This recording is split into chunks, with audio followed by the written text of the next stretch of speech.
Alright, so today I'm rebuilding the worst team in the Premier League. At the time of recording this, Wolves only have 2 points through 11 games so far this year. They look like favorites to be relegated. And for a team that's been like a staple in the Premier League for so long now, it is a sad thing to see. So because of that, I'm becoming the new manager of Wolverhampton Wanderers, and it's now my job to rebuild this club. First step is avoiding relegation in season 1, and then maybe in the distant future making Wolves the best team in the world one day. So yes, here we go. Season 1 of the Wolves rebuild. And this club is in such a bad position. Is it actually possible to save this club from relegation in season 1? I'm not sure, but I'm going to try my best here. So first off, let's look at the team we start with in this rebuild. I believe when we started, we were actually playing a 4-3-3, but I feel like, considering the players we have in this team, I feel like that formation actually doesn't suit the players. So first thing we're going to do as manager is switch to a 4-4-2 holding. That's right, man. We're going old school with this one. 2 strikers, 2 CDMs, 2 wide midfielders. We're going back in time with this one, boys. Now, the reason I think this might work is Andre and Gomez are 2 solid CDMs, and then Larson and also Rokadari are 2 solid strikers as well. I feel like I can't leave those 4 players out of the team, and a 4-4-2 really fits it. Now, on the wings, we got Bellegarde, we have Arias on the right, then we got a back 4, Bueno. I'm not trying to say that is a Krej. Oh, brother, that's probably a mispronunciation. Agbedu at center back, and also, oh dear, Tichoa, Krakatoa, and then John Stone in goal. I feel like, currently with the players here, that's our best setup. The best setup to try to avoid relegation. Although I think still it's going to be rough. Now we start this rebuild with 60 million in our budget. I mean, that's a decent amount to start rebuilding the squad. Now, by the way, for this video, we're not losing live start points. We've gone back in the past here, so that I can have a fresh start, Wolves. Try to have a better start than them. Now, in terms of transfers, I've built a short list of players here that most, if not all, have been linked to Wolves at some point. We got older players, we got younger players. There's an assortment of players here. And yeah, a lot of them actually look pretty good. So, okay, 60 million in year 1. I feel like this team needs new fullbacks. 74 rated left back, 74 rated right back. The current lowest rated players in the team. That's where we can really improve, I think. So first, let's go for our left back signing. Now, left back, I think I want Gerard Martin from Barcelona. Now, he's 74 rated, so he's still kind of low rated, but he has got more potential. If we can get this guy to grow, he would be a good left back for the future of this team. Maybe the future starting left back, who knows? And he's only going to cost probably like 12 million. So let's start with like 10.3. Let's start with that for Barcelona. They are going to want 15.3. Okay, a little bit high. Let's go down to like maybe 12. Come on, Hansi, give me a deal here. Give me a deal. 12 million, 14.5. Okay, they're playing hardball. 12.7. Accept it, Flick. 12.7. They accept it. The art of the deal. So first signing, Gerard Martin. Welcome to Wolves. Could be our starting left back for years to come in this team. All right, now let's go for our new right back. For this one, we're gonna go with more experience. I want Julian Ryerson from Borussia Dortmund to be our starting right back. Now, apparently he was linked over the summer, and I do feel like, he'd bring experience in the team. He's 27, so he's not actually too old. He could probably grow a little bit. He would bring stability to our defense, though, to start this rebuild. So let's go for like maybe, let's start with like 19. Let's try to get a really good deal here. 18.7, they're going 20.6. All right, give me 20. 20 million, they're gonna accept that. Watch, they're gonna accept it. Yep, I knew it. 20 million? I feel like for Ryerson, that's not a bad deal. All right, so year 1, left back reinforced, right back reinforced. Now, is this going to save us from relegation in year 1? I'm not sure it is. It's probably going to be a difficult season still. We are literally starting from the bottom, man. I do feel like these players give us a chance, though. All right, so Gerard Martin will start. Obviously, Ryerson will start as well. So that is our team for year 1 of the rebuild, and I am just hoping we can avoid relegation. If we go down in the championship, it's going to be so much tougher to get this team, to win a Champions League one day. This first season is so crucial for this career mode. So I guess only one way to find out. Let's find out how we do in season 1.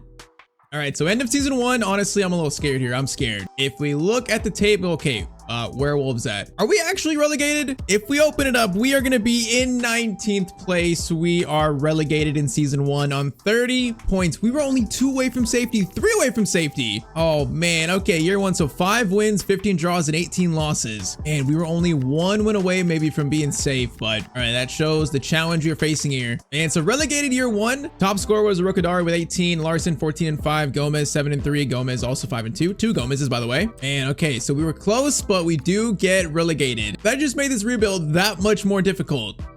All right, though, so season 2 begins in the EFL Championship for Wolves. Now, our budget for year 2 is actually higher, so it's 124 million. That's not a bad amount. I feel like this team is good enough where we should just go like straight right back up to the Premier League. It should only take us 1 season to get promoted. Now, in saying that, I think the 4-4-2, we tried it, but it didn't quite work. It's not 1994 anymore, Tyztir, so for year 2, we are switching formation because now we have enough money to buy players to really fit whatever formation we think is best for this team. So I think we're gonna go to a 4-2-3-1 wide. So if we do that, that's our current best setup. Okay, we need to spend money on probably a new left winger. I think that's probably priority number one. Then maybe a new cam, because Bellegarde, you know, he was a legend of previous Wolves series, but he is 28 years old. I'm not sure how much he's going to grow in this rebuild. So I'd like a cam, a left mid, maybe even a center back too. We got some work to do, man. We got some work. All right, though. So first, let's go for left mid. So Yetemay from Deportivo, I feel like he'd be a great left mid in this team. 23 years old, 85 pace, 81 dribbling. He would tear up the championship. And he's got room to grow too. So I feel like, you know, it's a perfect pickup for maybe like 30-ish million.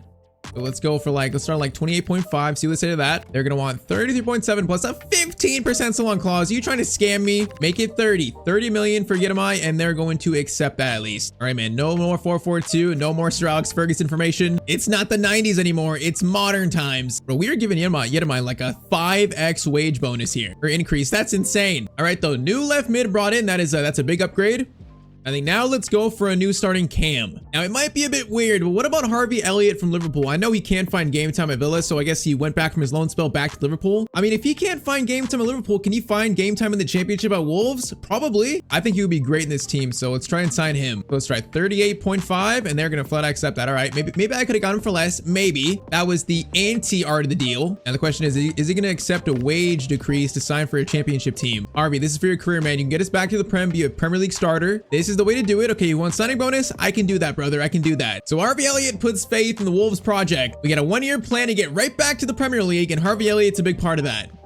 New number 10 brought in. So Bellegarde to the bench, Elliott into the starting lineup. I mean, we're looking better here. We're looking a lot better, actually. How much money do we have left? Because we can find a center back who's like 78, 79 that can grow. Bro, we might break like a record for points in the championship, maybe. I mean, we could sign Axel Disasi from Chelsea for like only 14 million. He'd be so cheap. Now, I also like Kiwior at Arsenal, but I feel like he might be a signing that's more so like when we get to the Premier League. Otherwise, these other players are not really exciting me that much. Okay, you know what? Tati's been here for a while. I think I trust Tati at center back. I mean, he's only 27. He should grow still. So Elliott and Yetemay brought in, so that's gonna be our 2 signings for year 2. If we don't go straight back up to the Prem, this thing is rigged. There's no way this team doesn't get promotion, automatic promotion. If they don't, I will fire myself. Okay, I'm just kidding. I'm not gonna fire myself. That would ruin the video. I'm not doing that. But year 2, can we get promoted back to the Premier League? All right, so end of year 2 in the EFL Championship. Please tell me we finish first or second. No, we're gonna finish in third, tied on points with Leicester. Bro, there's 3 teams on 100 plus points. We finish in third, so we're in the playoffs. Bro, it was literally 1 goal difference plus 1 Leicester. That's how they beat us for second place. I cannot believe it. Bro, same record too. That is so close. We were only 4 points or 3 points off winning the title. Oh man, that just sucks. Okay, we should still be a favorite to win through the playoffs. We should be. If we don't, I'm actually gonna scream. Let's see. So promotion playoffs will be coming soon here. Bro, we got to find a way back to the Premier League. All right, so playoffs, it is Sheffield United versus Wolves semifinals. Of course, it's 2 legs. Now, really quick stat-wise, how do our players do? Larson scored 30. Yetemay scored 23. Elliott, 11 and 14. Okay, where is our other striker? Where is he at? Did he leave? Oh, no, he just didn't play. He only played 2 games? Okay, I thought he would start for Larson. I guess not. Larson has won the starting spot. I mean, he scored 30, so I can't really complain. But man, great years for Harvey Elliott and Yetemay, the 2 new signings. Great years for them. Oh, they also grew +4 and +2. Bro, there's no way this team doesn't get promoted. Come on. First game against Sheffield United, first leg. Come on, boys. It's going to be a 3-1 Wolves win. Yes. Come on, take care of them second leg. Take care of them, boys. Get us back to the Premier League. Second leg at home. 3-1 lead. It is going to be a 4-0 win, so 7-1 in aggregate. And we are in the championship playoff final. Come on. Oh, man, we're facing West Ham, though. This is probably an even matchup. I think actually on rating-wise, they're actually better than us. So, bro, I'm terrified. If we lose, it's such a big setback. For the love of everything, please, boys, win this championship final. It's going to be 2-1. Yes. Gomez scores, and also Harvey Elliott score to beat West Ham. And we are back in the Premier League for season 3. Oh, I got so scared, bro. If we lost that, that'd have been such another major setback. Okay, relief. We finished on 101 points, but through the playoffs, we get through. And I'm not gonna lie, players in our team, we look good. I mean, Yetemay 82, Elliott 82. Our goal in year 3 is to, you know, survive the Premier League this time, not get relegated. We should have a very good chance to do that. All right, man, come on. Year 3, this is pivotal. We have to survive in the Premier League. You can see there our team rating is much better, so we're definitely improving. Now, a few players have left on their contract expiring. Jose saw one of them. You know, it's sad to see him leave, but it's a new era at this club now. It's time to take this to a whole nother level. Now, right off the bat, you know, I feel like we actually look pretty good. You know, Martin's going to 79, which that's good to see. Once again, Elliott 82, Yetemay 82. Both our strikers 84, so we're in a good spot right now. My only issue, I think, is going to be Tati now. You know, we only grew +1 last year. That's a concern, and also the keeper. If we could find a new starting center back and also a new starting keeper, that might take this team to a whole nother level. Also, if players grow more, and I feel like that should keep us safe from relegation, man. It really should. So year 3, a keeper and a center back when we need. Now our budget, it's going to be 145 million. So that's a decent amount of money to work with. So let's get to work. I think now it's a good time to go in for Keyword from Arsenal. You know, obviously he's not starting for Arsenal. For us, he'd be our best center back for about, 30 million-ish. That'd be a great pickup, I think. Now he's a Premier League seasoned veteran. That is exactly what this team needs. So let's start with like 26 million, maybe 26. They're going to want Bueno. I'm not giving you Bueno, not yet. Let's try 27 million and they're going to accept that. 27 for Keyword. That's not a bad deal. I mean, he's 27, so it's not like he's that old, but what he is, he's a clear upgrade over Tyztir at center back. So Keyword, welcome to Wolves. So Tati becomes third choice. Keyword becomes obviously a starter. So if we can spend a decent amount on a good goalkeeper, maybe a young one that can grow, then I think we should avoid relegation here in year 3. We should. All right, man, it's time to splash the cash on a keeper. 86 rated Unai Simon will be perfect for this team, for the next like 5+ years. He would be the perfect Premier League Wolves goalkeeper. We might cost around like 70 million, but that's worth it right now. That's worth it. So let's start with like 50, maybe 55 million. 55, and you know what? Okay, hold up. 58.5 plus so-on clause. Oh, Bilbao, you have yourself a deal, man. That's a deal. I'm taking that and running away with it, man. We're building a team that can survive the Prem this time, man. Not get relegated. We're building it. I feel like we're laying the seeds for future, maybe Champions League winner. Unai Simon is the latest player to join the project.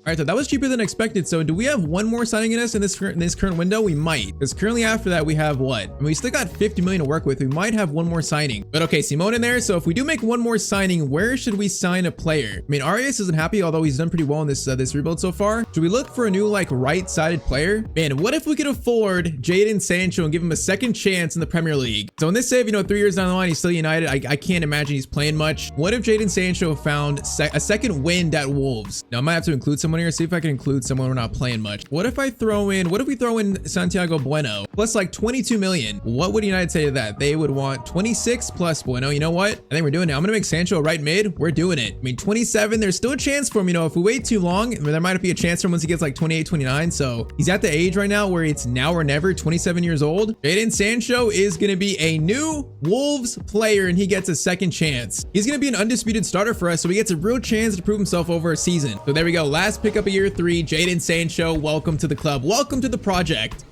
All right, so there it is. So Keyword, Unai Simon, and Jadon Sancho brought in. I guess Larson the starter after scoring 30 goals in the championship, but Rokodari is gonna be the backup. But honestly, man, this team is looking solid. There's no shot this team gets relegated, right? There's no shot. I guess there's only one way to find out. Year 3, back in the Premier League, what can this Wolves team do? All right, so back here again, end of season 3 at Wolves. Bro, I'm expecting big things. And okay, big things is what we got. So we finish in 8th place in the Premier League. You know what? After getting relegated and back up to the Prem, that's a great finish for us. Man, I will take that now. We were very close all the way down to 12th, so we're only 3 points off that. And also, we were only 3 points off a Conference League spot, European football. 8th place, I really got no complaints with that. Now, no surprise, we didn't win any cups. Obviously no cups yet in this series, no trophies, but we've come a long way since being relegated. Top scorer, Larson, 19, Yedemai 13 and 13, Sancho 8 and 5. That's not a bad season for him. He grew +3 to 85, by the way. So Sancho 85 rated at 28. That's not bad. Hey man, this team has a future now. We have a future. I mean, Larson 86, Elliot 83, Yedemai 84, midfielders 85 rated. Well, this team looks solid now. We look like we can push for European football, like a serious push now. After an 8th place finish, I think year 4 we have to chase European football and hopefully run away from any threat of relegation for the rest of this rebuild. Secure the safety of this team in the Premier League.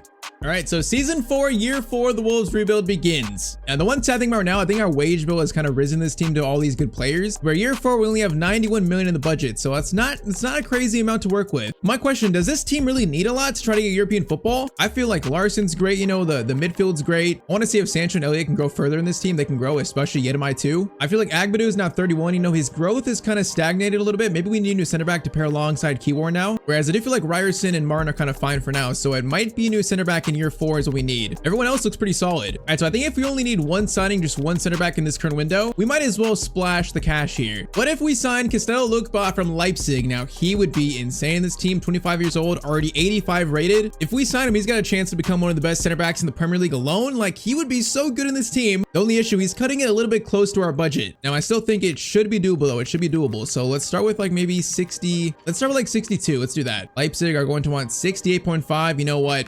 That's a done deal. That's below his value. He probably wants a new challenge, get away from Leipzig. And Wolves, I can give you that challenge, buddy. And he's got a chance to become a world-class center back in this team, world-class. And another player wants to join the Wolves project. So Lukba is signed up, instantly becomes one of the highest rated players in this team. Man, that is a giant pickup. So that's gonna be the only signing year 4. Once again, though, I think the only signing we actually needed. So Agbedu to the bench, Lukeba into the team. And I think this team is not ready to push for European football. For year 4, man, I want a top 6 finish. And hey, officially a 5-star team. I think we can actually do it.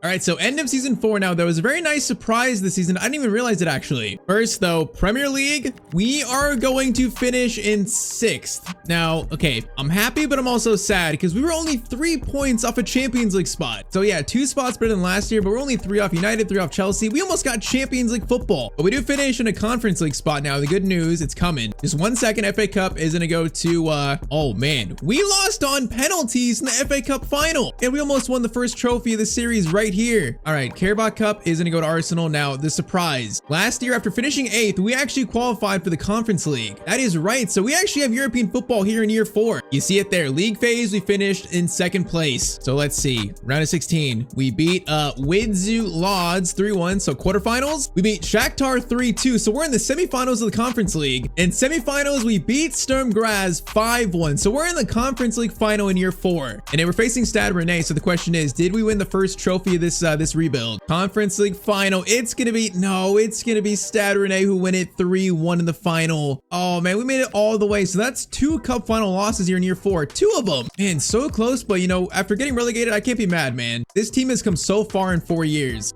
Larson scored 43, so he's come a long way too. Other stats, Yedemai scored 23 and 13, Elliott 19 and 18. Man, great year for Elliott. Sancho 13 and 11. I mean, the main attackers are playing great in this team right now. Bro, this Wolves team is on the rise, man. I mean, in terms of growth, Larson 87, Yedemai 87, midfielders look good. Lukeba grown to 88 after signing him. Bro, this team looks so good. So, okay, so season 5, we're going to be back in the Conference League. We started off so rough with that relegation, but now we're back, man. So a European Cup final loss, but next year, man, I want Champions League. And I think this team can just push a little further and get in a top 4 spot. So once again, a new season begins, and now we chase Champions League football. Now, the one problem right now, our budget is still not crazy. We have, again, 106 million. So it's a decent amount. It's better than last year, but it's still not crazy. Like last year, that was only enough to sign one really good player like Lukeba. It might be the same case here in season 5. All right, though, Hugo Bueno and also Martin, they're both 80 overall, and they're kind of stopped growing, I think. So that's kind of an issue. I think left back is the one spot I'm worried about. I think Ryerson right back is fine for now. He's 31, probably, you know, has a year or 2 left in him being a starter in this team. Otherwise, I'm not sure if we need to make drastic changes. Maybe a new left back and we're good. If I can afford a better center back, I might sell Agbedu and then bring in another center back to pair alongside Lukeba. I might do that. You know, I think midfield attack look great. It's just still the defense, man. That's what I'm worried about. So let's find our new starting left back. All right, so left back, what about Ricardo Calafiori? Of course, the former Arsenal fullback in this save. Now he's at Atalanta. I mean, kind of same profile of the player we've been signing. You know, 27 years old, his prime, 84 overall, has a chance to probably go to like 86 at the highest. He'd cost around maybe like 50 million, but that would be a clear upgrade. Our left back, man, that'd be a clear upgrade. So Ricardo Calafiori, do you want to sign for Wolves? Okay, let's start like 45. I need to try and save money here though, because I do want a center back. And you know what? 48.6 plus on clause.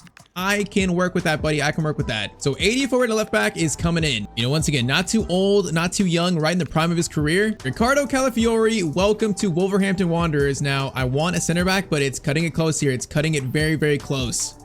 So we have 50 million left. Oh, that might not be enough, man. It might not be enough. The 2 center backs I want to target here are going to be Ruben Dias and also Gonçalo Inácio. No, get some Portuguese themes back into Wolves. Man, the problem is I think they're both a little bit too expensive. Dias might be cheaper because he's older. Let's see if I can offer someone in a swap deal. Let's see. Who could we offer here in a swap? I mean, what if I offer the Hugo Bueno plus like 28 million? What would Let It Go say to that? They want 60 plus Bueno. Okay, that's not going to work. I mean, the most I can offer is 35. 35 plus Bueno, they're going to want 60. Okay.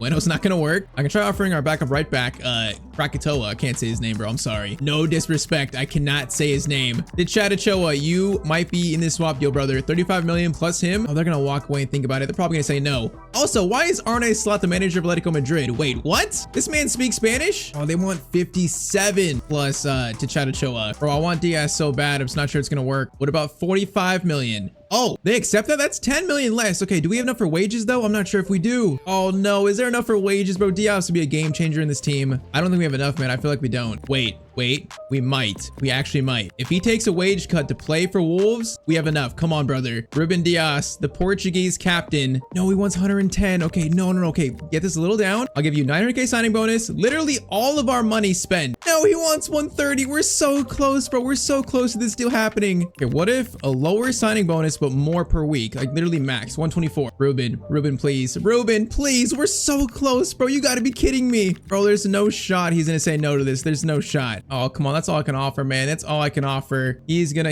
think about it. Oh, I feel like he's gonna say no, man. We're so close to that working. We're so close. Okay, wait. So we sold Arias de Villa for 16 or actually 19.7 million. If we go back in Ruben Dias, we might actually have enough. Can I accept it? I think I did. Yes, Ruben Dias is brought in. Okay, that is so clutch, man. I had to sim like 4 or 5 days, and Dias, he waited for us. He waited for Wolves. Now, it is an older player, but he's such a big upgrade at center back, man. He's gonna help us get Champions League football, I think. And we get that Portuguese blood back in this Wolves team. So Ruben Dias, welcome to Wolves. Man, we just barely pulled that off, barely. All right, so year 5, the team is going to look like that. That is much better. Dias and also Calafiori brought in. I mean, that's a Champions League team right there. I mean, not gonna lie, that's a team that can maybe win the Champions League. If everyone's playing as good as they can, you know, this team looks scary now. So let's find out, man. I want Champions League. Let's find out if we can do it. All right, so end of year 5, end of the 2030 season. So Wolverhampton Wanderers are going to finish all the way in 2nd place, 5 points off the champions, Man City. Man, that is a monumental season for Wolves. We finished like 8 points above 4th, so by far and away, 2nd place in the Prem. Like, what a season. Man, we are getting serious. All right, so 2nd place in the Prem, Champions League is secured for season 6. FA Cup is gonna go to Chelsea. Carabao Cup will go to Arsenal. Now, last year we finished 6th, but we actually got Europa League football this year based off, I think, the coefficient. So Europa League finished in 3rd in the league phase, facing our first European trophy, run to 16. We beat Lens 5-1, but quarterfinals lost to Juventus 6-2. So that's kind of a big margin there. Eventually Dortmund won the Europa League, so it's a little sad there, but 2nd place finish, man, I cannot be mad. We have come so far in 5 years. So top scorers, Larson 26, Yetamai 23, Elliott 16 and 12, Sancho 12 and 8, same names. I mean, our attack is just so balanced in this team, and the player growth is insane here. I mean, look, but 90 rated, Yetamai 90 rated, he's +3 on the year. Unai Simon 89 still, Gomez 89. Or Jadon Sancho is growing all the way up to 88. Talk about reviving a career. And even Elliott grew +3 this year. I thought Elliott might be done growing, but no, he grew +3 to 88 this year too. Like, bro, this team looks insane now. It looks absolutely insane. Now, I think when we're healthy, of course, Unai Simon, I think he's hurt for a little bit, but he should be fine. When this team is healthy, are we actually a Champions League contender? We seriously might be. So season 6 might be our first chance to win the Champions League. So year 6, our team rating is 84, 88, 84. This team is now a Premier League and Champions League contender, boys. So the question is, what do we need here in season 6? Every player we put faith in, every player we've signed has done so well in terms of growth and also performance. The only thing we might need is to reinforce the bench, really. I feel like the starting 11's fine. If we just reinforce the bench, I think we got a real chance this year. So budget in season 6, 174 million. Let's reinforce this bench.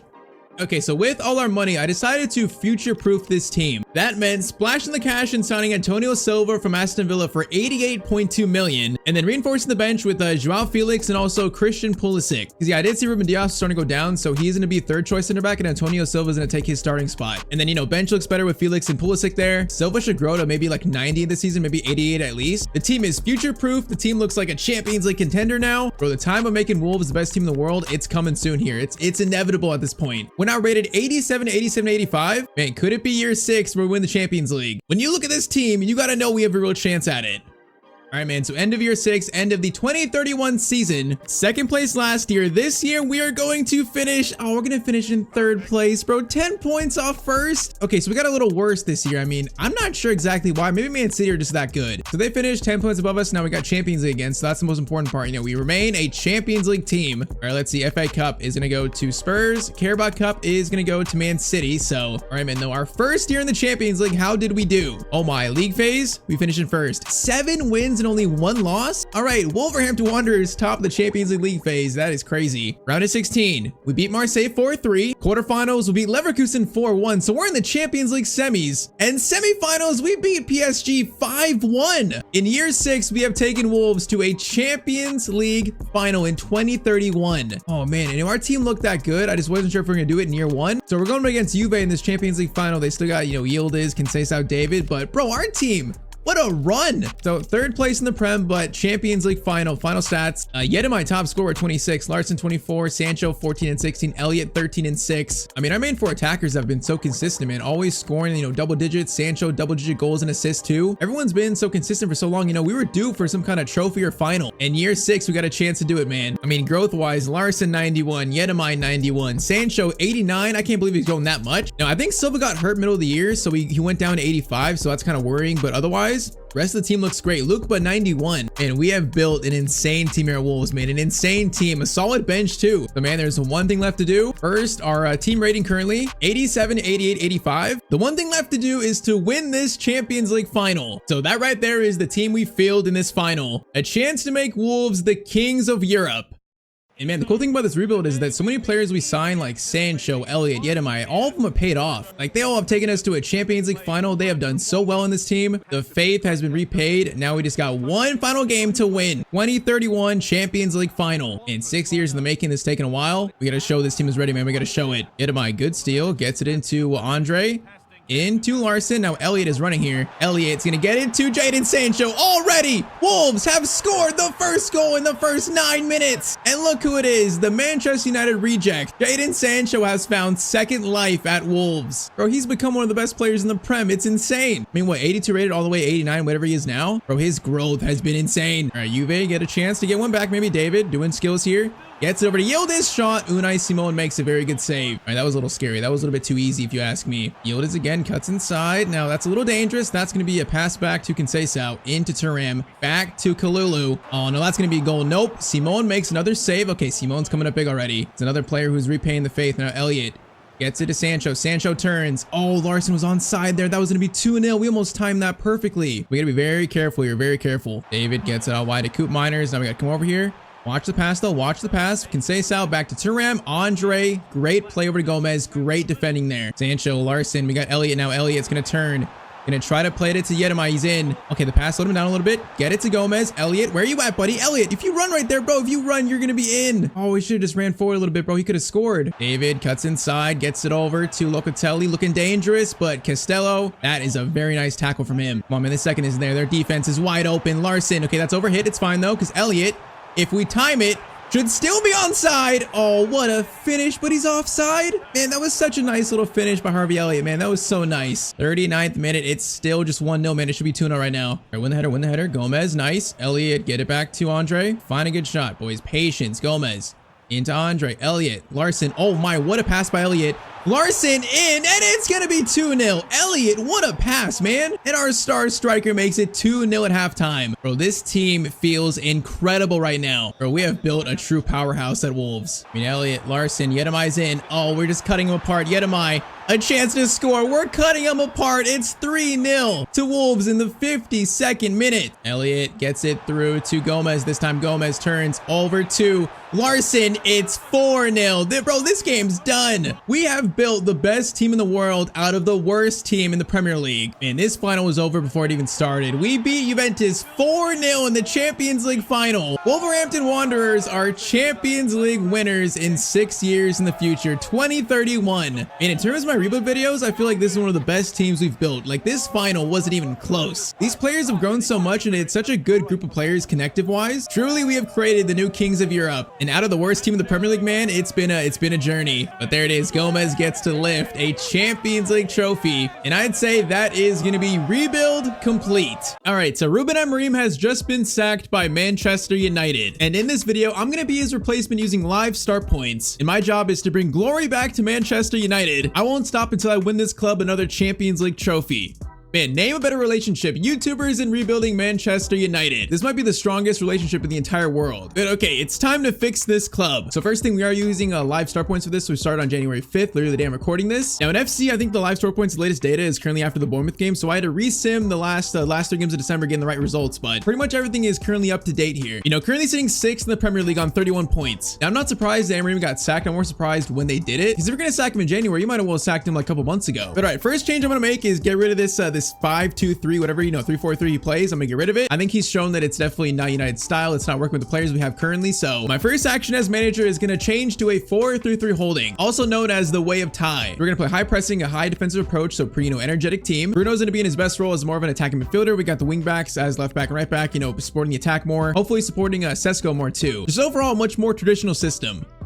I think the reason United sacked Emery at this time is because they think if they bring another manager in, they can get some better results. They might have a chance for like top 6, top 4 even. I think that's why the timing's like that. So my goal in this first year is try to get some kind of European football, man. Finish top 6. That's my goal. Now, I think that is very much a possibility, but man, we do need some big signings in January. And I'm currently armed with 167 million to spend. So I mean, that's a lot of money. Bro, 16767. Are you kidding me? Bro, FC has to be trolling me right now. All right, though, I have a very clear plan for this first window. So I want new fullbacks. I want a new left back. I want a new right back as well. And then I want a new CDM. So I want 3 signings in this first January window, this rebuild. I think that'll build the foundation for my Manchester United. So first up, for my new CDM, I'm going after Ruben Neves, playing for Al Hilal in Saudi. Now, apparently in real life, Ruben Neves wants to come back to the Premier League. I think United have spoken to his agent apparently. So right now it's a pretty serious rumor, and he's still 28. I've always liked Ruben Neves a lot. For a number 6, midfielder alongside Bruno Fernandes, I like him a lot. So let's try, let's try his value, 56 million to Al Hilal. Let's try that. Now, I think in real life, Real Madrid have shown interest too, which that's going to be a tough team to try and prime away from if he wants to go to Real Madrid. But I kind of feel like, he'd be probably interested in playing for United alongside Bruno. He might be interested. Let's see, 73 million for Neves, and they're going to accept that. All right, so there it is, my first signing after replacing Ruben Amorim. Ruben Neves, welcome to Manchester United. Okay, now we need some fullbacks, Luke Shaw, Dallo, and Mizraoui. I feel like those 3 are not really cutting it enough for me. So I want a new left back and also a new starting right back too. I think let's go after our left back first. At left back, I think a perfect signing for United is going to be Anthony Robertson, currently playing for Fulham, the American left back. I can see him playing so well for United, actually having a fullback that can swing in crosses to players like Sesko, Cunha, and Mbeumo. I mean, he's quick, he's got 90 stamina, what is his crossing, 81? I think he's a left back that United need right now. So let's see if we offer like maybe 30, maybe 33 million. Let's see what Fulham say to that. 33 for Anthony Robinson. They want Dallo. You know what? I mean, Dallo for Robinson, that might actually not be a bad deal. If we do like 14 million, maybe they want 16.2. You know what? 16.2 plus Dallo for Robinson. I kind of like that deal actually. You know what? We're doing it, man. We're doing it. So Dallo going to Fulham for Anthony Robinson. I'm not sure why Fulham want Dallo. Maybe they're looking to hire Ruben Amorim soon. Maybe they want to reunite Amorim and Dallo, but there it is. Dallo going to Fulham, Robinson coming to Manchester United. I mean, a really good CDM, a good left back. That's going to transform this team like from the start. I got one more sign on the left in this current window, and it's going to be a right back. So the right back we're going to target is going to be Wesley from Roma. Kind of a similar player to Anthony Robinson, a player that's quick, energetic, obviously really good pace, good jumping. His crossings at 73, so it's not too bad, but he's much more of a dribbler of the ball. For the high pressing system I want to play here, like Wesley fits that system perfectly. I want the fullbacks to support the attack a lot more. So, I mean, Robinson does that, Wesley does that. So 34 million to Roma, and they're going to want Lisandro Martinez. Now, I'm not going to give up Lisandro just yet, if we even do. Let's do 36.5 for Wesley, and they want 38.8. You know what? Take your 2 million. 38.8 million for Wesley from Roma. Now, being at 22 years old and 79 rated, he is more of a project type signing, player we have to develop, but I got a strong feeling, man, we can turn him into a pretty good right back in the Premier League. So Wesley, Anthony Robinson, and also Ruben Neves, all 3 brought into Manchester United. And there it is. That is my first window as United manager. Hopefully the transformation has truly begun. All right, so there's my team to start my managerial reign here. We got Cunha, Sesko, and Mbeumo on the right, Bruno, Neves, Manu in the midfield. That's right, Manu actually gets to play now. It's a miracle. Manu gets to play. And then a back 4, Robinson, Yoto, De Ligt, Wesley, of course, and then Lamens in goal. Now, I think this team finishing in 6th, I feel like it's going to be tough, but it's definitely a possibility. We're banking on players like Manu, Yoto, and Wesley growing, but the Tyztir Man United rebuild has begun. Let's see if with these signings and also the formation change, if I can bring European football back to Old Trafford.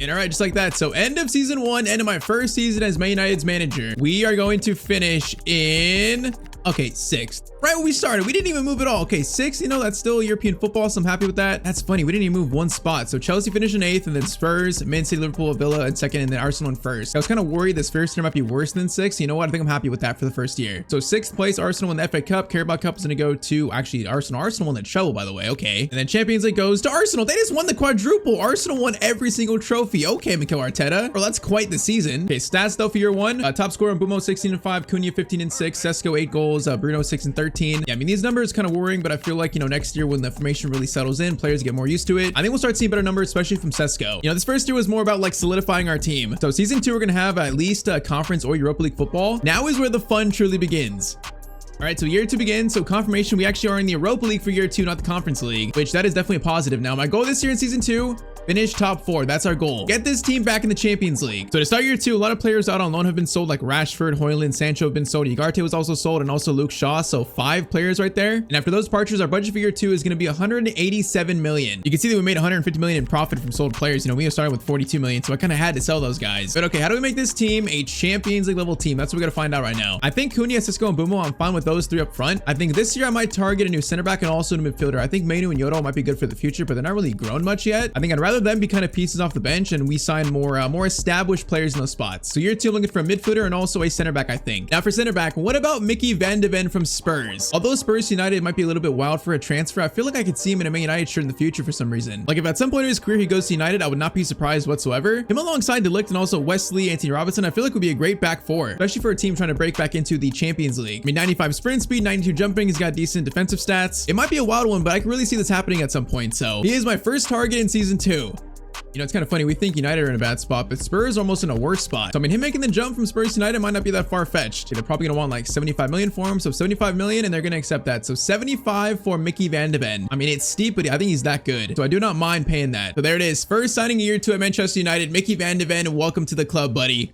I think him alongside De Ligt really be like a force in the Premier League. You know, they're definitely not Gabriel and Saliba just yet, but I could see that in the future becoming that.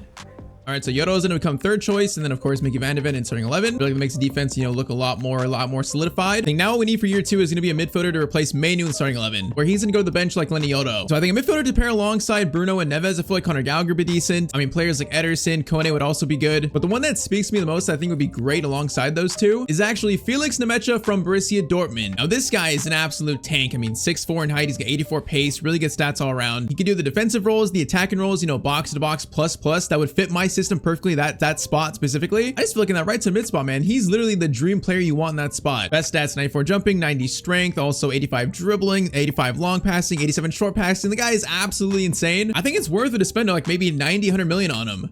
Okay, let's see if we can get this done. It might be close to our budget. Let's see if we can just barely get it done though. What if I give you Onana? I forgot Onana's still here. I totally forgot. Let's give him Onana and then try maybe like 60 million plus him. What do they say to that? Does Dortmund want Andre Onana? They don't. They want Bruno. I'm not giving you Bruno. Absolutely not. Okay, what if I give you Lisandro Martinez plus like maybe 40? Or no, 50. Let's do 50 plus Lisandro Martinez. Because of Van de Ven here, I think we don't really need Lisandro Martinez, and they're going to only want 56.2 plus Lisandro. Hey man, that's a deal for me. We're doing that. So Lisandro Martinez going to Borussia Dortmund.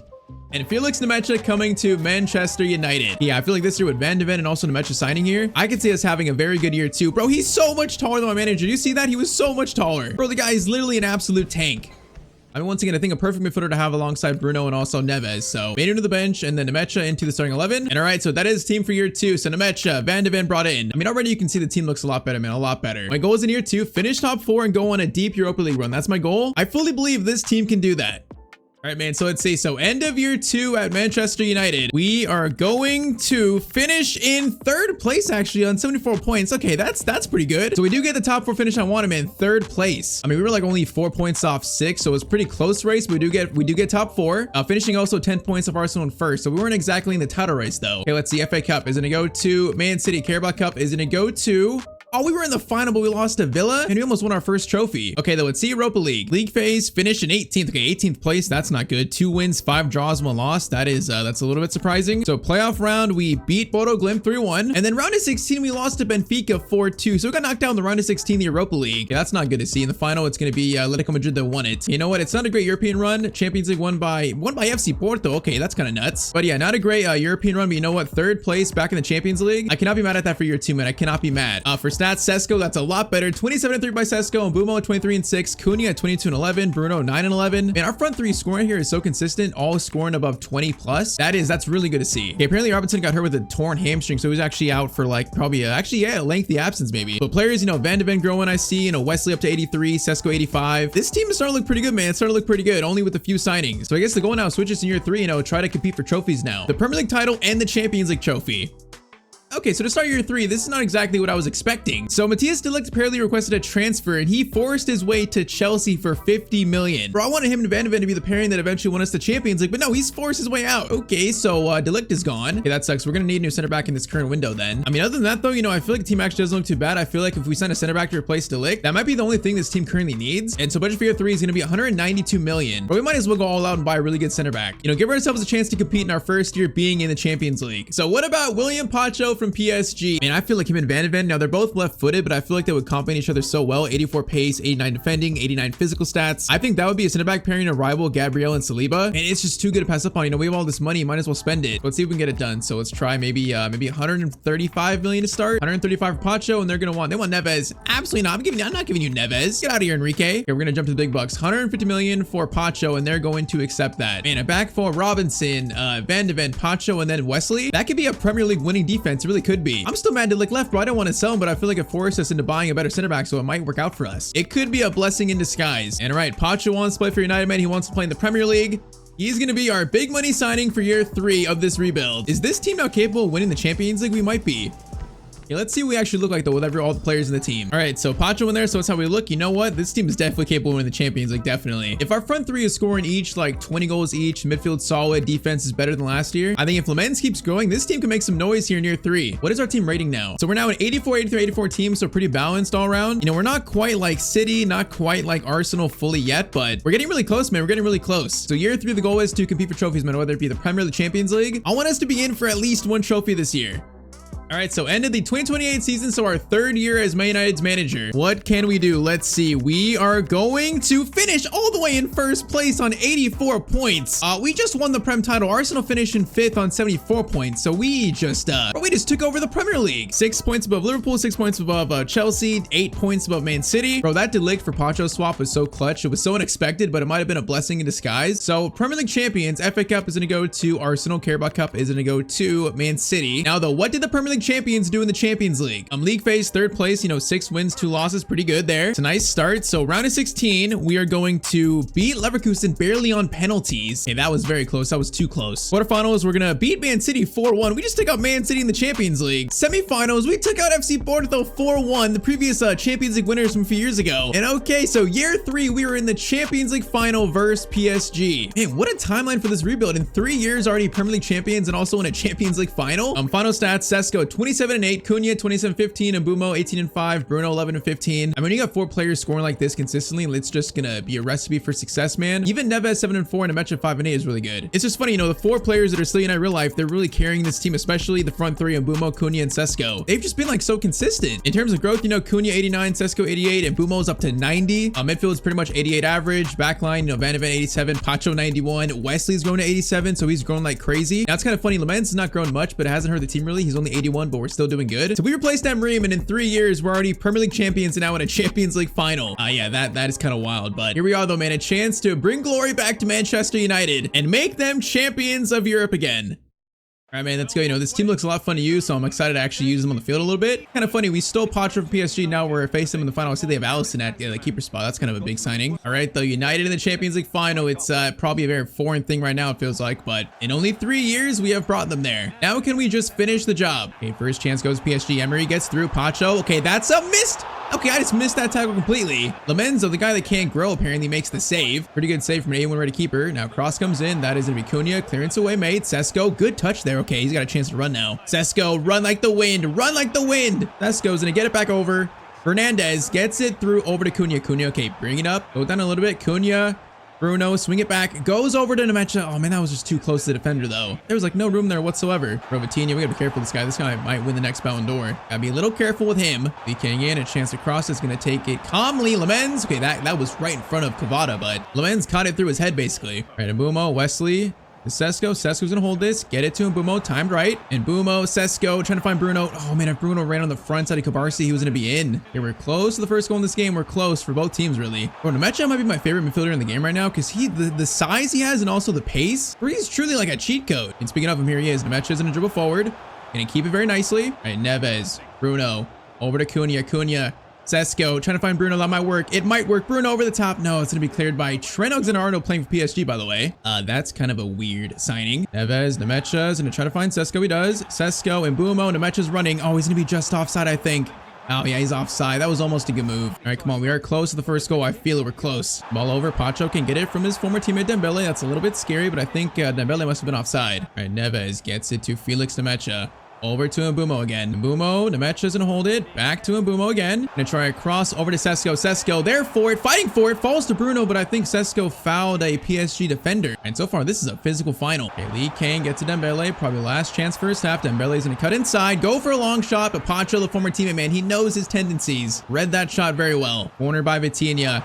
Header by Kabarsi goes wide, and that's going to be halftime here. All right, so far pretty close, but I'm pretty confident we can win this. Pretty confident. I feel like we played well so far. Just got to find the first goal. It should be on its way. It should be. Cunha on the left attacking here. Gets it to Anthony Robinson. Gonna hold it. Back to Bruno Fernandes. Bruno's gonna try a finesse shot from a really tough angle, and that was not a bad attempt. Okay, Bruno steals it. Now a chance to counter. Bruno into Cunha. Cunha back to Bruno Fernandes. Now keep it. Oh, man, doesn't try to stop there in front of military. Cunha gets it to Lee Kang in. Now Robinson trying to track him. Vitinha's gonna cross it in. That's a really good cross. Wesley, though, that is a very important clearance by Made. Oh, it's still in the box though. Lee Kang, a chance to shoot, and it's right at Lemens, thankfully. All right, 25 minutes left here. Bro, is Cunha still onside here? Is he onside? He is onside. Cunha's onside here. Cunha, Sesko, over to Mbumo, the 90 rated player. That is a textbook counterattack. And oh my, we've scored in minute 6-7, bro. This number, I feel like I'm seeing it everywhere. It's just popping up everywhere. Minute 6-7, United go up 1-0 though in the Champions League final. I'm sick. There's no way we just scored in this minute. Come on. All right, though. Perfect counterattack, and Mbumo scores it. 20 minutes to go. United take the lead. Come on, still a lot of work to do though. Still a lot of work to do. Neves pressuring, but Robinson and Wesley have done so well against these fast PSG wingers. They've done very well. Especially Wesley and Cavada, man. That's a tough matchup, but he's done well.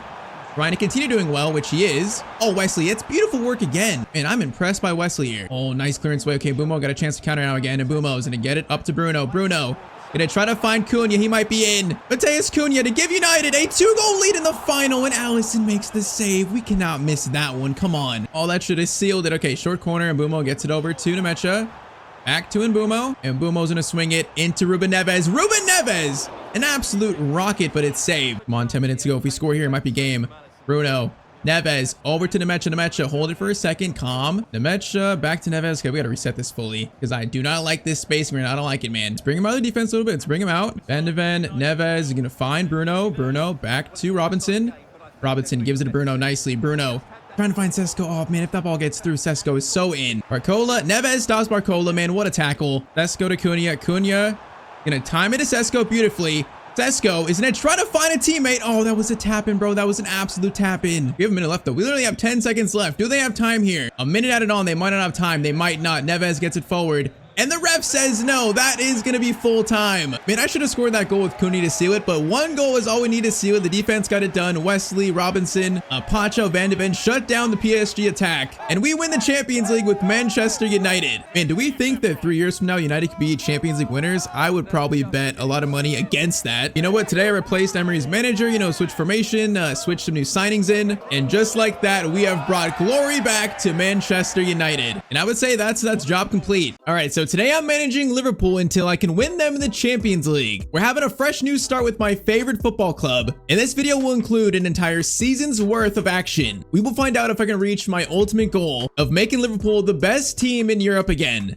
So yes, day one, we got a fresh new start. We start this time around at the beginning of the season, where of course the road to maybe another Premier League title, but ultimately a Champions League trophy begins. So yes, we do start with 143 million to spend in the budget, but I mean, honestly, Liverpool did all the work for me in the summer, all the work. I mean, Florian Wirtz, Alexander Isak, breaking British transfer records. And that's not even including Ekitike, Jeremy Frimpong, or even Kirkez. This team has spent so much money transforming an already Premier League winning side. So at least for this first window, we don't need any new signings. What we do need though is how to figure out how to fit these players in the same team. Get the best out of the current squad. Now, I do think the 4-2-3-1 is pretty balanced, but I got something else in mind. Something I'm calling Secret Weapon X.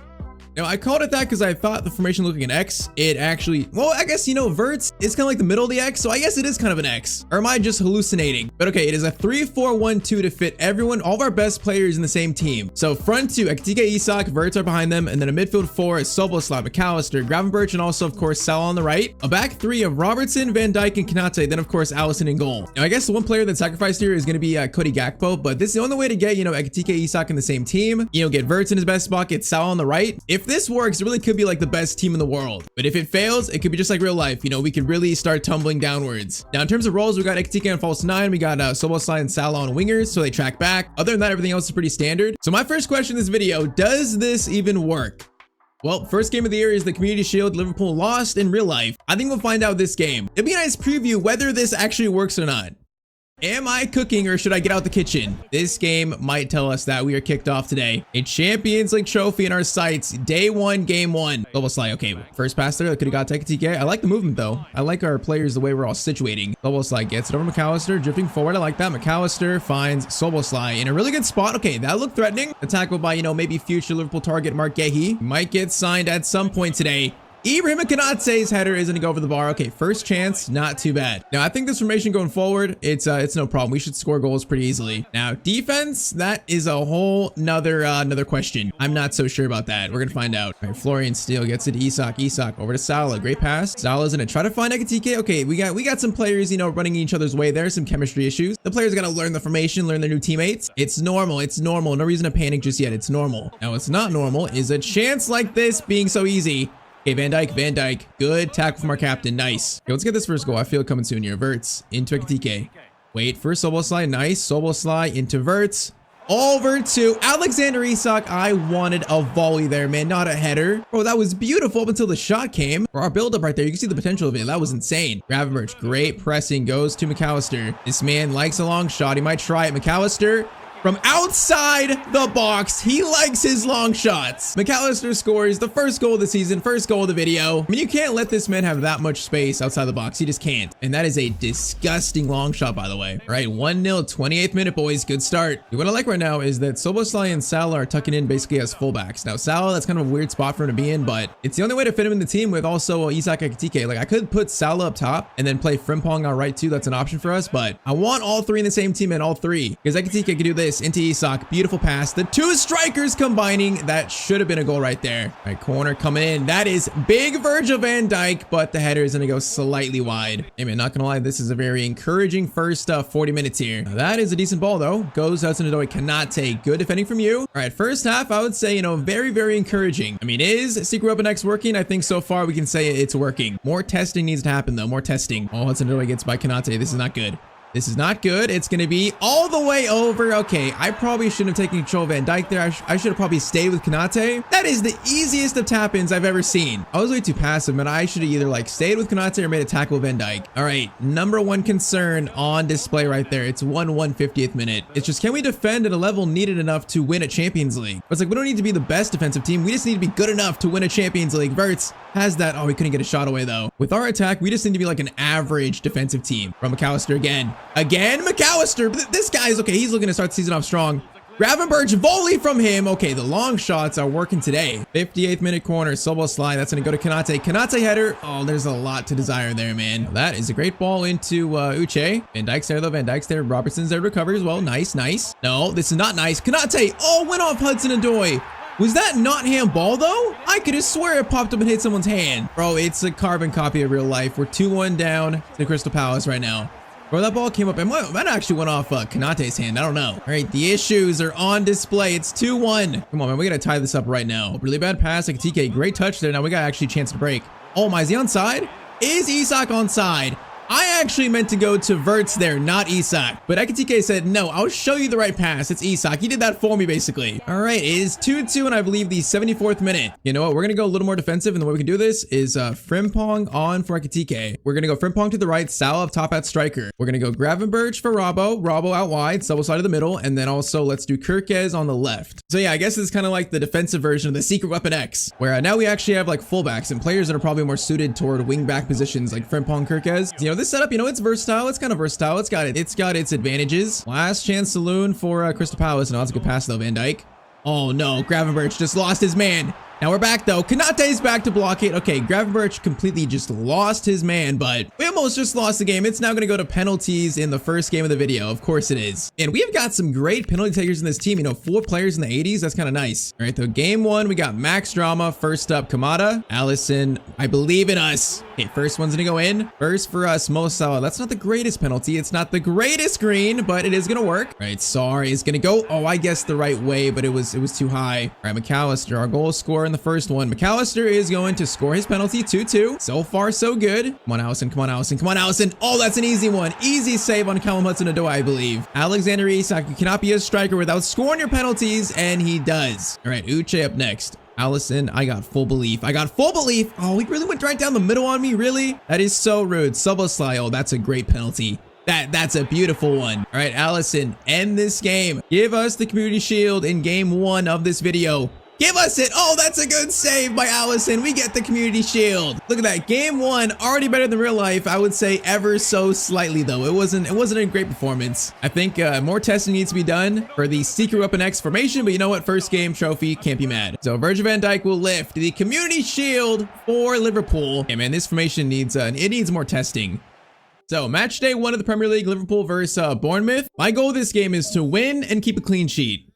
I just want to see this team in this formation is capable of keeping clean sheet, man. It's capable of it. So we are kicked off. First game of the Premier League season. Show me something, boys. Show me something here. Show me something defensively. Okay, already Bournemouth having a nice chance here. That's a little bit concerning, not gonna lie. That was a bit too easy. Kanate has some good defending there, though, to get it out. Bro, they just get by us a little bit too easily. We gotta fix something. I feel like once they beat one center back of the 3, the other 2 are just, they're kind of screwed. Now, Isak, are you onside? Isak, are you onside? He was onside. He hits the post. Man, that would have been the perfect start to the Prem season. Come on, man. Really? First shot of the Prem hits the post, really? Gravenberch. Oh, my. What a pass to Verts. What a pass to Soboslai. Get it over at TK. Nice to McAllister. Okay, that was a weird chance. I was gonna go back to them, man. That's 2 good chances already, though. 2. This formation, these players, bro, it creates chances for fun. Okay, Bournemouth are doing their thing here where I just can't get the ball off them. You know, they're passing it around, bro. On Ultimate, they just, they get in these modes where they turn into prime Barcelona all of a sudden. Like, bro, I can just not get this ball off them right now. I can't do it. Ekitike.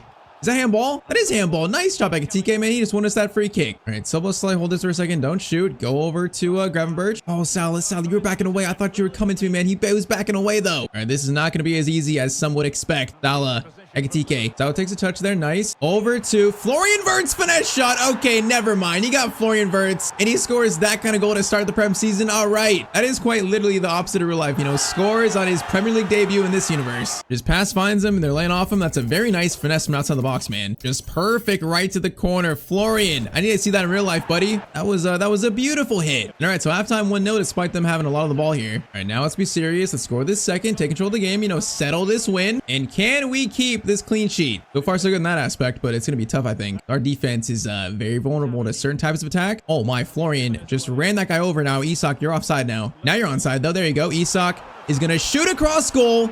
He's hit the post twice. And then Ekitike was offside. You got to be kidding me. Bro, Isak, can you put a shot in the back of the net, buddy? Like, bro, that's just so unlucky for him. The Menyo looking dangerous. He is going to play it backwards. Get all the way back to Christie. Oh, we could have stole that mid on our breakaway. They got their line is very pushed up here. If we steal this, we are going to be in behind pretty easily. Problem is, the ball is glued to their feet again. Bro, this thing is just glued to their feet. Allison, that is an amazing save. They should have scored that. All right, same change before. We're gonna go Salah up top of Isak, and then this time we're gonna do Frimpong on the right, and then I'm gonna do Gravenberch at center back, Soboslai midfield, and then Gakpo on the left. I do like the setup where, you know, Gakpo is more of an attacking threat on the left, then we have Frimpong on the right to be a little more defensive. This setup looks promising as well. McAllister, Gakpo to Isak. Isak, hold it. Oh, okay, I should have played that sooner, man. All right, 73rd minute, 15 minutes away from our clean sheet that I want, and also from a win in our first Premier League match. A Fief coming forward. That's gonna be a good touch there. Now Frimpong's there though. See, this is why you're on, buddy. Good pass over to Ivanilson. No, Van Dijk. Semenyo. Oh, Gravenberch. That is some really good defending, man. That's clutch. That was a very dangerous spot. Now, Frimpong has got a lot of space to run, and he's running in it. Frimpong gets it to Salah. Salah over to Wirtz. Into Isak. Isak, stop hitting the post. You got to score these shots, though. All right, short corner. Salah to Gakpo. Gakpo's going to cut inside. Oh, blew by him. Gakpo, finesse shot incoming. Cleared off the line. Oh, back to Christie, man. We can't lose it there. The header was right to them. All right, 4 minutes. 4 minutes to win this game and keep a clean sheet. Come on, boys. Now, that is a very heavy touch that I'm a little scared of because now we are kind of caught out. Oh, no. Van Dijk's there. Van Dijk's there. Good cover. Goes over. Kanate again with a very important tackle. And okay, match day 1 of the Prem. It's a 1-0 win, a slim 1-0 win, but I think we defended a lot better this time. So, you know, that's promising for the Secret Weapon X formation. And we start the video with 2 games, 2 wins for Liverpool. All right, so next up, it's Champions League time. First, though, standings update. So currently in the Premier League, we sit in 2nd place, 4 wins and 2 draws in our first 6 matches. And all right, so currently 2 points off Man City. Stat-wise, okay, Isak's hit the post like how many times in played games? He has 9 goals in his first 9, though, in simming, I guess. Ekitike 3-5, Gravenberch 2-2, McAllister 2-1, Wirtz 2-2. Now Salah. Has he scored yet? Bro, Salah has not scored or assisted in 9 games. Bro, we gotta change that soon. I mean, I know he's got like kind of a different role in this formation, the setup, but still, he should be scoring, assisting more than that. So, first played Champions League game, we are facing Marseille away. It could be a tough game. Once again, another test for this shaky looking defense. How shaky is it actually? We're gonna see. Bro, the way Ekitike just won that is insane. That is so much strength. Now, Szoboszlai up to Isak. Therefore, a good header, but it's gonna be right to the keeper. We're thinking about Isak and Ekitike. They're both so good. How do you play both of them in real life? There's something I read where on slots, testing information after the international break, like he's gonna try it. Something about maybe trying Isak and Ekitike both and line up together. Although I'm not sure if that was actually a real report or not. It's just if you do, who do you sacrifice and how do you do it? I think this isn't bad, but in a real life application, would this work? I'm not so sure. I'm not even sure it's even gonna work in this video. That's exactly what we're trying to find out. Bro, see, when they get numbers forward, Aubameyang is gonna score for Marseille. When they get these numbers forward, we are just so caught out. Something there's got to change. Like, I don't think we need to change formation just yet, but I probably got to change the instructions on Van Dijk maybe. He steps up and he's in trouble. Like, the whole defense is in trouble, actually. There's like no cover whatsoever. All right, though, 1-0 down in 26 minutes. Lorenzo, no, don't. Okay, he's just running by Robertson. That's not good. Robertson. Doing pretty well. Robertson, good recovery. I like it. Now, it's going to be a goal kick. That's fine. That works. Is it shaky? Absolutely yes. But it works, though. That's what matters. Almost like, get it to Wirtz. Nice. Wirtz has Isak and Salah. Gonna get it to Salah. Salah tries to get touched there. That would have been a nice pass from Wirtz, man, if that got to him. All right, McAllister. Good pass to Isak. Get it to Salah. Nice passing here. Salah's going to play it over to Wirtz. Wirtz gets it over to McAllister. That was so slow getting it to him. Ekitike will pick it up. That was weird. Szoboszlai into Isak. Isak turns. Goes for a low-driven shot. How does the keeper save that one, though? And that shot was so good. All right, corner coming in. Kanate there for it. Oh, off the crossbar. Are we post FC? It's halftime. Are we literally post FC? Like, bro, how many times have I hit the woodwork so far in this video alone? Are we like, what, 3 or 4 times in 3 games? Gravenberch into Isak. Isak, another chance there. This time, no post, no save. 50th minute, we are tied up at 1-1. I mean, man, if there's one player that's liking this setup, it's Alexander Isak. The man is scoring for fun right now. He's got 10 goals in his first, like, what, 10 games? He is liking Secret Weapon X. He's liking it. Now, Sal, on the other hand, probably not. I know there's gonna be some comments saying we should play Salah like an inside forward role, but the problem is if we do that, he's not going to track back. We have to have the wide players sit on wingers so they track back and up defensively, because if we don't do that, then our defense is literally non-existent. Oh my, TK. Bro, he is so good at pressing in this game. Wirtz, Szoboszlai. No, he had a chance to win that, bro. He should have won that. That was actually McAllister, not Szoboszlai. Yeah, if we put Salah on like inside forward, he doesn't track back. That's the one big sacrifice we're making for his game, but he's still playing out wide. He's still making an impact like right here. Now, saying that pass from him left a lot to desire. All right, 25 minutes, currently 1-1. See Van Dijk. Okay, Van Dijk has to stay very composed here. Nice work. Okay, that was much better defending. If we stay composed, we're good, I think. We just cannot like get beat at all.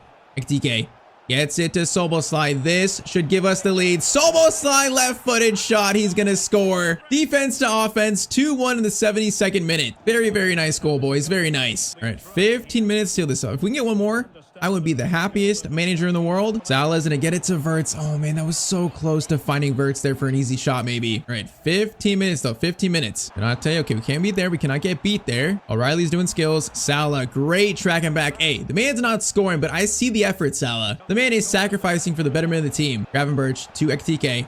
Over the top to Szoboszlai, over to Isak. Oh, that is just beautiful football right there to seal the win. That is the potential of Secret Weapon X. And that was a beautiful goal. Started by Salah stealing it, by the way. Salah doesn't get credit for that, but he started the move. The coach saw it, man. I saw it. All right, look at that, though. First goal conceded, it was a little scary, but after that, we really settled down. That is why I call it a champion performance, an experienced performance. McAllister, final steal, and that is going to be full time. 3-1 versus a solid team in the Champions League. I'm starting to think that this formation, it might actually work.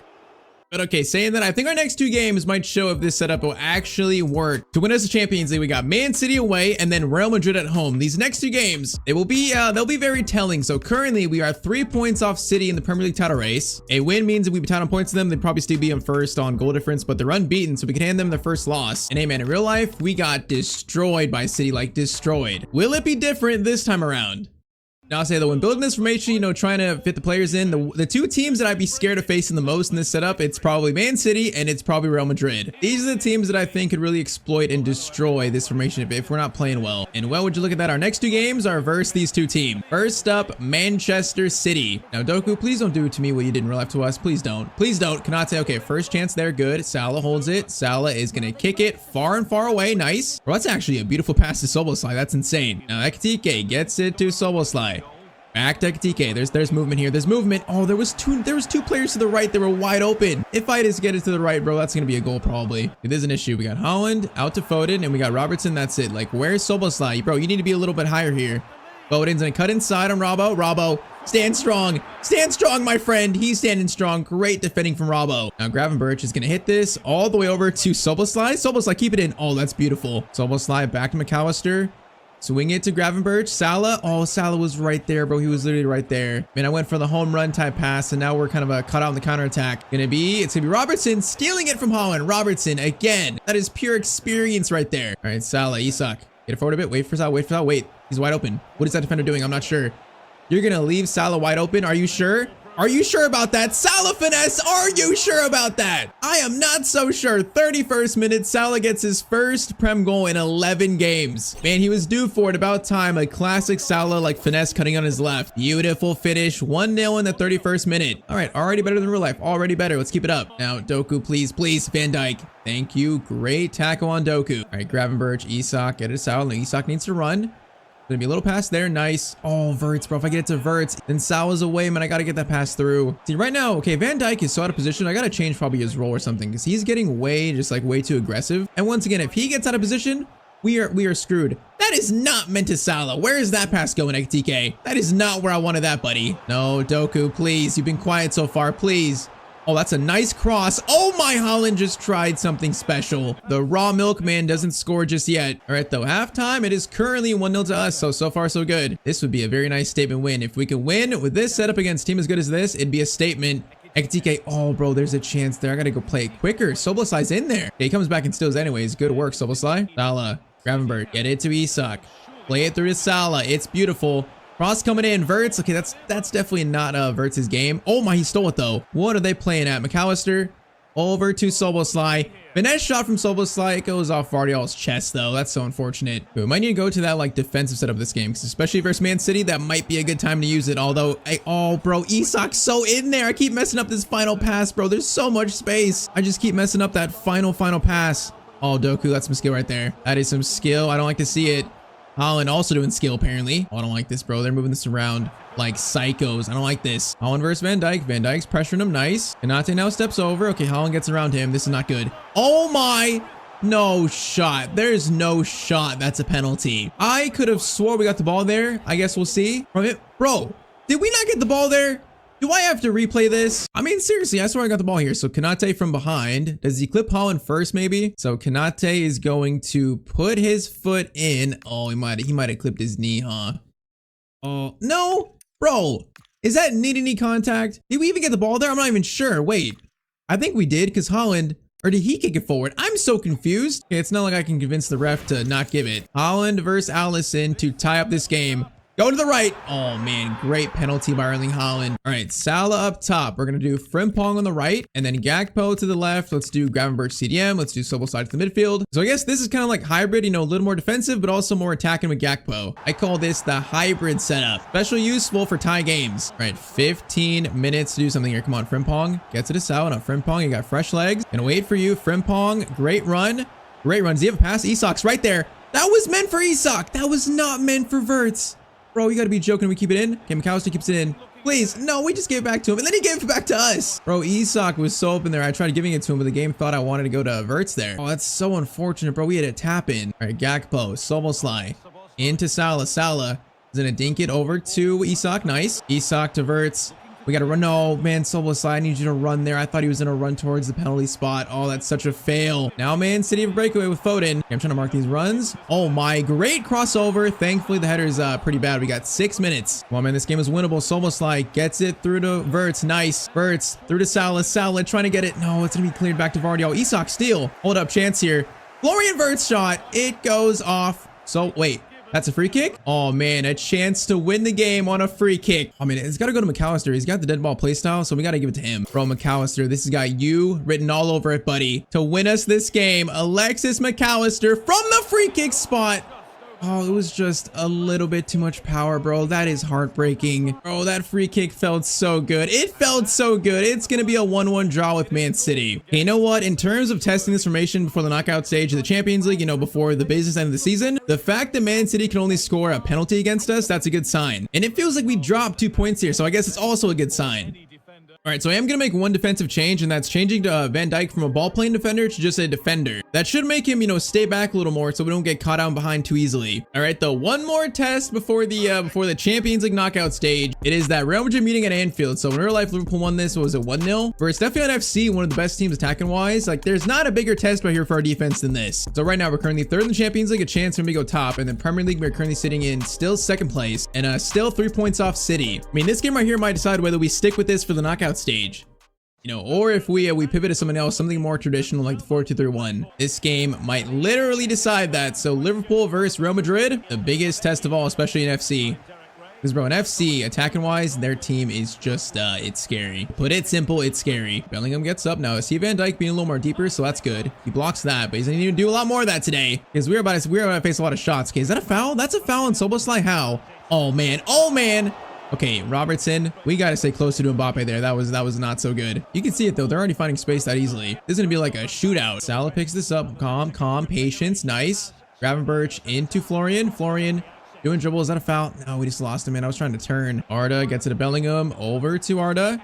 They're swinging it around, although look at Van Dijk, man. He's more in a defensive spot. I like that. Robertson, good tackle. Yeah, with Van Dijk being less aggressive, that's going to help our defense a lot, I think. Now, Ekitike finds Szoboszlai. Bro, from the left mid spot, this man is thriving, and it's 1-0 to Liverpool. Bro, Ekitike and Szoboszlai have built a little chemistry on the left there. Just defense into attack and a very nice finish on Szoboszlai, his left foot, man. He's scoring a couple times his left today. He's a complete footballer. All right, 1-0 in the 22nd minute. I mean, so far, so good. I'm liking what I'm seeing right now. I'm liking it. Secret weapon X. I am feeling very optimistic right now. Now, saying that, Bellingham, please no. Bellingham. Oh, no. Gets it over to Arda. Players there. Arda cuts inside. Now, that was the least dangerous option. We had to give it to him. Thankfully, he didn't score, man. I'd rather take that than an Mbappe shot. Okay, now a chance to counter. Oh, I think Verts is offside there. I think if you reach that, he was offside. And though on these counters, like, we got space in their defense. I see it. There's definitely goals for us here. Herreras gets it through to Bellingham. Over to Vinny. This is dangerous. Gravenberch trying to track him here. Gravenberch. He does extremely well there. That was beautiful. Konate, great pass to Florian. Over to Ekitike. Gets it, Isak. Okay, this build up, man. When it's firing, it's firing. Ekitike, great chance for you. Great chance. And it's 2-0 to Liverpool. Bro, is this the best attack in the world? Once again, when it's firing on all cylinders, it is firing. There's just so many goal-scoring threats running forward. All right, man. 2-0, 40th minute to Liverpool. Come on. Bro, if we beat them bigger for the knockout stage, confidence will be at an all-time high. Okay, Rona said that. He lost it. That's not good. Bro, the Tyztir jinx manifests itself in different ways every video. Different forms, different ways. But you know what? It always appears. Vinny trying to keep that in. He does keep it in. But Van Dijk says absolutely not. All right, though, halftime 2-0. If it ends 2-0, ends 3-4-0, man. If it ends 2-0, ends 3-4-0, man. I will be seeing a Champions League trophy in our future, man. I'll be seeing it. I'll be hallucinating it. That is how good this team is currently looking. Now, that could change. Arda gets it over. Oh, this is some quick passing. Valverde back to Bellingham. Gravenberch, that is just great defending though, boys. Great work. Now Ekitike, look at the space he has. Bro, the whole defense is worried about Isak. Ekitike, no, he's gonna be so offside. That was meant for Verts. He's just running offside like a blind man though. He just sprinted across the screen and I don't know why I played it to him. No, Mbappe plays it over. Van Dijk says no again. Great defensive work. Okay, this time we're gonna stay on side. Isak is on side and he's in a little bit. He's not gonna beat Housen, not gonna beat him. Bro, he just got sandwiched. You tell me that's not a foul? That looked like a foul to me. 30 minutes to go. Still 2-0, still looking good. Although they are making inroads. Mbappe looking for a shot. Okay, that's a weird cross. We give him no option though. Konate on Vinny. Vinny's doing skills here. That is too many skills, Vinny. Okay, let's get this third and really, assert dominance over Real Madrid right now. Let's make a statement in Europe, boys. Come on, Salah takes this. Gonna get it to Verts. Now Verts holds it. Oh, no, that was meant for Isak. That was not meant for Ekitike, bro. I'm aiming at Isak, man. Oh, no, Mbappe's in. No. Okay, Van Dijk, he got back there pretty well. Okay, that instruction change on Van Dijk might save this formation because I'm seeing it in real time. He's not worried about going forward as much. So, are you onside? Are you onside? He is onside. He's gonna cut inside. Finesse shot from Salah. Oh, okay. Szoboszlai. Okay, hold up. Two things. What a shot by Salah. How did that go in? And also, how did Szoboszlai head that backwards? Two things there I'm so confused on. That would have been the goal of the first half of the year for Salah. Probably only his second goal of the season too. Oh, Mbappe gets it to Trent. Into Bellingham. Oh, I just didn't read that. I didn't read that touch. Oh my, Bellingham just sold. That was a chance to get Madrid back in this, but he just took that chance terribly. All right, Robbo, kick that to Soboslai. You know, what a kick by Robbo. That's insane. Ekitike turns. Gets it to Isak. Isak, I see you. There you go. There you go. Seal this, man. Isak, seal it. It is going to be 3-0 to Liverpool. An absolute statement in the Champions League by this team. There it is, man. Confirmation, this setup, the formation, it can work. There is official confirmation. 3-0 versus Real Madrid. All right, man, I think we're ready for the knockout stage. We're ready. Wait, Vinny. Okay, clean sheet. Come on, I want the clean sheet, boys. Come on. Vinny, doing skills here. Kanate says no again, though. Says no, absolutely not. Final chance for Real Madrid. Kicked in. Bellingham header goes over the bar. What a performance by this team. We just showed that we can win with all the best players in the field, even with our defensive liabilities. We can beat a team like Madrid 3-0. Take me to the knockout stage, man. This team is ready for a Champions League trophy chase now.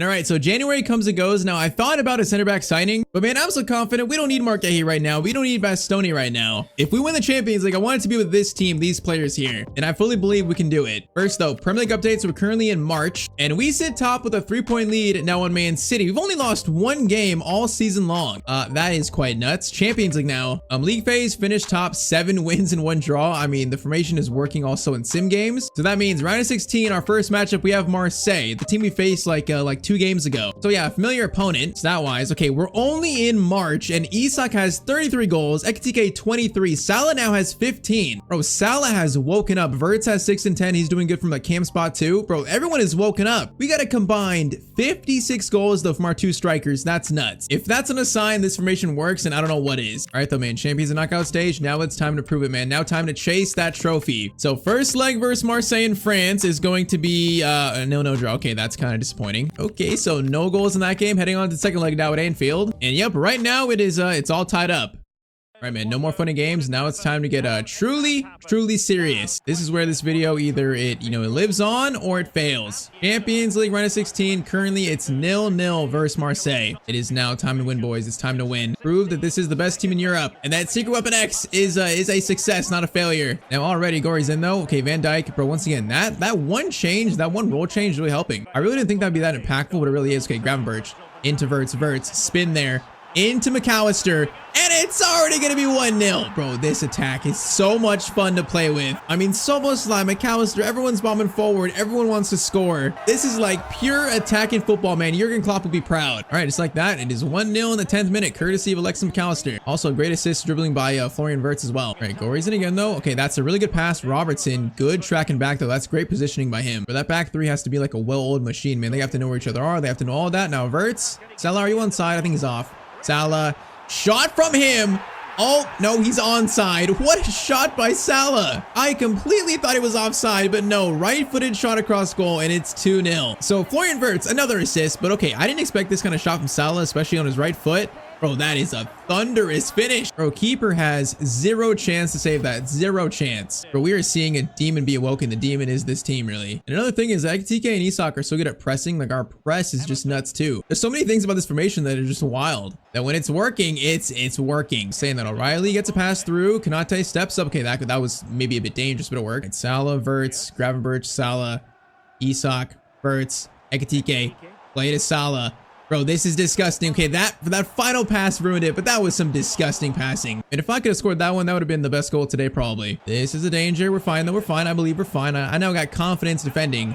Never mind. Never mind. I got no confidence. Never mind. Wait, I do have confidence. I do. No, I don't. No, I don't. I don't. Oh, man, that turn they always do in front of the keeper like that. That's such a good turn. All right, 2-1. Marseille get 1 goal. It's no reason to panic just yet. We just got to keep scoring, keep playing, attacking football will be good. Florian, Ekitike turns. Oh, Soboslai, are you onside? I think you're offside. Are you? Okay, that time he was offside. All right, man, halftime. It's currently 2-1. We're in a good spot, but this is it's far from over. We need more goals, boys. More goals. Gravenberch gets it to Wirtz. Now Wirtz could turn there. Get it to Virgil van Dijk. Gonna slide it over to Soboslai. What a ball by Van Dijk. Okay, I want to cross this. Probably not, though. Gonna turn backwards. Ekitike turn into Florian. Florian, create the space. Create the space. Oh, shot there. It's going to be deflected. Salah, Wirtz. Keep swinging it. Keep swinging it. Keep swinging it. Ekitike. Chance for you to shoot now. Okay, that shot was lacking. Come on, boys. Let's get this second. Let's make this feel a little more comfortable.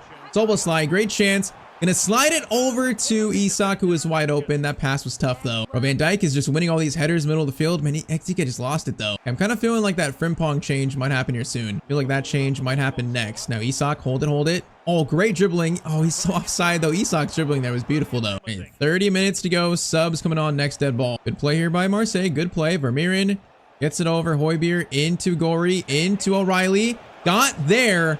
Bro, Van Dijk just stopped a goal. I'm not even sure how we actually got that. All right, the one change, Frimpong on for XTK. That's the one change so far. Just a little bit more defending out wide, a little bit more. Ross sent in. That is clear by McAllister. What a clearance away. Frimpong. Oh, I thought I could have stole that. I wasn't even close to it, though.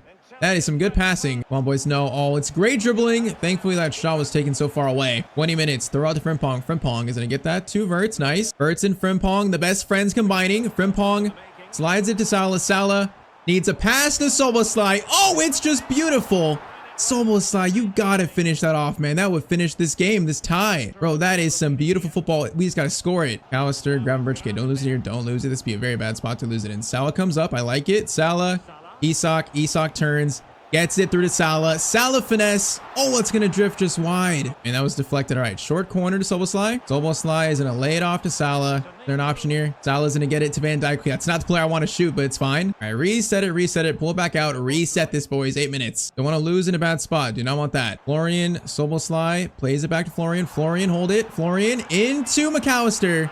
Was he onside? Oh, he was on. No, he was off. Okay, I was going to say, ref, you can blow up your flag? He was so offside there. 4 minutes. 4 minutes, that's it. They maybe get one chance here to tie it up. Aubameyang comes forward. Okay, missed both of those tackles. No, Van Dijk. Van Dijk gets to it. Bro, all I could do was clear it there. Maybe Marseille's final chance to tie it up. Corner sent in. McAllister, what a leap. Come on, ref, kill the game. No, it's going to be another chance. Not like this. Oh my, they're passing this around so quickly. Pavard looking for an option.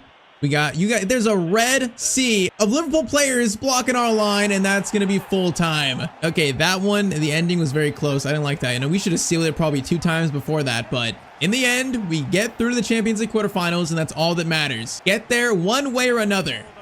And all right, so quarterfinal opponent is going to be last year's the team that knocked Liverpool out. It's going to be PSG. Oh man, so last year's champions, another team that I don't want to face this formation, but we have to. Yeah, this is going to be a tough one, I think. Dembele's got 7 goals in 10 games in the Champions League this year. Of course, the Ballon d'Or winner. So let's see, first leg in Paris, it is going to be okay, a 2-2 draw. Okay, definitely going to be a high scoring affair, but currently it's tied up just like the last tie. All will be decided at Anfield. I mean, I know I said, you know, Man City was a test. Real Madrid was a test. Now, though, like, there's not a bigger test than the current Champions League holders, especially a team with so much pace that play so aggressive. This is going to be interesting. All right, Champions League quarterfinals. It is currently 2-2. I'm a little scared. Not going to lie, a little scared. All right, man, though, if we beat Real Madrid, I know we can beat PSG. I know we can beat them. We just got to do it. We just got to do it. Now, TK, first chance. Oh, is Verts onside? I'm not sure. Verts, are you onside? You might be. He was actually onside. He didn't have enough pace, though, to get away for a clean shot. Man, good first chance for us, though. Good chance. I mean, with our attack, we should create all the chances. We just got to put him in the back of the net. Verts over XTK. Through to Mo Salah. Salah, tough angle. Keeper came out, but it's not enough to stop Salah. 15 minutes, it's 3-2 already. Man, great pass at Ekitike. The keeper came out so early for this. He really came out, and Salah just put it, I think, right to the left of him. Very tidy finish. All right, good start. 16 minutes in, boys. Come on. Let's keep it up, though, because I doubt we're going to keep a clean sheet this game. We're going to need more goals to beat them. I think we're going to need probably at least 3, honestly. I'm not sure 1's enough. I'm not sure 2 is even enough. Okay, Van Dijk, please. Thank you. That was a little shaky. It works, though. We're fine. Konate plays it over to Salah. Salah, great pass to Isak. Isak laid off again. It's Verts. Verts driving forward. All the way forward. Is gonna take... Man, I tried to pass that. He was being tracked so well, though. That defender was just like right there with him the whole time. Short corner. Szoboszlai can hold this. Get it back to Salah. Salah. Man, I don't like the shot, though. Okay, hold up. Don't lose it. Don't lose it. We got center backs forward. Now is not the time to lose it. Konate into Ekitike. Ekitike. Now is your time to score, though. Oh, what a save, bro. Come on, we need more goals versus this team. I need more goals. Szoboszlai gets it over to Salah. Salah lays it off to McAllister. Okay, patience. Let's reset this. Pull back out, reset this here. Here we go. Van Dijk into Salah. We got runners here. Get it back out. Salah, good dribbling. Florian, Gravenberch. We got no options on the right here because Salah's on the other side. I brought him on the other side. My fault. McAllister. Salah. Bro, I need runners. There's space there if there's a runner. Okay, TK is going to drive this forward. Verts, good spot action. McAllister. Bro, I keep getting them mixed up. That shot is good. It's going to be saved, though. All right, corner sent in. We'll try it. Van Dijk's there. Van Dijk. Oh, that was like a glancing header to someone. It wasn't there, though. Nice pressure. It'd be nice if it resulted in a goal, though. Konate. Van Dijk stays forward. Trying to get to Salah. Are you onside? I think he is. Salah's onside. He is. Patience. Gravenberch. Turn. Finds Isak. Isak. Trying to find something. Oh, I'm just trying to find a shot that's not going to get blocked, bro. Oh, man. Now they're in, though. This is what I was afraid of. Konate, please. Konate. Okay, we stopped it a little bit. Bro, it's exactly what I was afraid of. Due. Getting forward. We got defenders back now. Due plays it over. Good shot for Vitinha into Cavada. That is exactly what I was afraid of. Man, great play by PSG. Halftime, it's going to be still tied up now. Man, we got to get a goal after all that. All that attacking with no goal to show for it is so sad. All right, though, 45 minutes versus the current Champions League holders. It's as close as you thought it would be. And as Vitinha gets it over, Van Dijk, that is a very clutch tackle. All right, come on, Gravenberch into Wirtz. Ekitike, Isak, through to Salah. There's space here. Ekitike, you're in. Ekitike, timed right, I believe. Good chance for you. Good chance. Making up for his previous miss. Ekitike is going to make it 4-3 in the 54th minute. And great goal. Great counterattack. We need more, though. We need more. 2 is not going to be enough to beat this team, man. It's not going to be enough. We need at least 3. So I want more goals, guys. Come on. Oh, my. Oh, Wirtz. Was that not a foul? Is that not a foul? Bro, Wirtz almost got to that and he took him out. Konate, good tackle by you. I don't get that's not a foul for us, though, because that guy just took out Wirtz. Salah, Isak, are you free here? You are kind of free. Hit it backwards. Oh my, it's beautiful. Oh, it's beautiful football. That is just beautiful. Isak header down to Wirtz and then the low driven shot finish. Liverpool take a 2-goal lead on PSG. That was just nasty. That could make a manager cry, man. Shed tears. All right, come on. 30 minutes to go. 2-goal lead. All we gotta do now is just close this out, boys. Close it out. That's all we need. If we score one other one, that'd be great. But now we're just gonna maybe hold up, shore up our defenses. Robertson. Great work from you. Isak to Wirtz. Wirtz holding this, trying to stay calm. Don't lose it. We gotta control the final 15. Control this. Double slide into McAllister. Ekitike's in, though. He's in. He's gonna cut inside. Ekitike finesse shot. Oh my, Ekitike. That is just, again, disgusting. 6-3. I think we just sent PSG home. I mean, once again, there's just so much goal scoring threat all around the pitch. He just stops. Instant finesse to the corner. It's just beautiful. Ekitike. Oh, there was so much curve to that. All right, man. I think we've made it now to the Champions League semis. Taking out last year's champions. It feels good. The job is not finished yet, though. It's not finished. Oh, there's a chance for one more because Wirtz is wide open. PSG pushing numbers all the way up. Okay, just a little cherry on top. 7-3. Wirtz is gonna score the last goal of the game for us. This is Special Weapon X at its fullest potential. Okay, Dembele, please stop. Oh my. Okay, really? Post and then back to Dembele to make it 7-4. Have your goal, Dembele. It's 5-2. We have knocked out PSG. All right, that was stressful, but we got the job done. So Champions League semis coming up next. All right, so Champions League semis, it's Bayern, Real Madrid, and then Liverpool versus Chelsea on the other side, our side. All right, so Chelsea, what a run for them. I mean, after beating PSG, I feel like we can beat anyone, so honestly, I'm not really that scared of Chelsea, although they are pretty good, man. They are good. We shall see. So first leg, Champions League semis, it's going to be a 1-0 win. Beautiful. Finally, we get a good sim result there in the first leg. And all right, we are 90 minutes away from a Champions League final. All right, come on, man. We're cautious, but we're also at like full confidence right now. Full confidence. 1-goal lead currently on Chelsea. We were in pole position to reach this Champions League final to truly show that Special Weapon X is the way to go for Liverpool, man. At least in FC. Gotta keep playing the same way we are, man. Keep playing the last game. Same way. Front foot, attacking football, and we're gonna win this. Now, that is a good start for Chelsea, though. Enzo's in a good spot. Look at Salah tracking back, man. Salah, that is great work from you. All right, Konate, get it over. Okay, Van Dijk is sprinting forward because I accidentally told him an accident. And then that ball was so... Is that a foul? Oh, we are so lucky that was a foul. We're so lucky. We're going to play it quick. That is so lucky. Okay, hold up. Isak turns into Florian. Oh man, that is some insane luck. I told Van Dijk to run forward on accident, and then we almost gave right back to them for the counterattack. Instead, it bounces to us, and then we get a free shot with Wirtz. And it's currently now a 2-goal lead for us, man. The Champions League final is right there for us. It's right there, boys. I honestly don't think Chelsea have enough here. I mean, beating PSG, I don't think they have enough. I think PSG would wipe the floor with this Chelsea team, to be honest. So I just feel like they don't have enough to beat us. Gravenberch, great touch there. Now Salah breaks away. That guy, I don't know what he's doing. Salah into Wirtz. Now players run. Wirtz will be the playmaker. Wirtz gets it to Mo Salah. Salah's going to cut inside. Oh, I tried to cut inside there, man. I was going to go for another left-footed finesse. That is disappointing. Palmer. Okay, there's a mix-up here. I can't even see the ball. I can't even see it. Goes over to Enzo Fernandez. Konate again. Strong defending from you. Gravenberch, Wirtz gets to Isak. Salah is absolutely on his bicycle here. He is going to cut inside, get it to Florian. Florian, oh, I didn't like that touch, man. Florian's going to get it over to Soboslai. What a pass. Now he's going to get it right back to McAllister. Over to Florian Wirtz. Oh my, into the corner. It's a 3-goal lead. I kind of messed that one up and we still score. That's how good this team is attacking wise. You can mess up a chance, but still find a great shot. I mean, talking about great shot, I mean, this is just inside the box barely, right-footed finesse into the corner. You cannot get more corner than that, Mr. Florian Wirtz. You can't. I mean, 3-goal lead on Chelsea right now. It is not looking great for them, man. Not looking great. I think right now, I really learned how to play in this formation with these players. I'm learning spots to attack, you know, after a whole season. It's feeling good. And now Enzo in front. Allison, what a save. Or he's also been so amazing in this video. Allison, okay, that was a weird header. Falls off Konate. It's fine though. It's almost like, oh, I was trying to break quick there. I was trying to break probably a little bit too quick. Giddens gets it back to Enzo. If they score here, they're probably in not a bad spot, but please don't happen, please. No, Palmer near post. That was Allison again. Bro, he wants this Champions League trophy. Van Dijk clearance away. Enzo, ref, you gotta call for halftime. What is this? We're how many minutes over? We're how many minutes over?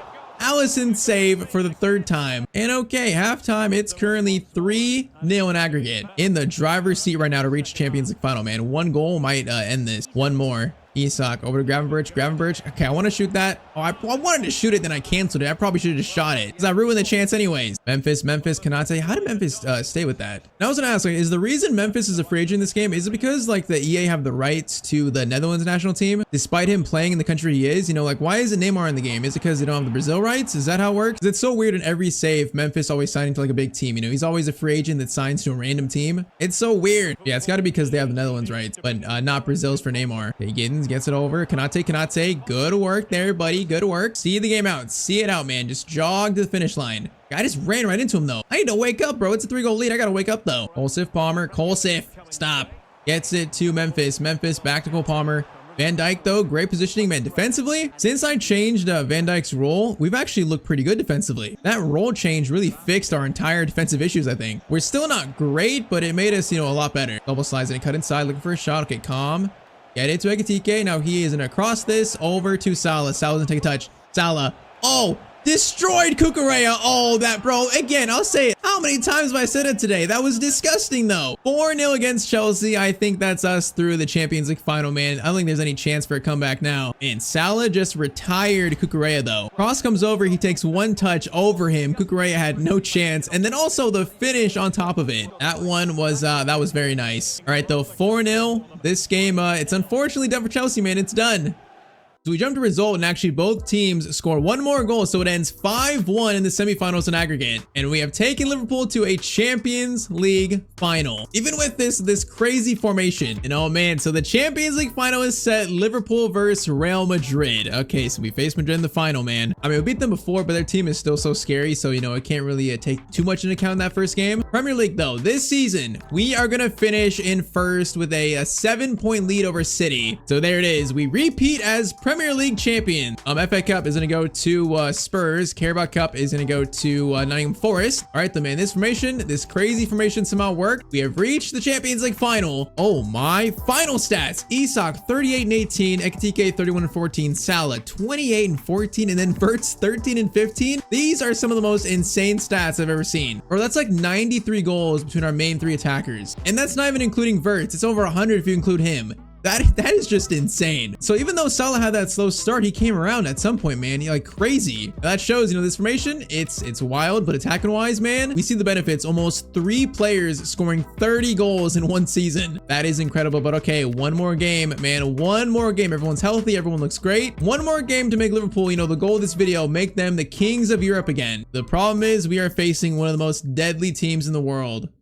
Come on, man. We beat them before. I know we can do it again. I know we can do it again. I got so much belief in this team right now after PSG and Chelsea. So much belief. So another, for the 3rd time in the last, like, what, probably 8 or 9 years, it's Liverpool versus Real Madrid in a Champions League final. Can we finally get one over on them? You know, can we finally do it? We shall see. We are officially kicked off. Come on, boys. Just 1 more game. 1 more. That's it. All right, come on, man. Right now, confidence is at an all-time high. TK, first chance. Verts. Okay, Isak. Wait, hold up, Isak. Oh, we got by there. Isak, first chance. Okay, hold up. 6 minutes in, it's already 1-0. That chance looks so awkward. The ball like went through, I think, like 2 Real Madrid defenders. Isak somehow finds a way to get the shot off, and he scores, though. Bro, I gotta see this again. I don't even know what I just did. The ball gets through. Do we nutmeg the Real Madrid defender? I think we did. I don't know if it was fully intentional or the pass going through, but I think that went through the Madrid defender's legs. Okay, 1-0. Very good start for us. I mean, right, once again, confidence at an all-time high right now. This team is firing on all cylinders. We gotta keep it up. Keep scoring, though. Versus this team in our defense, you know, we are gonna need more to win this, I think. 1 is not gonna be enough. Soboslai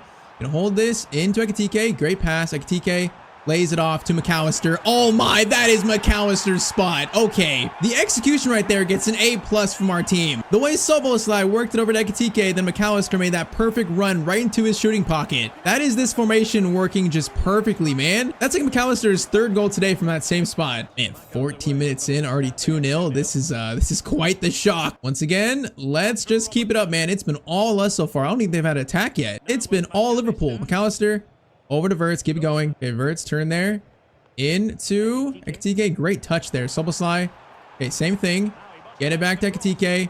Over to Verts, Verts. Oh, Gravenberch. Oh, it's beautiful. McAllister again. McAllister again. It's 3-0. Oh my. 22 minutes in, we are destroying Real Madrid. It's the same thing. Ball goes to Soboslai. Ekitike, you know, is there to receive the pass. And then if we swing it over, there's space. Like McAllister finds it. Low driven shot. Alexis McAllister, Champions League final. What am I seeing? Bro, it is 3-0 and it's 3-0 in 22 minutes. Real Madrid are just shell shocked here. Okay, hold up. You know, they got attacking talent. You know, if they score 1 or 2, they're right back in it. And that's not too far-fetched to think about, because immediately Mbappe looking for a chance. Van Dijk's there. Oh, that twitchy shot from Mbappe was insane. Like, I'm sorry, what was that? Corner in, Isak, clearance away is pretty much perfect. Ekitike, okay, I can't do that. I should not head it back to my own net. That is a cardinal sin to do that. Okay, Soboslai gets it, we're fine. That was almost really bad though. McAllister gets it to Soboslai. Into Ekitike. Oh, come on. I gotta get that ball through. That's such an easy pass to make. Oh, Soboslai was in there again. Bro, they got Dumfries. Okay, I was wondering where Trent is. So they signed Dumfries to be the right back. Trent is not starting. That's kind of funny. Oh, my outside the boot cross. Van Dijk, clearance away. Okay, if we just defend averagely, we're gonna be good, man. We just gotta defend at a decent level here. We're good. Problem is, they are getting more chances. They're waking up a little bit. Kanate, great leap from Kanate. Florian, through to Isak. Oh, Isak, I thought you were gonna take a touch there, man. I was in a turn. Play it to Salah. Probably get 4-0. All right, the last chance first half. Soboslai tracking it, goes to Bellingham. Bellingham all the way over to Vinny. Kanate though, Kanate, bro, he is stopping Vinny right now, just like Connor Bradley did in real life. That is gonna be halftime. I mean, so far, like, I cannot ask for better than this. 3-0 at halftime in the Champions League final. We are close to our objective, man. We're close. Bellingham, nice pass over. Kanate clearance away. Okay, that was a nice clearance. Good win, McAllister, man. Just great work all around there again. Isak's gonna play to Salah. That's fine. Salah's gonna take a touch. Nice. Into Gravenberch. Great ball. Now he has got options. Gonna get it over to Isak. Isak over again. Oh, Ekitike. Oh, I tried to do a skill there. That almost worked. And Valverde read that though. Gravenberch gets it over to Mo Salah. 1 touch. Nice. We just get one more, man. Can we just get one more to seal it? Swing it over.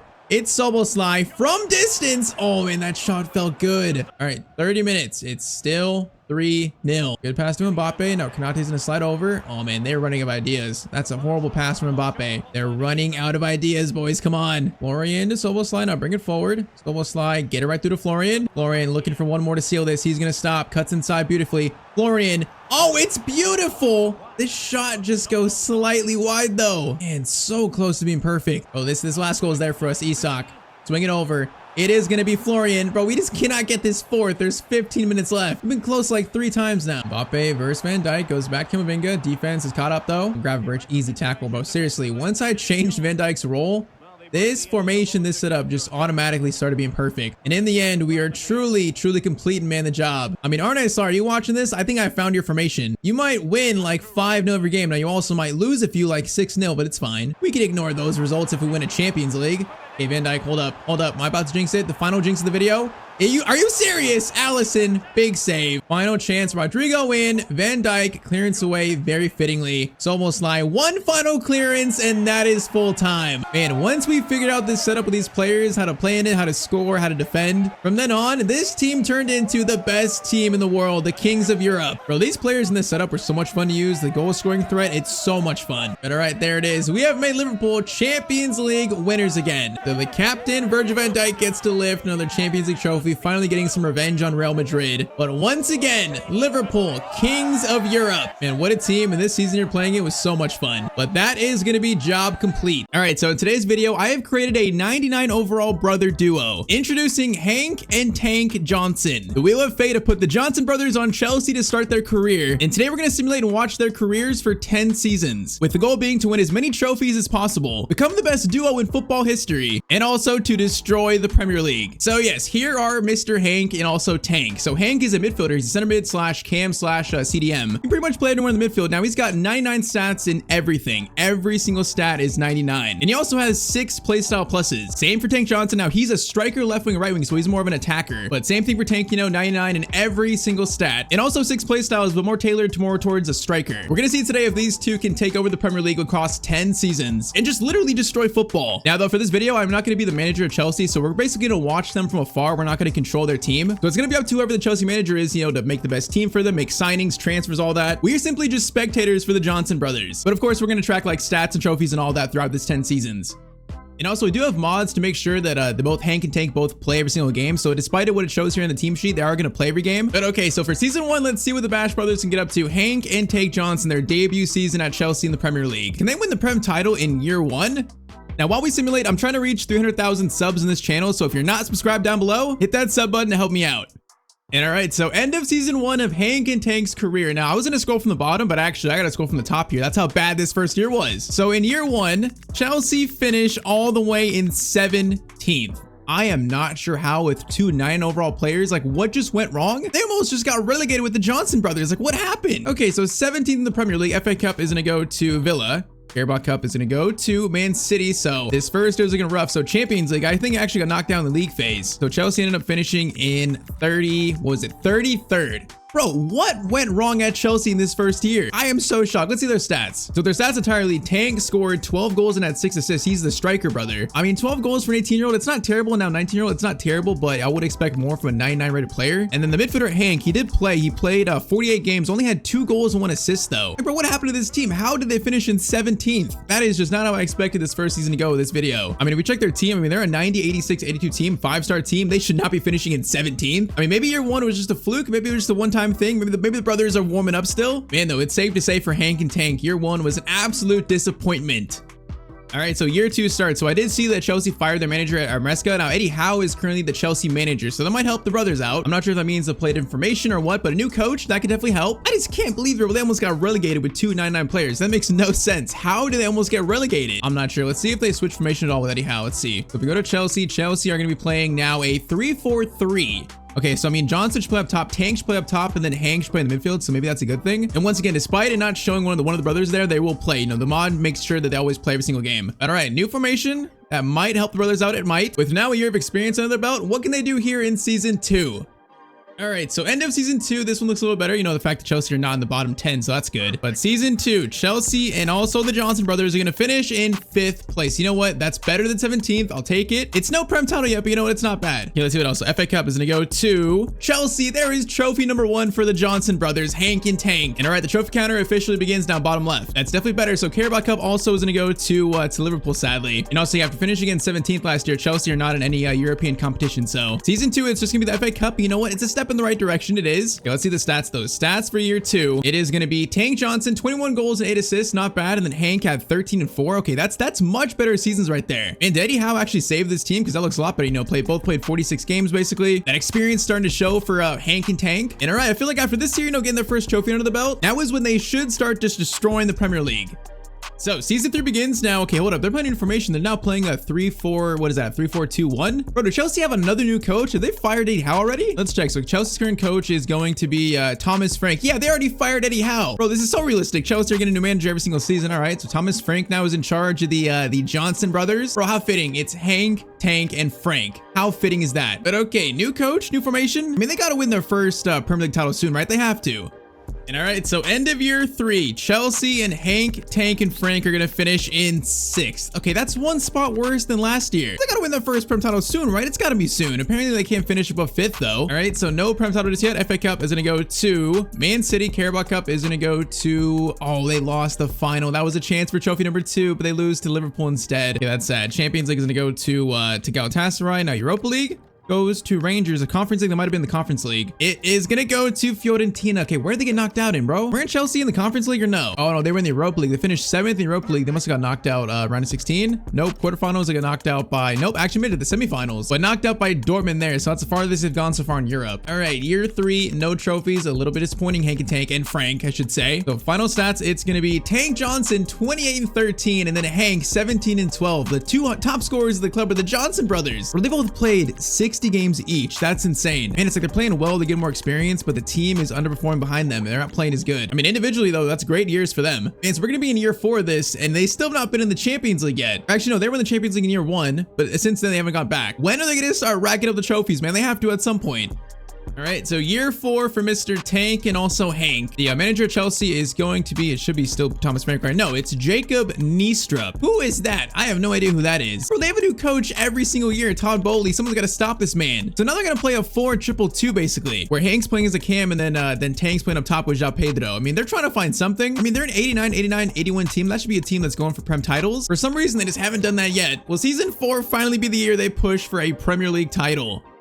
All right, so end of season 4 for Hank and Tank Johnson.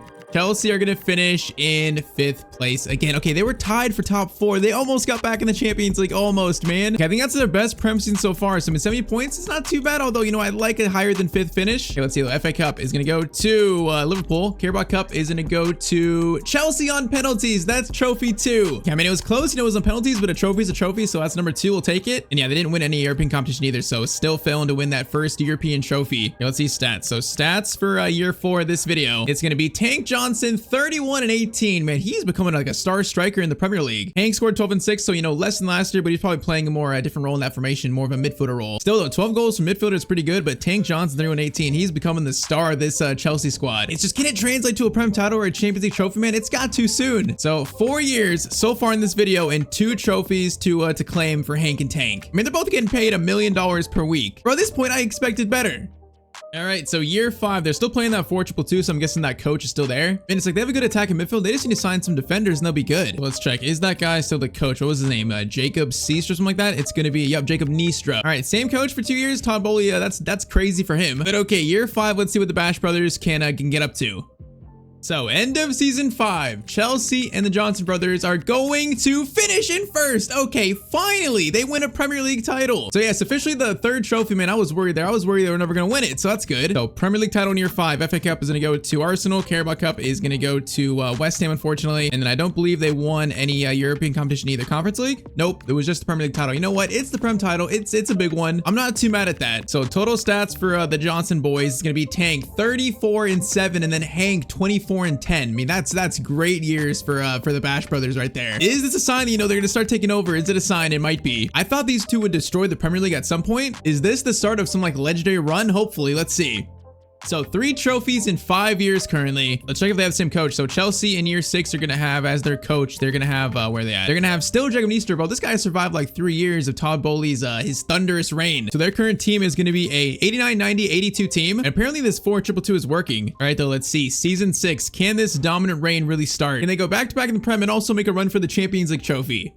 So end of year 6. Hold up, wait. Man City got relegated in 20th place. They only had 10 points. Wait. Okay, we gotta look at this first. Man City finish on 10 points with Holland, Gavi, I mean, Neepin's still here, Cherky's still here, Savino. What just happened? How did they finish in 20th? Okay, that is just insane. But okay, year 6, Chelsea are going to finish in 1st place again. Back-to-back Prem titles for Hank and Tank Johnson. So their 4th trophy in 6 years. I feel like a dominance starting to really start, man. 94 points. This is a great year. All right, FA Cup is going to go to Liverpool. Carabao Cup. Come on, win a double. Chelsea won the Carabao Cup. That is trophy number 5. All right, so I mean, it took them like 5 years, but now they're starting to cook a little bit. Can they do the treble by winning the Champions League? Champions League is won by PSG. No, they can't. So, okay, where they get knocked out in? They got knocked out in the round of 16 by Juventus. Hey, man, still, I mean, that's a great year. Premier League title again. A Carabao Cup will take that. So stats, it's going to be Liam Delap actually scoring more than Tank and Hank. Okay, Liam Delap scored 36 goals. It's kind of insane. Tank 20 and 18, still a great year. Hank 22 and 9 from midfield, another great year. And they're really starting to cook. They're starting to cook. Now Chelsea have also made some signings here. I see they have Artigula, they got a Morton there, they got Pau Cubarsí, Enzo Fernandez still there, Nuno Mendes. So they are making some signings. Well, they got Cavada too. Okay, this is like becoming a super team now. Todd Bowley is building around Tank and Hank, and the trophies are starting to appear, man. They're starting to appear. And all right, so season 7, Jacob Niestrup is still the coach at Chelsea, and he's starting basically a dynasty now. 2 Premier League titles in a row. Can they make it 3 in a row? And hey man, Hank and Tank, they're starting to officially destroy the Prem at 24 years old. They're starting to. So year 7, can the Johnson brothers win 3 Premier League titles in a row? It's going to be a second place finish, man. By 1 point, they miss out on 3 Prem titles in a row. Oh, that sucks, bro. That's so close. It's so close. All right, no Prem title. FA Cup is going to go to Liverpool. Carabao Cup is going to go to also Liverpool. Okay, this one, the trouble, the domestic trouble. Champions League is going to be won by Bayern. Man, Chelsea. Although they got knocked out by PSG in the quarterfinals, man, they still have not won any European trophy. So that's a trophyless year 7 for Hank and Tank. Man, that is disappointing. You know, they got so close to another Prem title. That's disappointing though. So if we check their stats, so probably Tank scored no 32 and 11. That's good. Hank 17 and 8. Okay, where's Liam Delap? Liam Delap must have fallen off the face of the earth because he didn't play this year. Man, Tank's stats must be insane by now. He's scoring like 25 plus goals every year. Man, I wanted to see that dominance continue, but okay, second place finish. I mean, it's not terrible. It's not the worst. So 5 trophies currently across 7 seasons. So they got 3 years left to win another Prem title and also a European trophy. Come on, Hank and Tank, you guys got to win at least 1 Champions League trophy today.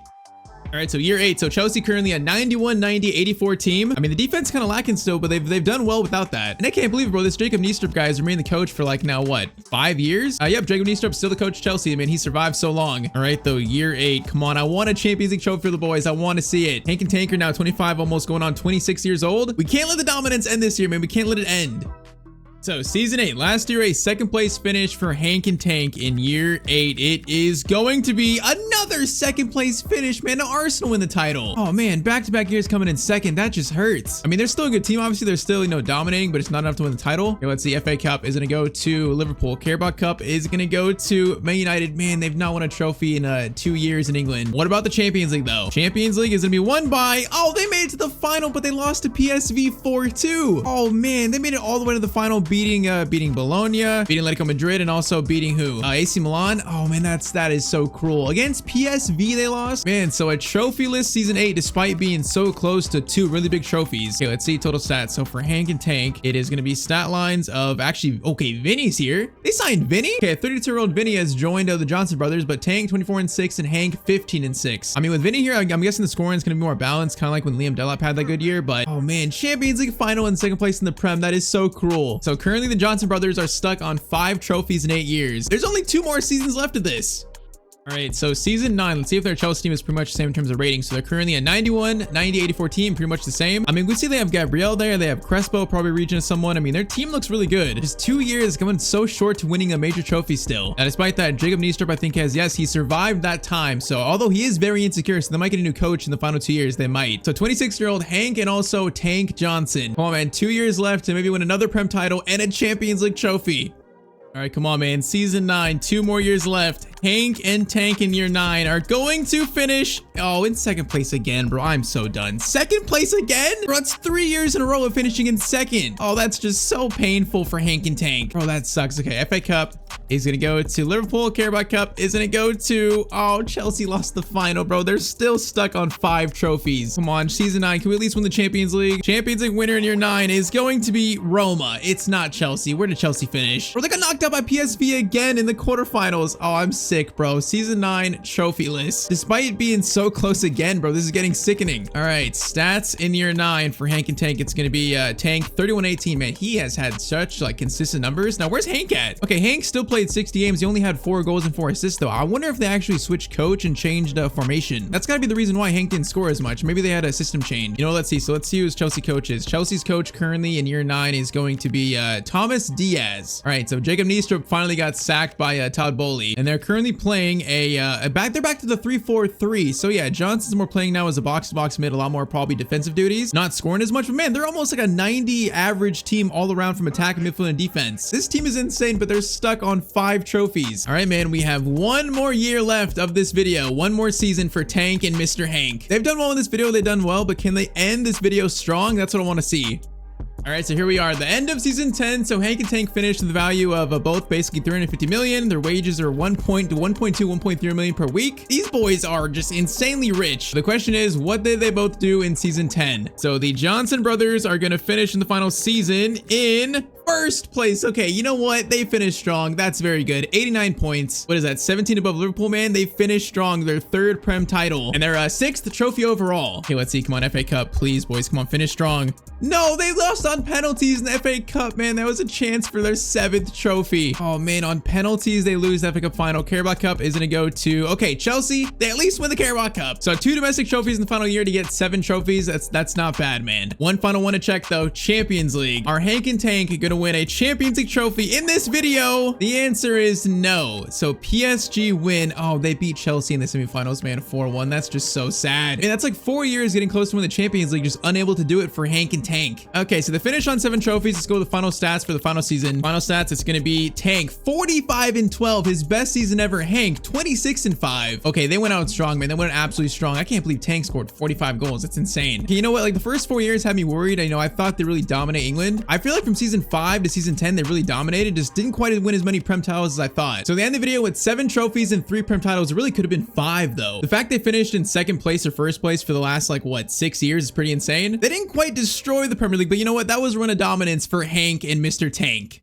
All right, so in today's video, I am rebuilding Everton. Now, I'm not gonna lie, as a Liverpool fan, it kind of feels like a war crime to even say that, to even do that, but despite that, we're here today to do this. But yes, okay, Everton are a team that's been, kind of flirting relegation for a while now. They've been flirting with it. Kind of feels like every time we think they're gonna get relegated, like they find some way to avoid it, some way to barely scrape by. But I kind of feel like, you can only do that for so long. I feel like if something doesn't change, they're gonna get relegated at some point soon. Maybe that's why they signed a player like Jack Grealish. They're putting faith in younger players like Jared Branthwaite, also like James Garner, young striker Barry as well. It's just, you look at this team, they're a perennial relegation candidate, definitely every single season. But today, we are here to officially try and change that, because I'm not going to stop until I make Everton the best football club in England, and then the best football club in the world. Now, this rebuild is going to be a little different than the past ones we've done, a little bit different. You might notice as we go on, like why or how, but it's going to be a little different. All right, so season 1, our budget is going to be 45 million. I think goal 1 in this rebuild, this video, is to get Everton into some kind of European football. That's goal 1. Get this team into Europe. Now, currently on paper, we're probably like one of the, probably like the bottom 5 teams in this league. I mean, 76, 77, 77. That's not a great squad rating. In saying that, we do have some solid young players in the squad though. Or I should say players who can grow. Players like Ndiaye, Mikalenko's pretty good.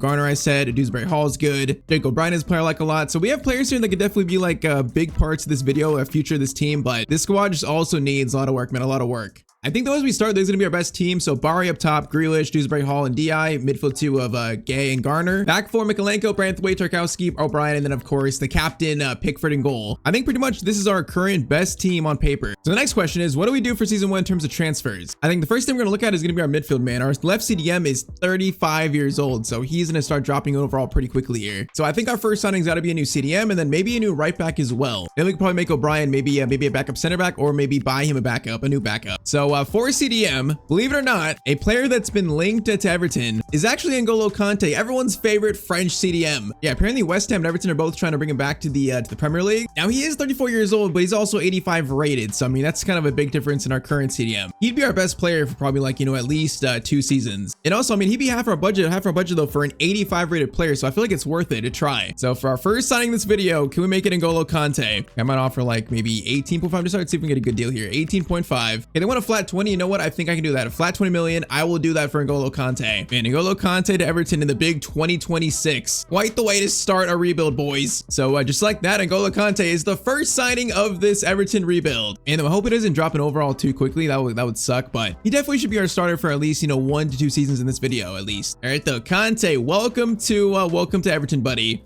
All right, so he is going to take that. Okay, if I can get to it for the CDM spot. I think for this first window, the next signing's got to be a right back. I think it will either be a backup to O'Brien or, like I said, a replacement, maybe a starter replacement. Question is, can we find someone? That's the question. So we currently have, I think, about 20 million left. So currently on our short list, we have players that have all been, a lot of these players have been linked to Everton recently in real life. So there's somewhat realistic transfers. Most of them, some of them I know a lot less realistic, but right back's currently linked to Everton in real life. Emil Holm, we got Ben White, we got Maitland-Niles as well. I mean, Maitland-Niles for about, what is his value? 12 and 50 million? That might not be a bad idea, actually. I mean, he's a tiny bit better than O'Brien. Somewhat young, still 27, so can still grow a little bit. You know what? Maitland-Niles, the former Arsenal player, we might try this here. He's always a player that I kind of like. Let's see if we start with like 10.5 million here. 10.5, and they're going to just walk away. Apparently, I disrespected his whole ancestry. All right, buddy, I'll be back in a week. Okay, let's try this again. 11.5, 1.5 million more than last time. Let's see if he doesn't get up and walk away. 11.5, and they're gonna want 12.4. You know what? I think 12.4 for an upgrade right back. A player that's gonna make our squad a little bit deeper. That doesn't sound like a bad idea to me. So Maitland-Niles will be signing 2 of this rebuild. And I think we'll pretty much be, our starting right back. So Maitland-Niles, welcome to the project. Welcome to Everton. All right, so O'Brien's gonna be the backup right back / backup center back, and then Maitland-Niles into the starting spot. So Conte Maitland-Niles brought in. That's our foundation for this rebuild, the starting foundation. So currently for January, we're gonna have about 5 million. So that's not a lot unless we sell someone, which I mean, if we need to, there's players we can definitely generate some money in this squad. Highest value players are like in DI 40, Branthwaite 30, players linked to leaving, even Garner's 21.5, Bari 20. So if we need to raise funds, there's players we can definitely sell. There's players we could sell. I think though until January, we're pretty much gonna lock in the squad here. So first window, Conte Maitland-Niles brought in. And now I need to see this team in action though. So we're here to match day 1 of the Premier League season, first game of this rebuild. So for this video, we're gonna go at a much slower pace than we usually do for the past rebuilds I've done recently. We're gonna go a lot slower, and we're also gonna jump in and actually watch our team play throughout this rebuild. For example, first game is gonna be versus Leeds away, a game we should win if we want to, get into European football. You're gonna see debuts for Conte's, debuts for Maitland-Niles here. So we're gonna tactical view sim this game, the games we jump into. So we're gonna watch it almost like Football Manager style. If it's a close game, if it's if things are happening, we might jump in and watch for a little bit. But we're just gonna get a little taste of the action during this whole entire rebuild to certain games here. Chance here. That's a shot. That's going to be a save by the Leeds keeper. Corner into the box. All right. So far, I feel like first 20 though, we have just been dominant. So that's good. But apparently Jack Grealish is a 9.0 rating. So he is playing amazing in his, I guess it's kind of like his Everton debut in this, this universe of the save. All right, boys. It's domination. Can we find a goal though? Okay, we just lost it, bro. It's been domination though. First half, 61-40 possession. Okay, hold up, Leeds. Okay, that was kind of dangerous. That was a little scary. All right, this first half of the first game of the year might be 0-0 so far. Unless we can find a goal right here, unless we can, which that's gonna be a shot. And then, bro, this keeper's made so many saves. Perry, bro, their keeper has a 10.0 rating at halftime. Bro, that's insane. All right, second half begins. Still 0-0. Still searching for the first goal of the season, basically. We got 8 shots there, 1. But no goals just yet. Great games from Darkowski, Grealish, Dewsbury Hall. Apparently, Mikolenko is struggling. Oh, no, bro. Leeds score first. Really? After that great first half, Leeds score first? Oh, man, Lucas Nemecha scores in the 56th minute. All right, that's not a good sign here. Not a good sign, boys. Okay, the second half's been a little different. We're getting dominated now. I don't like this. 64th minute. Possession's more even. Shots are getting better, but there it is. Dindia's gonna score the first goal of the rebuild. Nice. All right, 1-1. Good response, boys. Great response. All right. Okay, Loki, I'm gonna bring on let's do Beto for Barry. Gonna be our 1 change here. Final 20. I might jump in here and watch like the final 10 minutes maybe.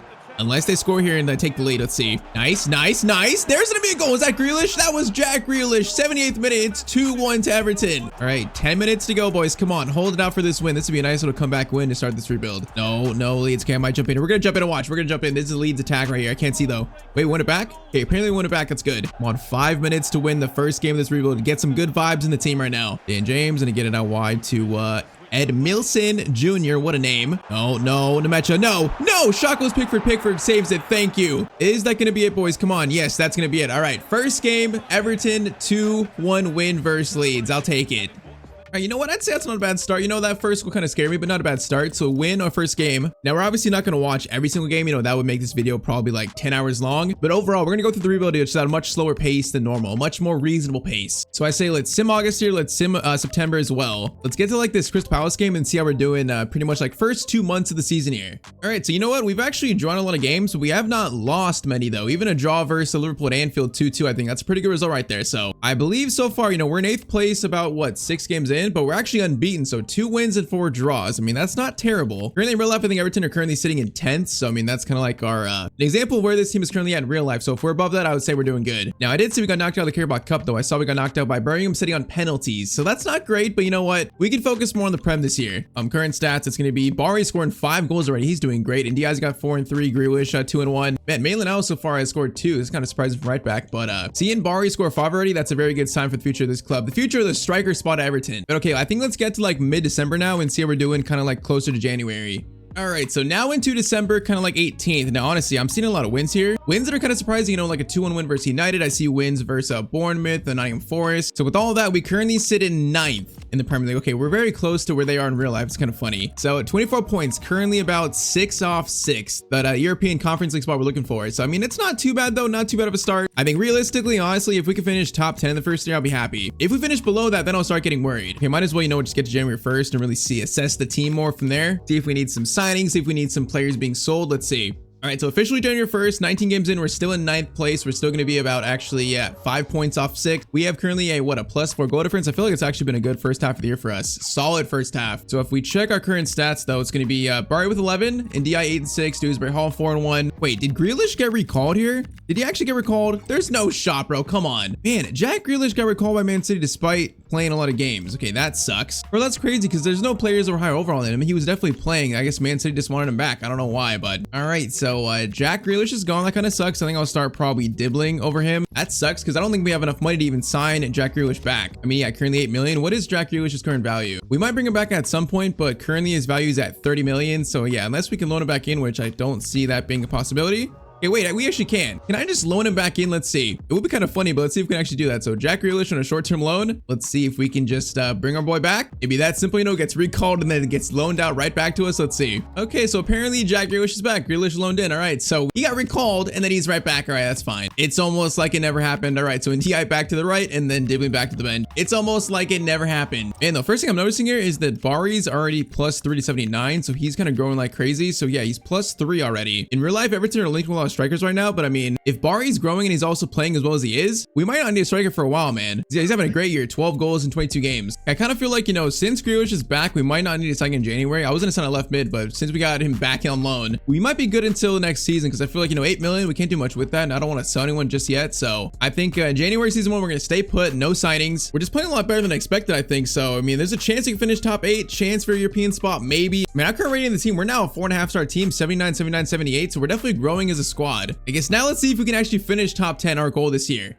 All right, so in January, we only lost one game. It was actually in the FA Cup. So there's gonna be no cup run this year. Apparently, we got knocked down in the first round, our first game of the year. But again, though, it's kind of funny in the league. We're not losing a lot of games. We're drawing a lot of games. I mean, no Premier League losses in January. We had one Premier League loss in February. That was versus Man United, but 2 draws and a win. It seems like we're a team that's kind of hard to beat. So currently in March, match day 29, and we're currently sitting in 7th. So 1 point off 6th. I would say that is much better than expected for Everton right now in this current save. And it's just, can we sneak into that European spot, that 6th spot? Can we sneak in? Can we get a tough March here? Burnley, Arsenal, Chelsea. I might sim these games. Let's get to April and see how we look to the final 2 months of the season here. So first up, Burnley is going to be a 2-1 win. Okay, Bari and also Ndi scoring. Nice. And I thought this first season would be terrible, but man, it's way better than expected. So next up, apparently the first place team Arsenal away is going to be, that's going to be a 3-2 win. Holy moly. Ndi, Bari, and also Tarkowski scoring. Holy moly. We just beat the first place team. Bro, what is going on at Everton right now? This is kind of wild. All right, so wins versus Burnley, wins versus Arsenal. Can we go 3 in a row in March here versus Chelsea now? I mean, that would be insane. And it's going to be a draw. 1-1 draw versus Chelsea. I'll take that. So 2 wins and a draw in a very tough month. That's definitely not bad for us. And all right, so we now head into a very big April for us, man. So currently we sit still in 7th. We're tied on points though with Spurs. Oh, they have a game in hand. Oh man. So it's probably going to be a 3-point lead for them, but we're still right there, man. We're still right there. We are 7 points clear Nottingham Forest, so that's good. But man, I want this 6th spot. That'd be an incredible finish for us in year 1. I want that 6th spot. Do we face Spurs again? Oh, we actually face Spurs in the final day. Oh, that could be huge, bro. That could be humongous for us. Okay, we're gonna sim Brentford, sim Liverpool, and also sim West Ham here. Just gonna quick fire sim these, man. Hopefully we do good. Brentford first is gonna be a 3-2 win. Bari, Dewsbury Hall, and then Ndi, another 3-2 win. Bro, what is going on right now? All right, next up, the Merseyside derby. Come on, boys. Come on, boys. Come on, boys. Okay, you know what? A draw, 1-1. I'll take it, man. I'll take it. Gakpo scored Liverpool, and Dewsbury Hall scored for us. That's really just not a bad result. And then finally, West Ham's gonna be a 1-1 draw versus them. Okay, that one's not great. Ndi scored for us, but so we now enter May, the final month of the season here. And if we check, we are gonna be oh, now Chelsea are in 6th, and they also have a game in hand still on us. Oh man, all right, 4 games left. We need Chelsea to drop points, and also we're 5 points off Spurs now, so they've picked it up towards the end. And we're also 3 points off Man United 9th. So at this point, we might have to worry about finishing 7th rather than 9th, more so than getting in that 6th spot. If we fall to 9th or 10th, I'll be sad. So final 4 games: Man City, Palace, Sunderland, and also Spurs. 4 huge games here. Come on, man, trying to get European football. Come on. This one versus City is gonna be a 2-1 loss. No, Tarkowski scores for us, but 2 goals by Carvajal, and also Kusanov scores for Man City. Oh, that one's devastating. Okay, we gotta win this next game versus Palace, man. We gotta win this one. Crystal Palace away from home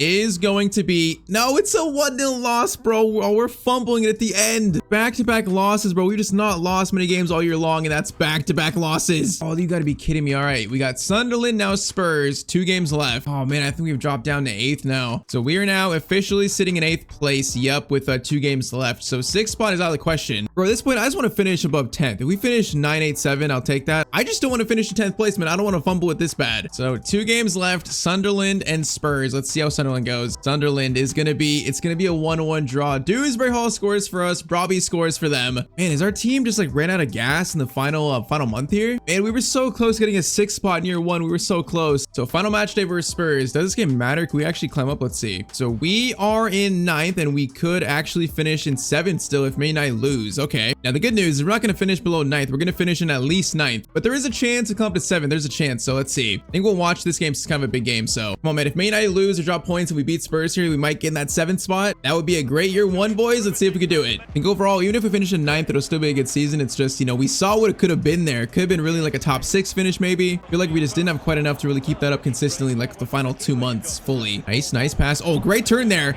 That is gonna be a goal. First goal of the game by Grealish, man. That was a great move. Okay, so they had the ball for like the first 30 minutes, and we just turn around and score. I like that. Come on, boys. Finish the year strong. Give us a chance for that 7th spot. Come on. 2 minutes left. If we score here, that'd be great. Oh, we just lost though. That's a bad spot to lose it in. All right, we're watching, and we're jumping in. 9 minutes left. Trying to get our highest finish possible if we win this. Come on. All right, Dewsbury Hall over to Garner. Nice passing. Nice. Okay, right as I say that, bro, I just jinxed my own team. Why did I even say that? Oh, top right. Man United are currently drawing. Okay, this might be huge, man. It might be huge. Please clear it, please. Branthwaite, thank you. Come on, 3 minutes. I'm not sure about the other team, but Man United are currently dropping points. And DI, oh, come on, guys. What are we doing? Okay, there's 2 minutes left. 2 minutes added on. 60 seconds. Come on, Spurs. Final chance here. It's last chance saloon. Xavi. He's not going for a cross, though. He's taking it too slow, I think. Too slow. Madison. No, they're gonna get a chance here. Goes back to Bentancur, and the ref says no. That is gonna be full time. All right, so a 1-0 win in the final day for Everton. What does that mean though for the Premier League table? Oh man, I'm scared. Where do we finish? Everton are gonna finish in year 1 in 7th. Okay, you know what? I'll take that. Oh man, so Forest and United both dropped points in the final day. We beat Spurs and we finish in 7th in year 1, man. I will take that. That's a great first year. Oh man, okay, you know what? The final month we kind of fumbled 2 games there, but I think we brought it back in the end. We finished strong. By the way, Man City champions of Arsenal on, I think, yeah, +1 goal difference, so that's crazy. That was so close. All right, though, year 1, a 7th place finish. Is that gonna be European football? I think it might be if certain things add up, but it's probably not. I'm not quite sure. Stats though, Bari scored 19 and DI 14 and 7, Dewsbury Hall 9 and 4. Man, I'm surprised this team did this good in year 1. I'm really surprised actually. It's overall way better than I expected, man. Bari grew what, like +4, and DI's growing, Garner's growing, so that's good. Branthwaite's growing at 82, so 7th place, players growing, man. The future of this team is looking a little bit brighter with us joining. That was a great season 1. All right, though, so officially we start season 2 of this Everton rebuild. Now, I got some good news and also some bad news. Let's do bad news first. Bad news is that budget for year 2 is only going to be 56 million. And I kind of thought after a good first year, we'd have more money than that. But yeah, 56, I mean, it's not horrible, but I just kind of wanted more now. The good news is that after finishing in 7th place last year, we do have European football for season 2. We got actually Conference League football. So man, that win on the final day versus Spurs got Everton into Europe. That's kind of crazy. That win was huge. All right, so year 1, we've already achieved our goal of getting us into Europe. And I think, you know, Conference League, our team probably has a good chance of winning the Conference League here in season 2. A great chance, actually. It might be still tough, but I think we definitely have one of the better teams in the competition, so that's good. All right, though, so year 2, Jack Grealish has gone back to Man City. Now, I kind of want to sign him back, but he's so expensive, I think. The fact that we only have 56 million, I feel like I can't spend it all on a 30-year-old Jack Grealish, right? So his value is going to be currently 26 to 32 million. Can I loan him in again? We actually loan him in? I can loan him in again? Hey, Jack. Come back, buddy. Come back to us. We're all gonna loan this guy in for like 4 years in a row. Why not? Okay, let's do a 2-year loan. 2 years? Okay, 2-year loan, they accept that. I'm kind of surprised, but I'll take it. 2-year loan, that's fine. All right, man. Does Grealish want to come back to Everton on loan for the 2nd time in this video? It looks like the answer is yes, man. Okay, Jack Grealish is brought back in. This man is never leaving this club, I guess. He's literally trapped at Everton on loan. All right, that's good though. You know, he's still pretty good 8 overall, so he's going to be useful for us, you know, as basically a free loan signing. Now, other things we need though this season, I see Tarkowski, you know, he's a good center back, but he's at 78 rated. I think he's actually going down overall now, so that's a little bit worrying. So I think year 2, we could use a center back and also maybe a new cam. I'm thinking, because I'm not sure how much growth Dewsbury Hall has in him. I'm not quite sure. Let's look for a center back first. All right, so potential center back targets. I'm looking at Lenny Yoto, Thomas Araujo. We got Antonio Silva. We got Kasunu and also Alexandro. Now, the player I want the most most probably is going to be a Araujo, but apparently he's too important for Benfica to sell currently, so that sucks. Because man, he's got 85 pace. Like he looks like a great center back. I think Lenioto could be interesting. I'm just not sure how realistic it is. Antonio Silva would be great, but he is playing for Brentford. I mean, we did finish above them, so can we poach him off Brentford? Maybe. Man, though he is pretty expensive. Kasunu's also kind of the same price. He's good, but not as much potential. And then Alexandro might be like the budget option. 26 years old, he's 6'3" in height. His value is a little lower at 36 to 45 million. He'd still be a good center back though. He'd still be good. I might try Antonio Silva first because he'd be great for the future of the squad, man. Branthwaite and Silva center back pairing, that'd be amazing. What if I gave them Alcaraz for 15 million and then like, what about like 25 million plus Alcaraz? What do they say to that? That's not a bad offer, I don't think. So I'm not sure how much Alcaraz is going to play in the team with, you know, we got Hall there, we got other players. Okay, they don't want him. That sucks. And they want 54 million for Silva too. Oh man, I feel like our hands are tied right now in terms of swaps. I mean, I can try Armstrong here, another young player. I could try him, although I don't really want to sell him, but I might have to. We do like 40 million plus a young player like Armstrong. What do Brentford say to that? They don't want him, man. Okay, the Brentford's playing hardball right now. I feel like the most we can offer is probably like 46.5. Let's see if they maybe would accept that. Let's see. Still a pretty high offer, and they're gonna accept that. Okay, hold up. You know what? 46.5 million. Is that worth it to sign a 22-year-old Antonio Silva? It might be. I mean, between him and Branthwaite, our center back pairing would be locked up for the next like probably 3 to 4 years. Man, we wouldn't be able to sign a Cam with our money, but I feel like center back's more important because Tarkowski's aging. So I think if we can barely get the wages done here, it might be worth it. So Silva, 80K per week. Does he want to swap Brentford to come play for Everton? He is going to say yes. Antonio Silva has signed for Everton. Oh man, we just spent every last penny on him, but I think it'll be worth it, man. I think it'll be worth it. Silva comes up and he's the starter alongside Branthwaite. I mean, that's a pretty good center back pairing right there, man. 22 and 24 years old. I think Conte's still good for now. 82 overall. He's not going to drop an overall Tuchel. I don't think he'll be fine. I think also probably O'Brien will start over Maitland Niles now because O'Brien's grown, so he's ready to start now. It's just, man, I want like a good Cam in this team. I like Dewsbury Hall, but I kind of want a better Cam. We just don't have money for it though. That is the issue right now. All right, so I mean, we literally have 1 million in the budget, so we can't make any of the signings in the summer. That's going to be it for our summer signings in season 2. I would like more. I just think that Silva deal was, you know, pretty much worth it, I think, for all of our money. So I guess now let's start our season officially. So match day 1 of year 2 is going to be versus Brentford, the team we stole Silva from. So let's see first game if we could win it. Might be a sign for our current season. Let's see. So first game at home is going to be another 3-2 win, bro. We just love winning 3-2. All right, and DI and Garner scored the first 3 goals of the season. Not bad. Hopefully a sign of things to come, hopefully. All right, so after that first game win, we had 2 draws in August, and then September we went winless other than the Carabao Cup. We lost 3 games in a row. So I think we're facing a little bit of that second season syndrome. So we got our first conference game versus Vålerenga up next. Not a great start of the Prem season though. That's a little bit concerning. So we currently sit in 17th after 6 games.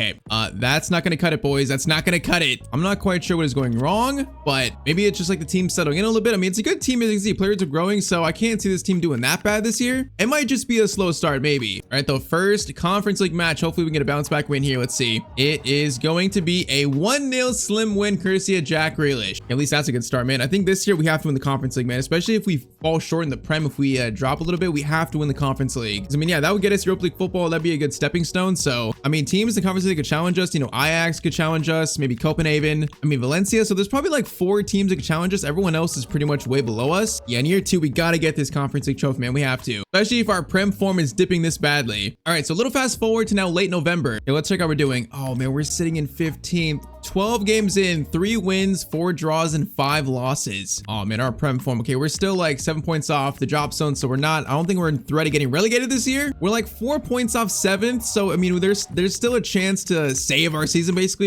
and we're definitely not doing as good as year 1, definitely. Conference league phase, we're sitting in 16th in that. We have 1 win and 3 draws, boys. Bro, if we don't make it out of the conference league phase, that's gonna be a disaster. That would be literally a disaster for us. Okay, what exactly is going wrong here? I got no clue. I mean, same tactics.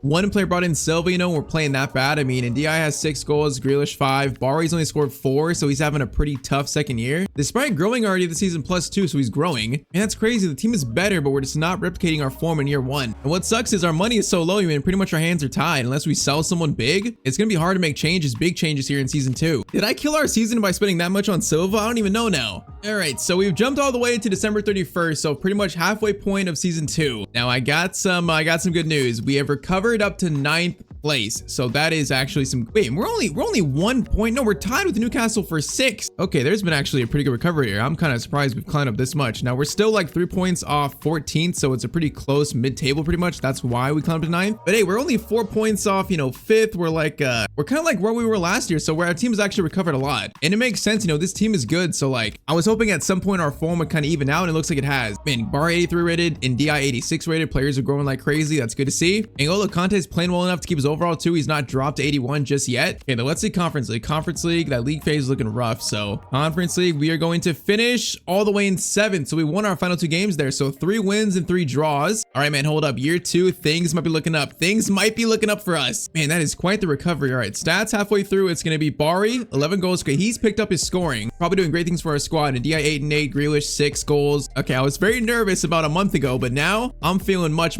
better. Now what sucks though is we currently have 3 million in the budget, so we're just flat out broke again, bro. We just have no money, so I can't do much here. If we wanted to sell someone and bring in money, it'd have to be someone big in our starting lineup, which I don't really want to do that just yet. And DI is worth 94 million. Holy moly, we could sell him and get so much money. Bari 65, Silva 55. Man, I just don't want to sell any of these guys just yet. All right, so January, we're not gonna sell anyone, so we're gonna pretty much keep this team locked in. I think our form is evened out, so if we could finish like top 8 again, then win the Conference League, I think that would be a great season 2, man. A great season 2. So I say let's get to the Conference League knockout stage next. All right, so in January we had a pretty good month, winning about 4 games, losing 1, drawing 1. That's a pretty good month though. In February we won 2, lost 2, and also drew 1, but not terrible. We did get knocked out by Newcastle in the FA Cup though. Still, after all that, man, we currently sit in 5th place in the Premier League. So man, we have recovered so much since like 2 months ago, 3 months ago really. Now still we're like 4 points off 7th, so it's still close, but man, our team has really like that was really slow start, but we figured it out, I think. So 5th place. Now we start the Conference League knockout stage. We got Lens around 16, which is definitely one of the better teams left in the competition, so it kind of sucks this early, but hey man, a top 6 finish and also a Conference League trophy. If we can do that, that'd be incredible. And DI is now top scorer with Bari, 15 and 15, the stars of the team. Man, Bari's up +4 this year. He's going like crazy. Okay, apparently Dewsbury Hall's injured, so that's not great. I guess Alcaraz might have to play for him. That's not great. He's gonna be out for probably another month. All right though, so first European knockout tie of this series, Conference League round of 16. Okay, let's get this first leg. We'll probably watch the second leg. So first leg away in France is gonna be, no, it's gonna be a 2-1 defeat. Bari scored for us, but Sima scored for them, and also Fruit. Okay, it's not a great first leg. That's not great, bro. Come on, we can't get knocked out by Lens round of 16. That would be so sad. Come on, bro. Our team is so much better than that. So second leg, we're a goal down. We're at home though. We're at home. So will that save us? I'm not quite sure. We are kicked off though in the Conference League round of 16 versus Lens. And it sucks we're missing Dewsbury Hall, but I think Alcaraz, that's why I kept him. He's a solid backup cam, solid. Hopefully he can have a good game here, hopefully. No.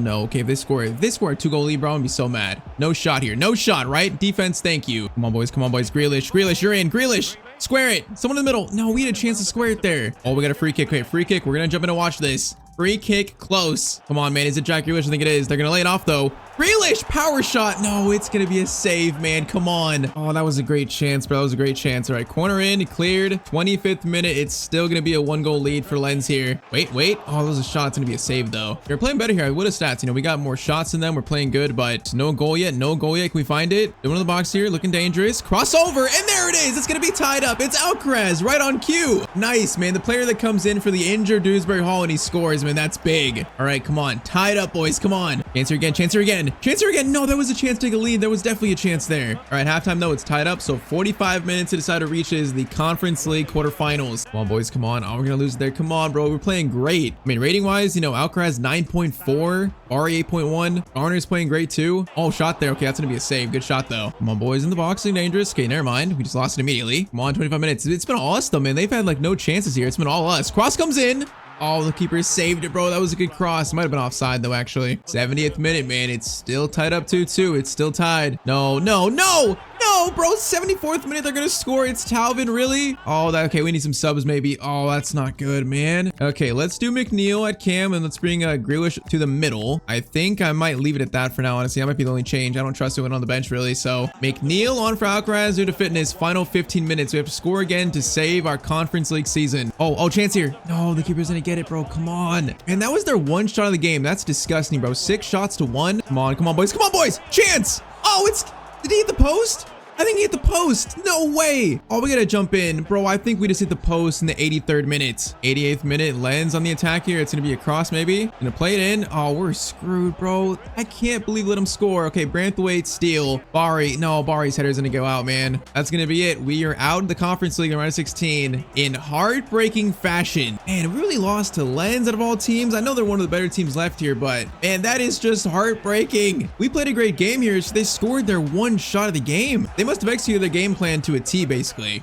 All right, so that means the Conference League dream is dead for now, unfortunately. So now we can focus on is just the Premier League, which means, you know, this 5th spot is very important now. You know, we got to finish in 5, 6, or 7, man. We can't finish below that. We got to try to remain a European team. All right, so after our Conference League defeat, we responded with 2 wins in the Premier League and also a draw versus Forest. So a pretty good response there. Now heading into the final month of the season here, unfortunately, though, we got Chelsea, Man United, and Man City in the final month. Oh, that sucks. That is a tough end of the season. So currently we sit with 5 games left in 6th place again. Currently 4 off Chelsea. We're 5 above Fulham, so that's good. But man, it really is like the same spot as last year. All right, man. So a big final month of the year here. We're gonna sim all these games and a quick fire sim them. First up is gonna be Chelsea. This is gonna be a 3-0 Everton win. Bari and Di and also Alcaraz. Okay, that's big. And that is a huge win to start. I gotta put Alcaraz back in the lineup though, or actually Dewsbury Hall back in the lineup. So that's big. Dewsbury Hall is back as well. Next up is gonna be Manchester United match day 35. So we currently sit right now 2 points off Chelsea with the game in hand still. So we could jump into 5th if we win here. Come on, man. We gotta try and fight for that 5 spot. Fight for it. So Man United up next at Old Trafford. This is gonna be a 2-0 Everton win. Grealish scores and also Conte. Man, we were having a great end to the year after getting knocked out of the Conference League. The team, the boys are responding. Okay, let's sim Sunderland real quick here. Let's sim Sunderland. So this game,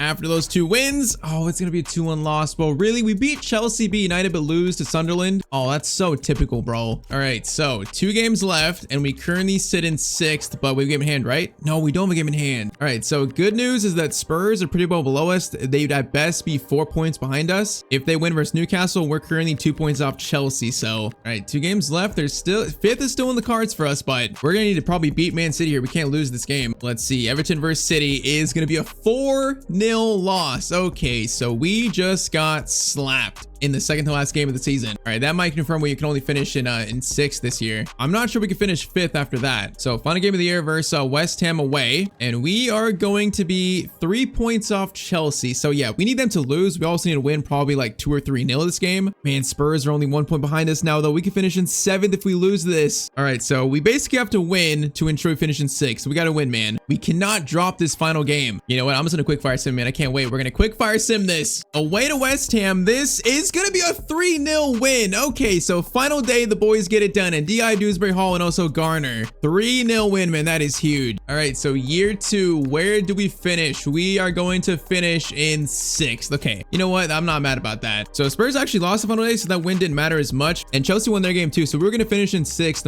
no matter the outcome of the final game there. But I mean, 1 spot better than last year. It's still a great year for Everton. I can't be too mad. Champions gonna be Man City or Arsenal again, so 2 years in a row for Man City. But stats for us in Di 19-9, Barry 18-6, Dewsbury Hall 9-5, Garner 5-7, Grealish 5-2. I feel like it's probably time for us to buy maybe a new left mid, maybe a new cam next year to really take this team to the next level. But I mean, Di is 87 rated, Pickford 86, Branthwaite 84, Barry 84. Silva went +3 in his first year at the club, man. Players are growing. It just might be time to bring in some fresh new blood, maybe in the spots like Conte's spot and also Grealish's spot.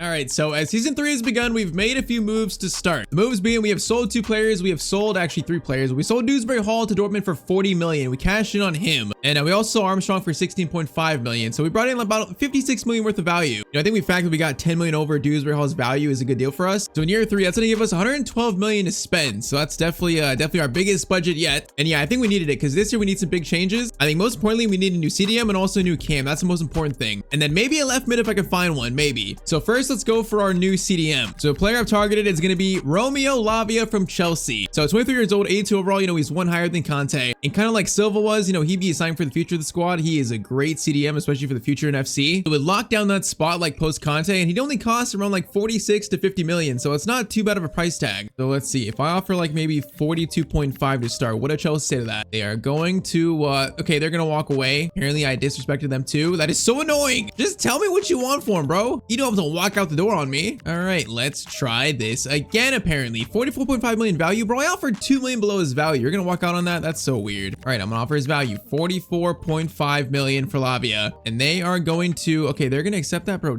did I offer something else? And also, why is Arteta the manager of Chelsea? There's so many weird things going on right now. All right, though, we have found the CDM for our future, man. Lavia, I think Conte's contract's up in a year, so I think for this season Lavia is gonna be the starter, Conte is gonna be the backup. But there it is, Romeo Lavia, the first signing year 3. I feel like we got him for a pretty good amount, man, for a pretty good amount, 44.5 million. So Lavia into starting 11, Conte to the bench for now. Okay, we definitely need a cam next. So since we lost Dewsbury Hall, I need a cam. Alcaraz will be the backup cam. We got 60 million left to spend. And we got some options here, like, you know, Vimmer, Matt O'Reilly, Sal, Mora, but some are a little bit too expensive. Like Mora is worth probably closer to 100 million, so that's not gonna be, it's not gonna cut it for us. The one player we could sign here that's within our budget is actually the young Frankfurt cam Uzun. Is that how you say that, Uzun? I'm not quite sure, but so he might cost between 53 to 66 million, 21 years old, 81 overall. This kid is an absolute future star, so if we could pick him up, our team would get so much younger and the potential would go through the roof. I'm just not quite sure if we can fully afford this. We might be able to. Let's see. So if we do, maybe let's do straight up his value again, 46.5. Let's start with that. 46.5 million, and they're gonna walk away. Why do these teams all walk away when I literally just do their value? Bro, just tell me what you want for them. Okay, let's try this again. You know, I might as well do like what, 50 million maybe? Or no, let's do 48.5. Let's do 2 million more. 48.5 million. Frankfurt are going to want 61.4 and a sell-on clause. Oh man. And is there anyone I can offer in a swap deal? Like anyone? I feel like there's no one though. That's the issue. Okay, what if we do like 53.5? That's not bad. Let's see what Frankfurt say to that. They're gonna want 60.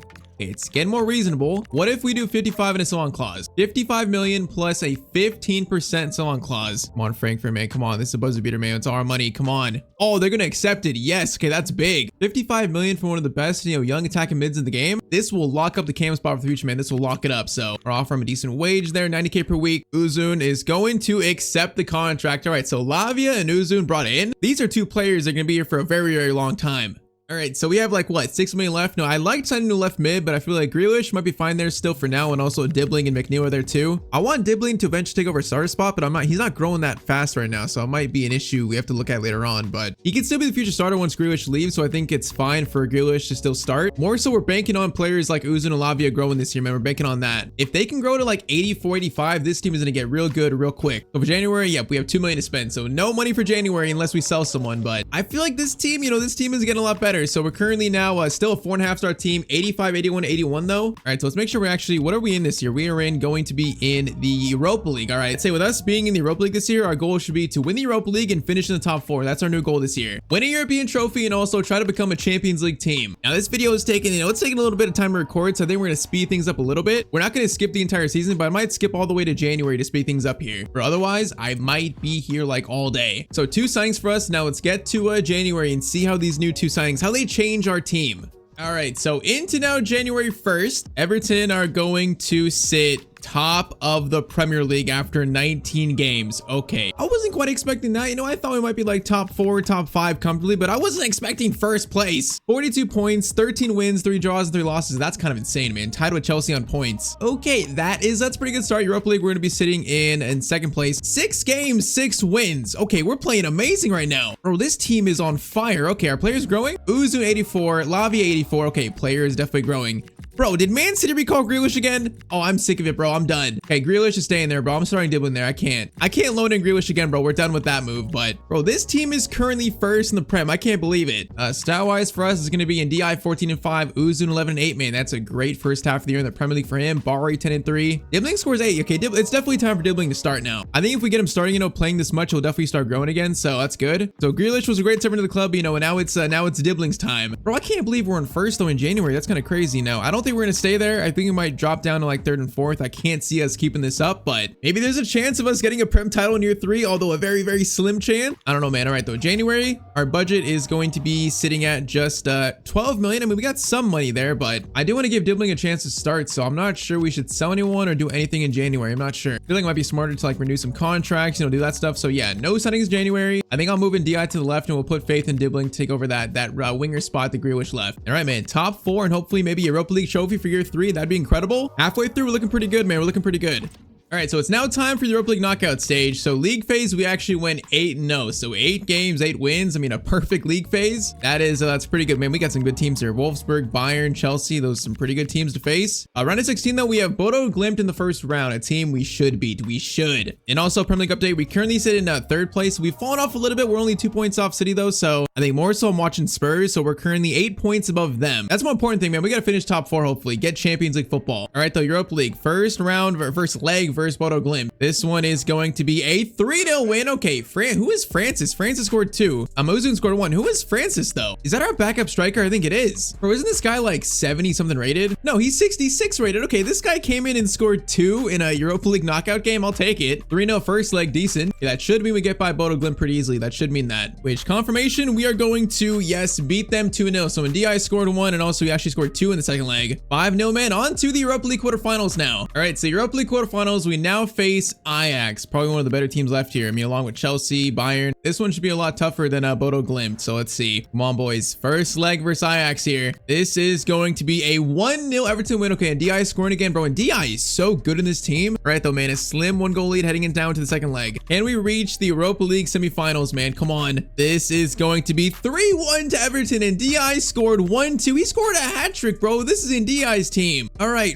4-1 versus Ajax. Semifinals, here we come. All right, so semifinals now we have Chelsea, so a very familiar opponent. The other side is Wolfsburg versus Bayern. We're trying to reach our first European final of this rebuild. So first leg's gonna be at Stamford Bridge. It is going to be a 2-1 win. Bari scored 2, and that's a great first leg. That's a great first leg again. Okay, right now feels like a turning point for this team, man. It feels like a turning point. If we could win this Europa League, it'd be so big for the future of this team. So come on, man. Second leg, gonna be at home. Currently a 1-goal lead, boys. Come on. It's gonna be a draw, and that's good enough to beat them. Yes. All right, so Ozun and also Garnacho scores, but 3-2, we barely get by Chelsea, and we are in a Europa League final, I think, versus Bayern now. Oh yeah, Bayern beat them 6-4. All right, Everton versus Bayern, Europa League final. That is gonna be something. Oh man, that's gonna be a tough team to beat. All right, though, Premier League update. So we currently only have 3 games left here. We have Palace, Sunderland, and then Brentford. So we currently sit in third, and I'm not sure Newcastle and fourth can even catch us. So I think we're gonna finish in third place. We have what, almost like probably at worst a 6-point lead with 3 games left. Yeah, I think we're finishing in third, so not quite a title challenger for the whole season, but I think we are going to finish top 4. All right, so time for your big final. So we lost versus Palace, but beat Sunderland 3-0, so I think that's going to confirm us finishing third place. Let's check. So 1 game left, and Newcastle are, yep, they're going to be 8 points behind us, so we're going to finish in third place in year 3. I mean, that's pretty much exactly what we wanted, so that's perfect. Third place finish, and if we can win this Europa League trophy, man, that would be literally a perfect season 3. Problem is, man, we're facing a very good team in Europe, man, a very good team in Bayern. Oh man, I'm a little scared about this. We're going to watch this sim though. So team looks fully healthy. You know, Ozun 86, Lavia 86, Dibbling is going to 80. He's going +2 since January, so that's good. The team looks solid, so let's just see, man. Can we beat Bayern in the Europa League final to claim the first real big trophy of this rebuild? I don't know, man. Let's see. We are kicked off. So they got Luis Diaz still, Musiala, Keane, Elise, Goretzka, Paulinho. They have a good squad. See what the boys can do. We just scored in a matter of 5 minutes. It's Ozun. Okay, that's a good start. Bro, 6 minutes we score already in the Europa League final. Bro, this might be a different Everton side. We might be really transforming into a new club, maybe. What a start for us, bro. First shot, first goal. Come on, bro. Come on. Oh, we know the chance there. We can take a 2-0 lead quick. That'd be amazing. Bayern looking for a response. Looking for it here. Defense. Come on, do your job. Defense. Good work, boys. No, Musiala. Okay, shot right at Pickford, thankfully. All right, 1-0, 29 minutes in still. We need the second goal, though. This Bayern team scares me. We need this second. Good passing here. Nice. Great chance there. It's Ozun again, bro. This guy's a star. It's 2-0 in the 39th minute to Everton. Man, what a signing he's proven to be in the first year being at the club. Man, Everton, are we about to beat Bayern in a Europa League final? That would be that'd be kind of crazy. Halftime, it's 2-0, man. Let's keep it going. Let's keep it going. No changes. Nothing changes, boys. Keep playing the same way. This team right in front of our eyes, man, is taking that next leap forward. Oh my. Oh, we almost made it 3. We almost made it 3 in the 54th minute. Cross comes in, cleared. Man, Bayern are on the ropes here. I mean, Ozun's got a 10.0 rating and DI 9.7, Garner 8.0. The team is looking solid now. Defense, don't come back here, please. No, they're gonna score. Oh no, man. Okay, 2-1, 60th minute. It's Moise Keane. This game is not done yet. Come on, score another. Was that a shot? That was a shot by, I think, that was Barry, I think, Barry. Oh, now I'm nervous, bro. Now I'm nervous. We got 20 minutes left. I'm nervous. Oh, bro, no. They're gonna score. Pickford, big save. Yeah, I think final 15, we're gonna jump in and watch, man. We're jumping in. Oh, Barry, bro, he just got laid out. Holy moly. Bro, that should be a red card. It's gonna be a yellow probably. It should be a red though. Oh, that was a red. It's a red card for everybody that tackle. Who was it? Oh man, it was Jonathan Toss. So Bayern down to 10 men for the final 12 minutes here. Come on, man. They're down to 10 men. We can't let them score here. Come on, boys. Just park the bus. That is gonna be a cross cleared.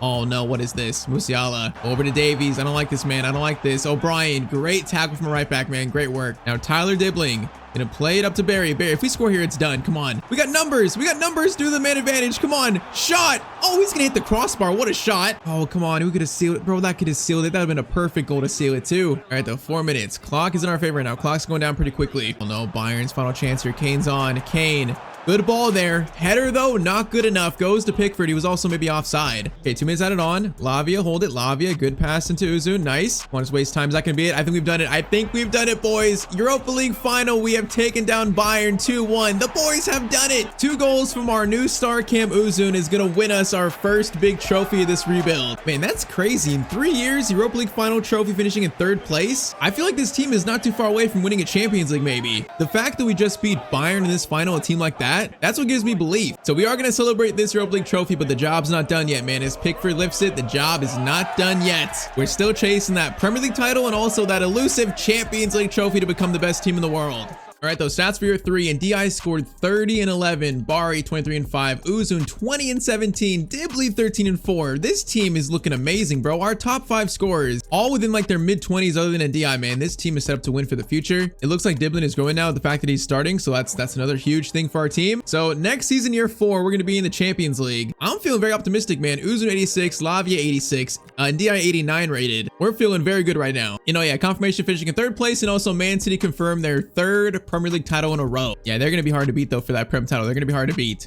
All right, though, year 4 starts. We got Champions League football, and it's time for that final push, hopefully. So year 4, after finally qualifying for the Champions League, our budget is going to be 105 million. So that's a decent budget to start. It's not the most money, but it's decent. Now, the good thing is I don't think our team needs much, honestly. You know, these players are still young. They can grow like crazy, like Uzun, Lavia, Branthwaite, Silva. This team is just built for the future. Now, the one spot I think I want to upgrade here is going to be the right back spot. Jake O'Brien, you know, he's 27 years old, so I'm not sure how much he's going to grow more. He's still a great squad player to have, but I feel like I want a new right back in the team. And since we don't need much anywhere else, I feel like, you know, might as well splash the cash here on like a really good right back. And the player I'm looking at is going to be Pedro Porro, the former Spurs fullback, now playing at Fulham. I mean, 28 years old, 85 rated, so he's not too old. You know, he still might grow to like 86, 87. Obviously, he's an amazing player, but his stats are all yellow. There's like barely any red stats here, any orange stats. He is an insane right back. He would fit this team perfectly. And for 70 to 87.2 million, he's within our price range. A back 4, Mikalenko, Branthwaite, Silva, and then Porro. Bro, that sounds amazing. Let's start with like 60 million here. 60 million to start. And Fulham are going to want 70. Bring it down to maybe 65. 65 million for Porto, and they are going to accept that. Nice. I mean, our team is looking really good, man. I think this year, if our team keeps playing the same way we finished last year, there might be a chance for a Champions League trophy in season 4. Our team just has so many young players that can grow like crazy, so the potential is insane. And Pedro Porro has signed on and joined the project. All right, Pedro, welcome to the club, man. And all right, so he takes that starting spot. The defense is much improved. Are we a 5-star team now? We should be a 5-star team, definitely. I think the defense is holding us back a little bit, so we are now going to be officially a 5-star team. Yes, 87, 83, 83. So this team just looks incredible. So we got about 33 million left, but I think with this 30 million, I might try to sign like maybe 1 or 2 players to fill out the bench, because yeah, our depth is not the greatest, but when you have a team as good as this, you don't need crazy depth. We probably just need like, you know, like 1 or 2 more signings here. All right, so we brought in 2 bench players. Those 2 bench players being Gabriel Jesus from Arsenal, you know, as a veteran off the bench, you know, a backup for Barry, also a backup Cam. And then we also brought in Loftus-Cheek to be a backup midfielder. So both those guys were about 15 million, the rest of our budget. I think that makes our squad, you know, just deep enough for a good run here. All right, though, year 4, man, I see trophies in our future, man. I see it. It's just, can we get it done? Let's get to January and see how the first half of our year goes.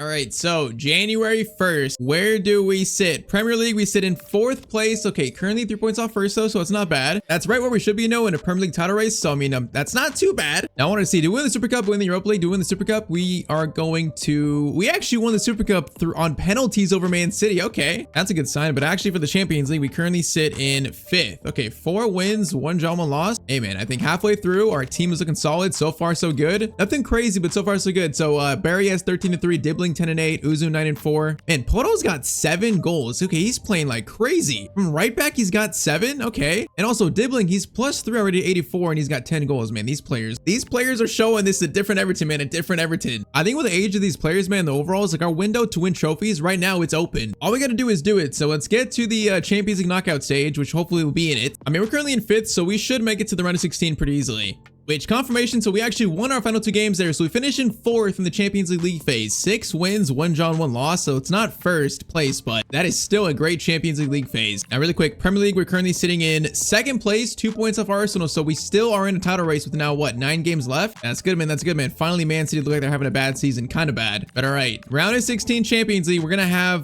Bayern up first. Okay, so the team we beat in the Europa League final. We got a rematch coming up here first. All right, man, I guess let's go. So first leg's going to be in Germany. First leg is going to be a 2-0 win. Bari scores 1, Garner scores the other. Good first leg, boys. And Musiala got a double yellow, so he's going to be suspended for the second leg. That's big for Bayern. Or I should say bad for Bayern. Come on, man. Second leg, there's no way we lose this. There's no way. It is going to be another 2-0 win. Pedro Porro scores 1, Garner scores the other one. And all right, man, 4-0 into now the Champions League quarterfinals for Everton. All right, Prem update. We're currently sitting still in 2nd place with the Arsenal game at hand, though, with a 2-point lead. So it really could be a 5-point lead. Oh, okay, we're still in there. We're still in there. Champions League quarterfinals, we're gonna now have AC Milan. All right, man, interesting. I got faith in my team, though. I got faith. So first leg quarterfinal at home. Okay, Lavia was out that game. It kind of sucks, but it's a 2-2 draw, man. We probably missed Lavia. Oh no. Okay, Bari scores 1 and DI scores 1, but it's gonna be 2-2 first leg. Oh man. Okay, hopefully Lavia is back for the second leg. All right, thankfully Lavia is back. So Lavia is not suspended for the second leg. He's back. Oh man, though. So 2-2 second leg versus Milan. Come on, boys. It's 3-2. Oh, I thought we lost. We barely get through though. Oh man, Poto,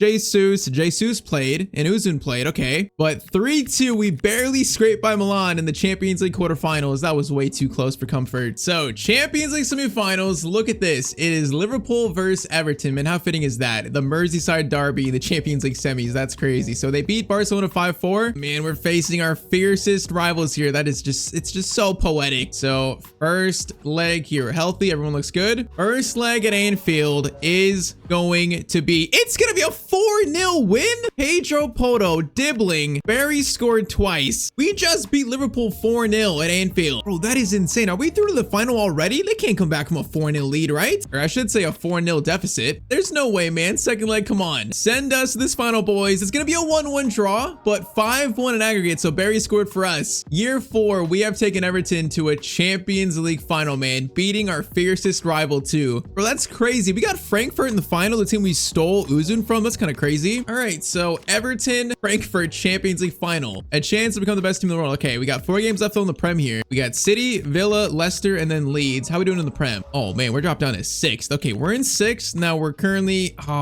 like 8 points off first. So we have fallen off the title race. Then we put all our eggs in the Champions League basket here. Okay, I guess let's see if we can at least finish top 4 again. I mean, that's gotta be our goal here. We cannot finish below top 4. We can't do that. Okay, we're gonna quick fire sim these final 4 to see how we finish in the Prem. But let's see. First up, Man City. It is gonna be a 2-1 win. Okay, nice. 2-1 versus City. That's a very good start, boys. Good start. Next up, Villa. Villa is gonna be a 2-1 win. Okay, 2 back-to-back wins. Next up, Leicester. We gotta win this, right? We gotta win this. Leicester is gonna be 3-1. 3 wins in a row. Finally, last match of the year versus Leeds. And it's gonna be 1-0. It's gonna be a 1-0 win. Bro, that's 4 wins in a row to end the Prem season. Okay, so Frankfurt up next, but where do we finish in the Prem after that? After 4 straight wins, we're gonna finish in 3rd place. All right, same as last year. That's good though. At least we finished top 4. You know, we remain a Champions League team. We got kind of nervous there, but 3rd place finish. I'm happy with that, man. If we could just win this Champions League trophy, that'll be job complete. If we can get the prized trophy right here versus Frankfurt. So final stats in the year, Bari 30 and 6. Poto scored 19 goals from right back. That's like the most I've seen from right back in a long time. But in DI 17 and 12, Dibbling 16 and 10, Uzun 14 and 13, even Garner scored 10. Bro, we got like what, 7 players in double figures in scoring? 6 players. That's kind of crazy. That shows how just balanced this team is. The fact that Barry reached 90 and DI 90, Uzun 91, Dibbling grew up to 86 after starting, Branthwaite 89, Pickford 90, Silva 88. Man, this team has been so impressive. We just have one more win we need to get, bro. Come on. You just never know when you're gonna get another chance to win a Champions League trophy. So it's gotta be right here now, boys. It's gotta be right here. All right, so we are fully healthy, so our team looks great. You know, no players missing, so perfect.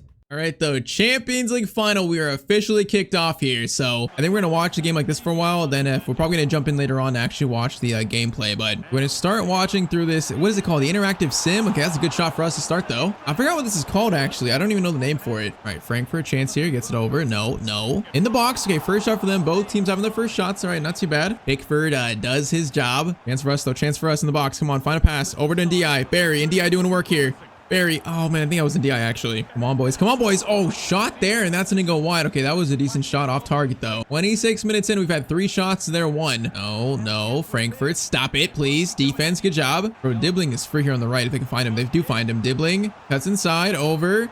We find a shot. Come on, boys. Come on. Oh, we're so close to a good shot, man. We've had 4 now. 4 shots, but no chances, though. The chances stat is weird. I feel like sometimes it's wrong. How we had 4 shots, but no chances? Space, Dibbling. Tyler Dibbling in the box. Dibbling gets it over, and it's gonna be 1-0 to Everton. It's Ozun again. Bro, this kid is a big game player. Halftime, it's 1-0 to us. Come on. All right, okay, we're gonna watch for a little bit longer, then I'll probably jump in and watch maybe like the 70th minute mark. Come on, bro. 1-0. Can we take a 2-0 lead? 2-0 lead? Oh, there was a chance there if he passed it back, I think, to Barry. Defense, lock in. Yes, I think that was actually, I think it might have been Branthwaite right there. In the box, 20. Dibbling, chance to shoot there. Still a chance, and I think that was a save. Bro, we've had 9 shots to their 1 so far. 9 shots. That's insane. Okay, we're gonna jump in pretty quick here. You know what? We're gonna jump in right now. 65th minute. We are jumping in this Champions League final to watch. Defense. Cross comes in. Oh, I almost just... Bro, imagine I jump in and they score immediately. That'd be the ultimate jinx. Ozun, Barry, Dibbling. Dibbling was right there, bro. He was away. Ozun doing skills. Oh, Ozun, that's a foul, right? Will you tell me that's not a foul? Bro, he just took him out. Bro, Ozun just skipped by the defender and the ref doesn't even call it. I'm disgusted. Burkhardt into Telemans. Blocked there, thankfully by Garner. Bro, that was nasty though. All right, 15 minutes. If we score another, it might be game.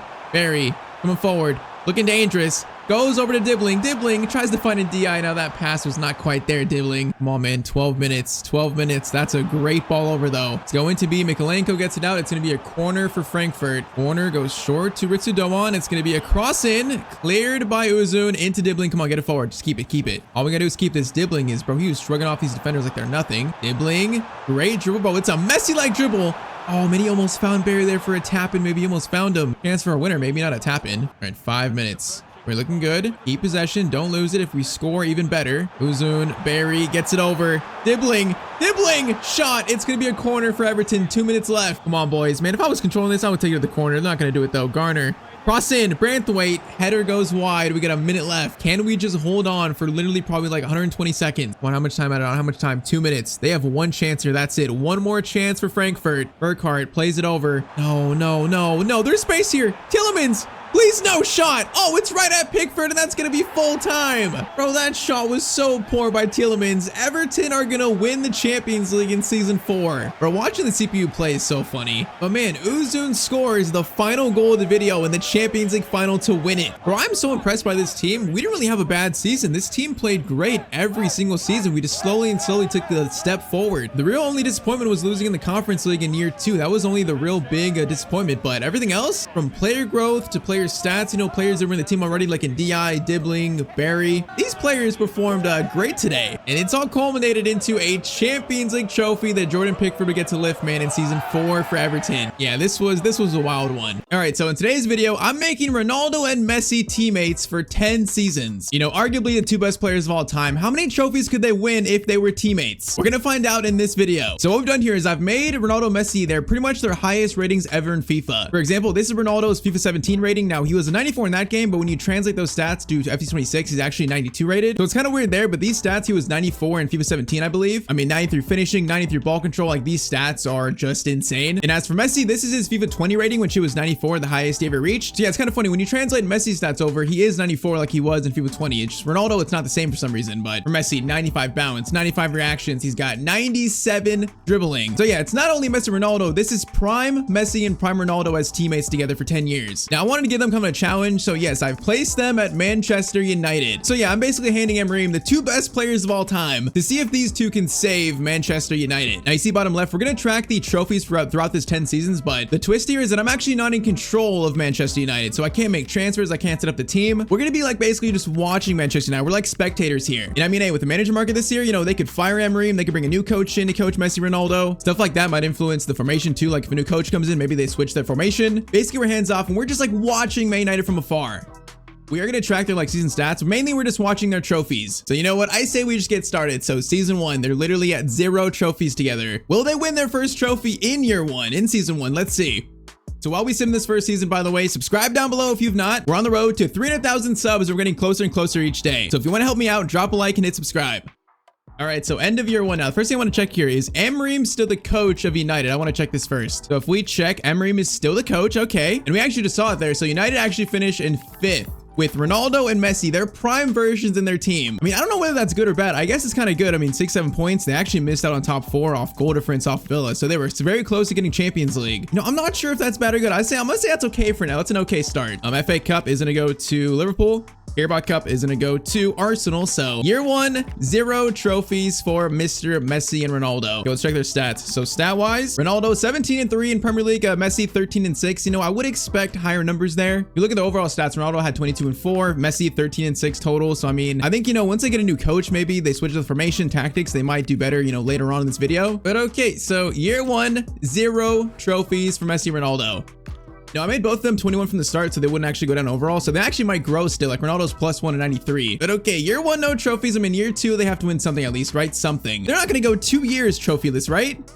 All right, so end of season 2 now, so end of the 2027 season, and Man United finish in 4th place. Okay, so 1 spot better than last year, but still no Premier League title. 75 points they finish on. I mean, I know United's team are not in a great spot, but still I would expect a little better by now, you know, closer to the top. But okay, FA Cup is gonna go to Sunderland. Carabao Cup is gonna go to Arsenal, so still no trophy unless they win the Europa League, actually. Let's see, Champions League goes to Arsenal. Europa League is gonna go to, oh, United, they win on penalties. That is the first trophy for the Ronaldo Messi duo. So let's add it. All right, man, there it is. So the trophy tally's at 1 now for United. That's not bad, actually. For year 2, Europa League trophy, a European trophy, that's not bad. Okay, let's check their full stats though. So in year 2, oh my, Ronaldo had 33-13, Messi 23-15. So they're starting to come to life. Maybe they needed 1 year to really like play together, learn each other's, you know, tendencies and stuff, build some chemistry. Now, because we're not United, we're not in control, I also want to track the transfers. For some reason, Fabinho's at United. That's disgusting. But yeah, they also signed Anthony Robinson. They got Alexis Vega. Shout out our Journeyman series. But Vega, who else do they have? Anyone else? I don't notice.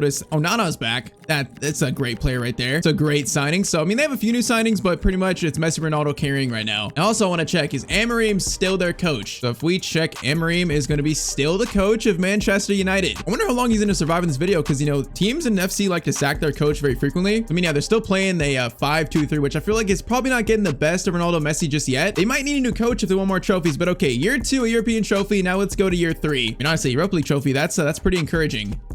All right, so once again, to reach the end of another season. So end of season 3, United are going to finish in...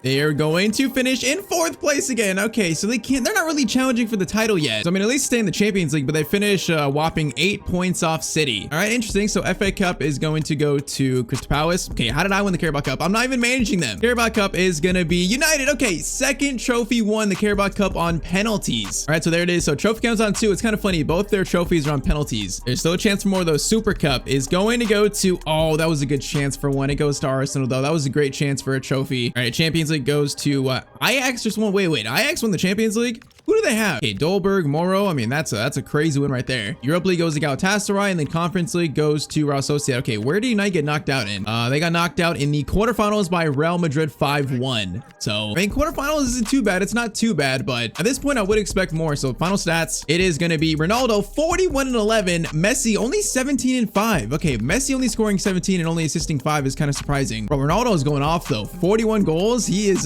back in his Man United form. Bro, I really feel like it's the coach and the formation. I mean, like, there's something that's not getting the best out of Messi, and you're not gonna play. You're not gonna win trophies if you can't get the best out of Messi, man. But it feels like something's not quite right. But I mean, at least they won their 2nd trophy. So 3 years, 2 trophies for Messi and Ronaldo. So they're both 94 rated. They're both about 24 years old. The coach of Man United, I'm guessing, is still Emery, which yes, it is still Emery. Okay, I mean, Man City have a new coach. Arsenal have a new coach. Why are Man United? Why don't they get rid of Emery, bro? Like, try someone else. You have the 2 best players of all time, and you're still not challenging for a Prem title, bro. Find a new coach. But okay, 3 seasons so far and 2 trophies for the best duo of all time. All right, man. So end of year 4, end of the 2029 season. Can Messi and Ronaldo win their first ever Premier League title? No, they don't. They finish in 7th. Okay, so 63 points, a 7th place finish. And okay, it was a pretty good year for the Prem. There was pretty competitive. Like, remember, 67 points before got them a 5th place finish, but 63 only gets them 7th. Man, what is going wrong? That has to get Emery sacked, right? It has to be. There's no way he's still the coach. There's no way. And that's rough, right? Community Shield goes to Man City. FA Cup goes to Everton. Carabao Cup, maybe a saving grace for United. Nope, goes to Man City. Man, are they gonna go trophyless for year 4? Champions League, Inter, Europa League, Napoli, Conference League goes to Mainz. So they go trophyless in year 4. So stats for year 4, Ronaldo 27 and 8, Messi 18 and 7. So definitely down from last year, although Messi scored more, but Ronaldo scored like what? Almost 20 less goals? I mean, who is in this team still? They got De Ligt, Cunha, they got, you know, Ugarte still, Mason Mount, Ahmad, Fabinho still. They got Koundé, that's a pretty good signing. It feels like they're not really supporting though their 2 best players enough. This team is still not that good, despite making a few signings here and there. Like, what is their team rating here? What is their actually, like, what is their stars? We go United, they are a 5-star team. I mean, they should be doing better than that, bro. They should be doing better than that. My question right now is, Amorim still the coach? There's no way, right? There's no way. Okay, no. Danny Lopez is currently the Man United coach. Who the hell is Danny Lopez? Bro, Xabi Alonso is the coach of Brighton. Okay, he needs to be the coach of United, someone like that. That's who they need. Pep is the coach of Arsenal? Oh man, United missed out. They could have signed Xabi Alonso, Pep Guardiola as their coach, but they probably kept Emery around for like 1 year too long. So now I'm pretty sure Danny Lopez is the caretaker, so they got to find a new coach pretty much. Oh man, year 4, no trophies. That is rough for our boys. I mean, we're almost halfway through and they only have 2 trophies to their name. 2 94 rated attackers. You can't build a team around these guys to win trophies. Maybe a new coach for year 5 gives them a new life. Who knows? All right, so end of year 5, their first year with a new coach. Now, does that solve their issues? If we check, United are going to finish in 5th place. Okay, bro, they're stuck around the 60-point mark. They can't get away from it. I mean, what is that? 1 point better than last year. It ends up being a 5th place finish. I'm so disappointed in Messi Ronaldo, bro. Whoa. Man City finished 102 points. Okay, that's what they're going up against. Maybe I should put Messi Ronaldo at Man City with Pep, man. Okay, so 5th place finish. FA Cup goes to Liverpool. Carabao Cup is going to go to Spurs. Man, they're still trophyless because they weren't in any European competition this year. So they go season 5, 0 trophies. So still stuck on 2, man. That's so sad. Bro, I expected so much better halfway through, but okay, stats. So Ronaldo 18 and 12, Messi 10 and 2. What is going wrong here? Why are their numbers so low? I mean, maybe Messi got hurt for a little bit because he missed like 8 games, but still, these numbers are so disappointing. You know, I put him at United because I always think, you know, United are a big team. They always have a lot of money spent, so they're going to buy players around them, you know. But man, like Koundé is there, Lucas Hernandez is a new signing, but they're not putting a good team around these guys. So they're going to have Europa League for year 6, but still no Champions League. Now, who's the coach? It is going to be still Danny Lopez. Who the hell is Danny Lopez? Why are they in charge of 2 of the best players of all time? So yeah, apparently they switched coach, but they're still playing this information. I think that's a problem with it being a caretaker. It's not like a real manager that would switch their tactics formation. So they're still playing a 5-2-3. Bro, Man United, they're destroying the careers of 2 of the best players of all time. They're literally destroying Messi Ronaldo's career. We're halfway through and they only have 2 trophies to their name. All right, so end of year 6, end of the 2031 season now. They have to win a trophy this year. If they don't, man, I am going to be so sad. It's not right to see Messi Ronaldo, you know, in their primes, 94 rated, not winning trophies. It's not right. I feel sick. I like both these players so much. It hurts to see them like this. All right, so let's check. Year 6. United are going to finish in...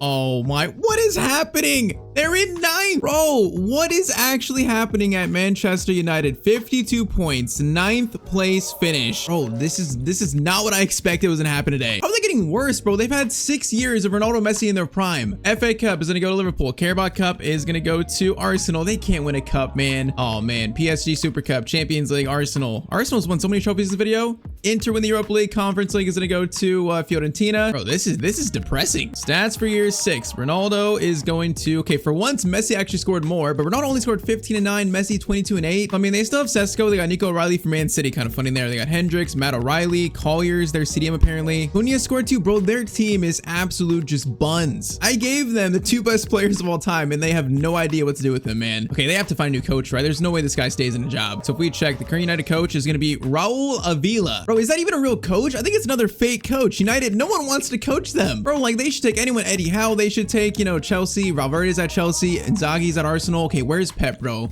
If United can hire Pep, that might save them for this video. Bro, they just can't find a good coach. It's just like real life. So I'm guessing they're still playing this stupid. Okay, actually, they switched to a 4-2-1-3, so they actually have switch formation. Okay, so that might help for next year. But man, 6 years out of 10 and 2 trophies to show for it. Now, I was gonna say, by the way, with mods, we have them set to play every single game. So yeah, no matter what that team sheet screen shows, you know, Ronaldo plays every game and also Messi plays every game as well. There's mods to ensure that, so it's not like they're missing games unless they get injured. Just something is going horribly wrong. But okay, year 7.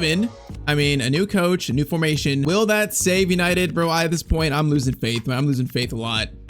All right, man. So end of year 7. Will things improve? Oh, we see it already. It's going to be a 6th place finish. Okay, 66 points. It's better than last year. It's an improvement. It's Conference League, but still, I've never seen such mishandling of star players in my life. So 66 points, a 6th place finish. Can they at least get one more trophy? FA Cup is going to go to United. There we go. Their 3rd trophy in 7 years. Okay, that's a positive. I finally get to add one to the trophy counter. So 3 trophies in total. Carabao Cup is going to go to Chelsea. Man, I was hoping for a double there. All right, Super Cup goes to Inter. Champions League goes to Inter. Inter, it's their world, I guess. AZ wins the Europa League. Conference League goes to Bologna. Okay, I mean, 1 trophy is good, but it's not the greatest. So they're going to play in the Europa League for year 8. That wise, though, let's see. So Ronaldo actually, okay, Sesko scores more than a prime Ronaldo Messi. I mean, it's not terrible, actually. Ronaldo 22 and 8, Messi 21 and 15. That might be Messi's best year in terms of playmaking, 15 assists, but still, like, these numbers for the prime versions of themselves, it's still so disappointing. Okay, coach, is it still Raul Avila? It is going to be, yep, still Raul Avila. I have no clue what it is. I think that's a fake manager again. But okay, 7 years of this duo and 3 trophies. I am so disappointed. We still have 3 more years though. They can still save this video by winning trophies in these final 3 years, man. They still have time to save this.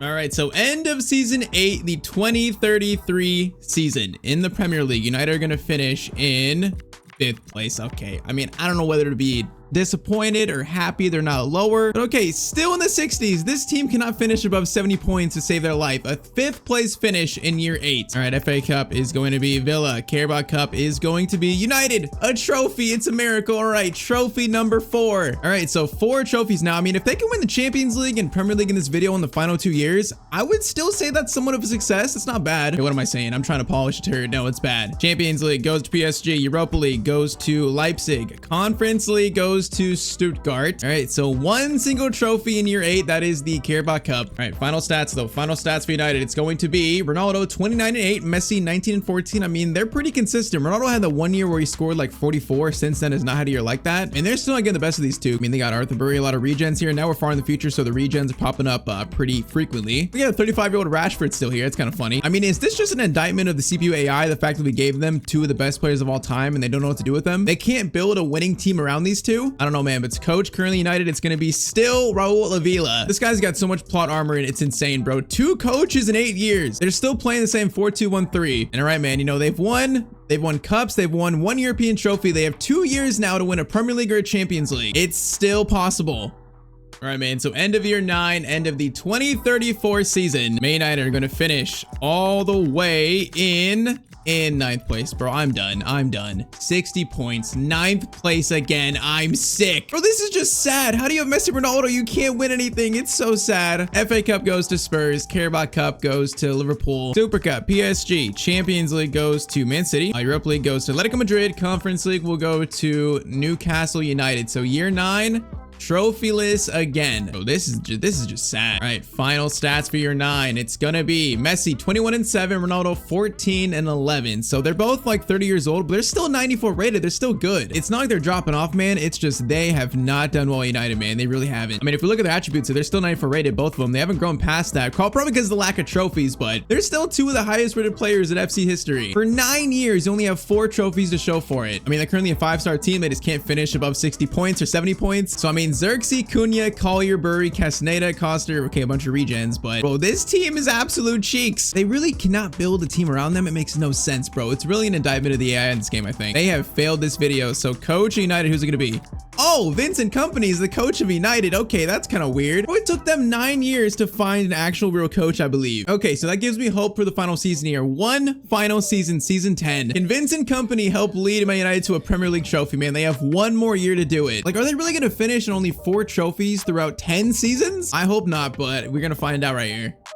All right, so end of season 10, the end of this video. So it's kind of funny, in year 10, the final year, Messi and Ronaldo both win team of the season. I mean, that's a good sign. Now, the bad sign is no other United players were in the team of the season, so that's not great. But it shows, you know, they've done as much as they can. It's really not their fault, I guess. But okay, so final season, United with Vincent Kompany, they're gonna finish in 5th place on 64 points again. I'm done. They can't get above 70 points. I'm just so done. FA Cup is gonna go to, oh, they lost the FA Cup final, just to rub it in the wound. Carabao Cup is gonna go to Arsenal, so they are gonna finish on 4 trophies in 10 years. I cannot believe what I've seen here. This is disgusting. This is a war crime. The 2 best players of all time together for 10 years, and you can only win 4 trophies. I'm sick, bro. I'm sick. I'm done. All right, so today I'm building the oldest team in FC 26, and with this team I will attempt to win the Champions League. So introducing Old Timers FC, a club that has just one rule, and that is to be at least 35 years old. And also, yeah, look at our mascot. Our mascot is literally just a goat. That's definitely some foreshadowing right there. Bro, these names though, Sadib, McCormack, what are these names? Cherry Grande? Just the many fans of Old Timers FC. But okay, yes, today we're building the oldest team in the game. By oldest, I mean 35 years old at least or older. You know, it's funny, it's a team of old geezers, but it actually is a pretty solid team. First though, we have to build this team, sign the players. And to do that, I'm gonna have 2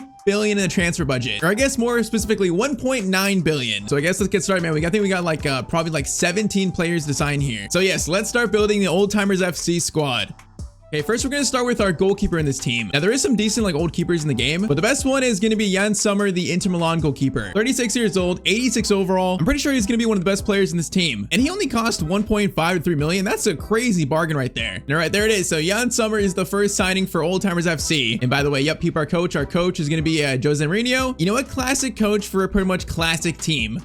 All right, so goalkeeper is sorted. Now you can see here we're gonna play a 3-5-2 because I do feel like when the team's assembled, that's gonna be our best formation. So now let's go for our 3 starting center backs in the team. Next one's gonna be another Inter Milan player, and that player is Francesco Acerbi, 37 years old, 84 overall, so a pretty decent center back, although the pace is a little bit lacking. And yeah, he's gonna cost between 4.5 and 9 million. And all right, so for 7 million, Acerbi is the second signing for Old Timers FC. Now as for his first center back partner in the back 3, that is going to be Nicolas Otamendi, 37 years old, 82 overall, playing for Benfica. I mean, once again, a solid center back despite the pace not being great. We're going to be a slow team. I mean, that's understandable. We're Old Timers FC, man. Everyone's got arthritis in their knees. But yes, Otamendi is going to cost between 3 and 6 million. So for another 7 million, that is our second center back signed up, Otamendi. Welcome to Old Timers FC. Now to round out the defense, at least the back 3. The third center back is going to be Nacho Fernandez. Just barely made the cut at 35 years old. So 82 overall, 35 years old, center back, left back, right back. He actually has some decent pace at 72. And yeah, he's a center back that I like a lot in this game. So he's going to be very useful for this defense. Cost him between, again, 4 and 9 million. So yeah, the back 3, you know, it's decent. It's nothing special. We might concede some goals today, but I feel like we got some solid veterans back there. So Nacho Fernandez, welcome to Old Timers FC retirement home, buddy.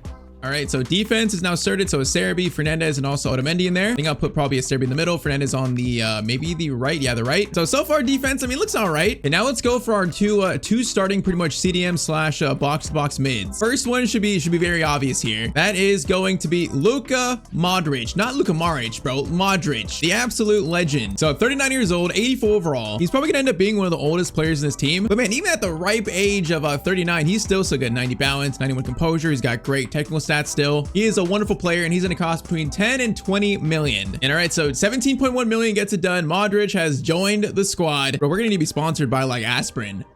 So now next for Modric's his midfield partner, we're gonna go for Jordan Henderson. It might be kind of like a controversial shout, but I feel like him alongside Modric, you know, he's such a hard-working midfielder, still has decent pace, decent passing. I feel like he's our best option there. He's had a great season for Brentford in real life. I feel like, you know, his rating's probably a bit lower than it should be, but Henderson for 36 million, it sounds like a best option. So Henderson signs a contract, man, a midfield 2 of Modric and Jordan Henderson in the big 2026. I mean, that's something. That's definitely something. So midfield sorted now. So Henderson in there, Modric in there. Feels like right now half of the team is pretty much sorted. So we got to do the other half now, the attack basically. Which I'll say this, the attack it's a little bit better. It's a bit better than the defense. Okay, next let's do the wide midfielder. So do left mid and also right mid. Let's do those two first. So at left mid, I'm looking at Perisic here. 36 years old, 6'1", could be a good fullback in a 3-5-2. So it pretty much fits our system perfectly. And I mean, for being 36, his pace looks good. 75, you know, his stats don't look too bad. For a player that can defend, go forward, he feels really our best option for like a wing back. And he's gonna cost between 6 and 13 million. So $11 million later, and Perisic is signed up to the squad. He's one of the big reasons we're playing a 3-5-2, man. Having a wing back like that, he's a big reason why. So yeah, he's gonna play on the left. Now for the right side, it might be kind of a weird one here. I just feel like really it's our best option for making the best team. So our right mid is gonna be Henrik Mkhitaryan, another Inter player. But how many Inter players have I signed so far? Their team is so old. But yes, I want Mkhitaryan to play right mid for us. I feel like, you know, his stats, he could play there. Really good passing, dribbling, you know, pace, not too bad either. I just feel like for wide players that can defend a little bit, he's pretty much our best option. And we can get him for 7 to 14 million basically. So 12 million gets the deal done. Mkhitaryan has joined Old Timers FC. And all right, that is a wide midfielder sorted, Perisic on the left, a Mkhitaryan on the right. So now we got the cam spot and also the 2 striker spots. And now this is where the fun truly begins. So in our 10 spot, the cam spot of Old Timers FC, it's gotta be one player, man. It was only ever gonna be one player. It has to be Lionel Messi, man. It has to be him. 38 years old, 86 rated. Him being our playmaker in the middle, man, it's gonna give us a real chance to actually win the Champions League, I think. If we didn't have him, I'd be a lot less confident in doing that. So yes, Messi for about 20 to 40 million. So in the end, for 30 million, Messi leaves Inter Miami to join Old Timers FC, man. Join the retirement home. I feel like Messi might be the captain of this team, and he might be the captain. But all right, now for the 2 strikers that are gonna play in front of him.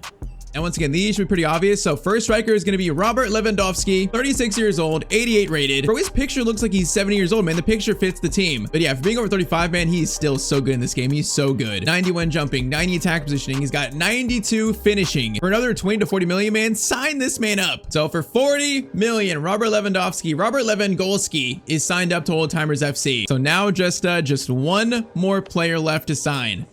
So the final player of the Old Timers FC starting 11, you know, man, who it's got to be. You just know. It's got to be 40-year-old Cristiano Ronaldo. There was no way he wasn't making this team, man. There was no way. 40 years old, 85 overall, still has really good stats. I mean, the power shot playstyle plus, he's got 88 finishing, 91 shot power, 95 jumping still at 40 years old is crazy. For 17 to 34 million, man, that's an absolute bargain. So there it is, man. Ronaldo signs a contract. That is going to round up the starting 11 for Old Timers FC in 3-5-2. I mean, the attack with Messi, Ronaldo, Lewandowski, you know, Perisic, Mkhitaryan to the right and left. The defense is shaky, but you know what? The attack does look pretty good. The attack looks pretty good.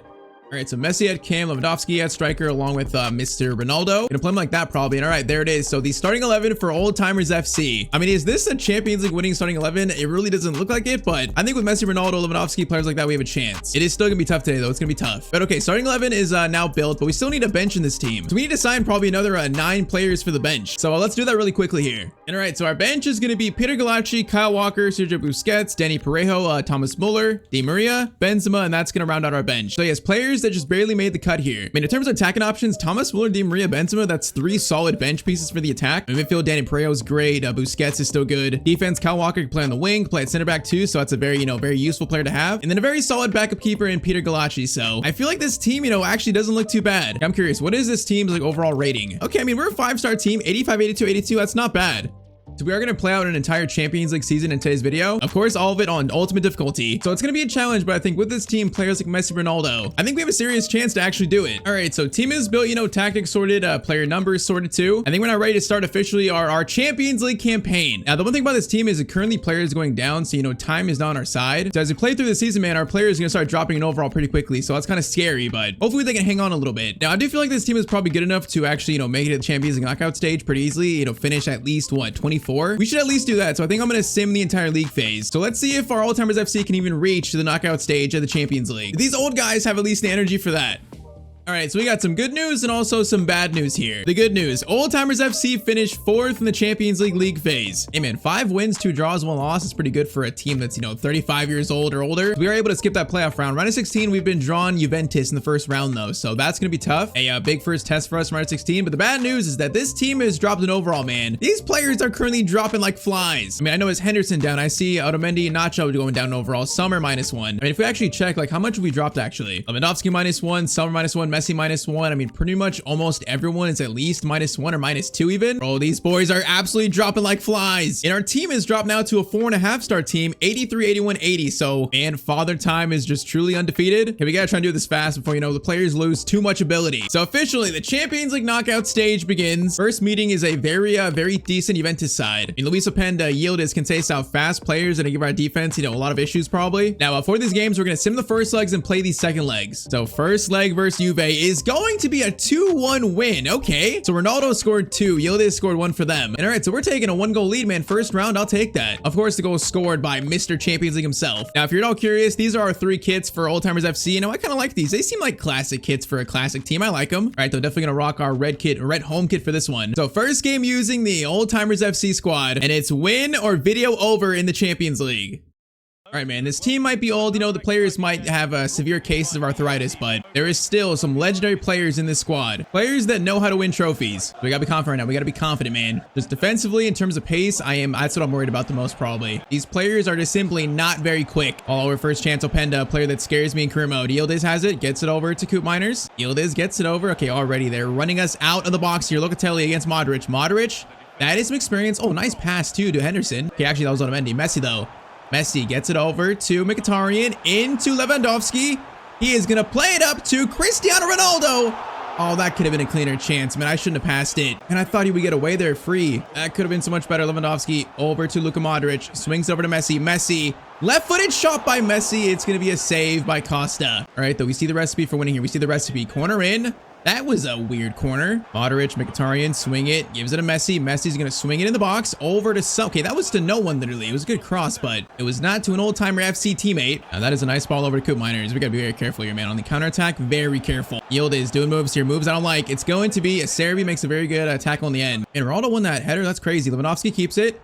Ronaldo to Messi. Messi through to Cristiano. Are you onside? Please be onside. No, he's going to be just offside. Oh, that should have been a clean goal, man. It should have been. Messi, Ronaldo almost combining. All right, they're getting closer to this first goal. Closer. Good ball there. Conceição. Conceição gets it over. Locatelli trying to find. Okay, Henderson. That was awkward. That ball was in a very dangerous spot. Oh, man, good chance for Juve here. Coop Miners away. The slow defense allowing that counterattack to happen, but it's going to be a good tackle again. Yeah, I'm seeing some potential here.